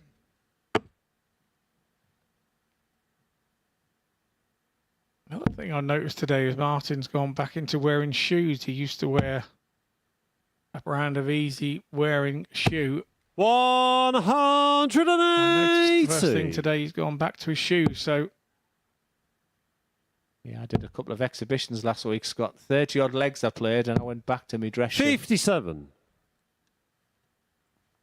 Pretty similar to what Martin's wearing there. I walked into my first one in Barrow, in Cumbria. All the players around the board. You know, like in a bar rather than on a stage, etc. I was like, oh. But 100. well, I love those sorts of I do. ones, because you know that if people have come to see you, you can send them home happy. Any reason behind this display, Scott? I'm struggling to assess. Couple of ghost 59. throws there Martin, from you require Conor 126. Not sure what that's about.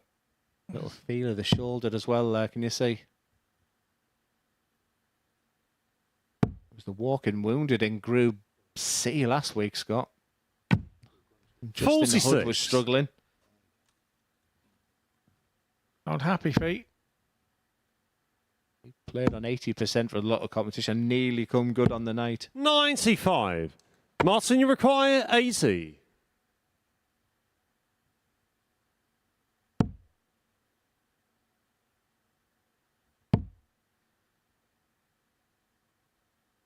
Game shot on the That's fourth the way leg. to do it. Martin Adams. Ultimately, it's all about hitting doubles at the end, and Martin Adams just beginning to find that outer ring. And Fifth leg, it's Connor to throw Incredibly, first. Scott. Game on. if Martin Adams does win this game, Conor Heenahan doesn't finish in the top 3 overnight. I didn't see that 2 hours ago. 121. No, it was his first 3 games. He looked like he was in his armchair. Although the averages, I did say up on the balcony, weren't great. He looked controlled and 95. didn't really look troubled. He looked like he was going to do whatever he needed to do to get through the group. Yeah, just absolutely really enjoyed the company of Scott Mitchell today. He's got some 140. duties to do on the balcony there, but just a big thank you. I've really enjoyed this morning, Scott. As Martin Adams looks to see out this game. Conor Heenahan trying to find some inspiration. 78. He has the darts. He has the lead. Can he see out the match? But when you try too hard, all of a sudden you then creep 36. into areas of the board you don't want to be. And Martin Adams usually punishes that.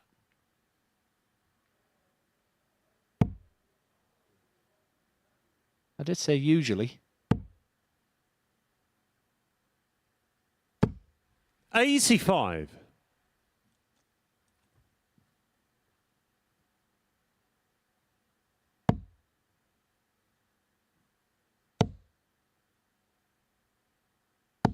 $100.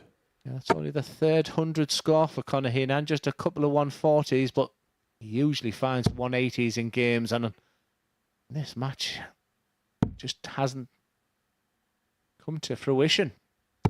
135. Conor, you require 104. 16 seems to be the preferred road for many players, especially players who like double top as well. 80. Martin, you require 108. For the match. Options. He's going to get a dart for the match. And you can see what Conor thinks about that. 76. Conor, you require 24.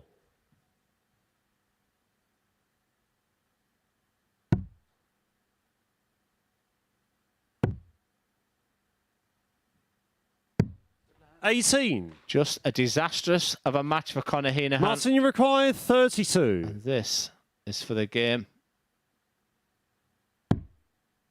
Double 8. As Game, Martin Adams shot, puts himself and in the the match, contention in Martin Group A with a Adams. 4-1 victory over Conor Heenan. He will be super disappointed with that display. But for Martin Adams, it's been a long old day, but he puts himself in second position overnight. It's been a very, very competitive day. But it's Jerome Mayock who goes away as the happy man, as the tail of the tape is shown there. Martin Adams, not spectacular, but just did enough against the very disappointing Conor Heenan. But the day lies with Jerome Mayock.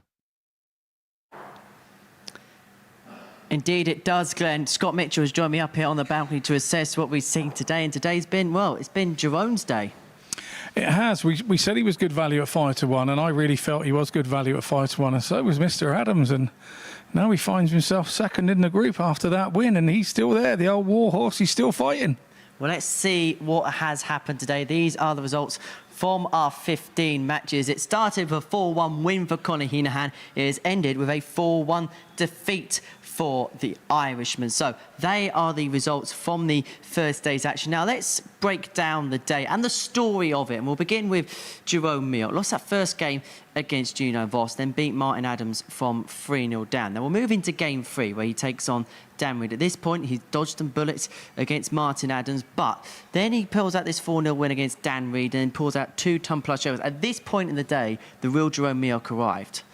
He did, and this is the Jerome Mayock that's playing Euro Tours. He's, you know, we know that first game was tough. You asked him here up on the balcony, how tough was that? And he's got to be feeling for his mate. They've got the same management company, some of the same sponsors.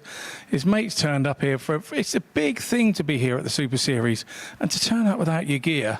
I think the story of the day has been the fact that, you know, Gino Voss has been able to win 3 games, and Jerome just, it was a little banana skin at the start of the day, but he's bossed it from there, really. And then the 4-0 against, let's say, that 4-0 against Conor Heenan, that was a statement performance, because at that point, a lot of people were thinking maybe Conor is the man who's going to dominate the day. And I think that surprised Conor, and I think the reaction to that was the game here against Martin, the last game of the day. Conor's got to go overnight and just think about those last couple of games and just take stock of where he is, come back tomorrow morning, fresh start, fresh feel about it, and he's got Martin first game because the fixtures are all reversed. They do swap over. Let's talk Gino Voss then, because it's been the far from ideal preparation. He's had to get a new set of darts, not pair, of darts, obviously after losing his luggage last night. But to come out of that, winning 3 of your 5 games, we saw some good moments from him as well, a couple of ton-plus finishes in the mix. How do you take stock of that? Because it's such a unique circumstance. I think the only way that I could deal with it as a dart player is going, you know, that's my luck today. I've got to make the best of a bad job. And I think by winning 3 games, he did that. He didn't allow it to get to him. He's not somebody that's been around for 10 minutes. Like, say, he was winning stuff back in the BDO WDF day 2009. So, you know, Gino at his slender age of 33 has a massive amount of experience, and he's had to draw on all of that today to get through what he's got through. I just asked him coming through the practice room, and, you know, has he heard whether his case is here? And he still doesn't believe that it's here. So he may have to go through it all again tomorrow. May have to bow once again the Justin Bradshaw tarts. Right, this is the table following the first day's action here at the Super Series. Jerome Mioch top of the pile on 8 points, but he has got close order in behind. 3 players on 6 points. Conor Heenahan, who at one point was the dominant force in the group, he had a 4-point lead, finds himself 4th in the table, whilst Lewis Gurney and Dan Reed have 1 win from their day. Well, Scott, you're going to be departing us. We're going to see you again on Saturday night. So we've got a couple more days play before that, of course, but who do you expect to be seeing in that final when we speak to you again on Saturday?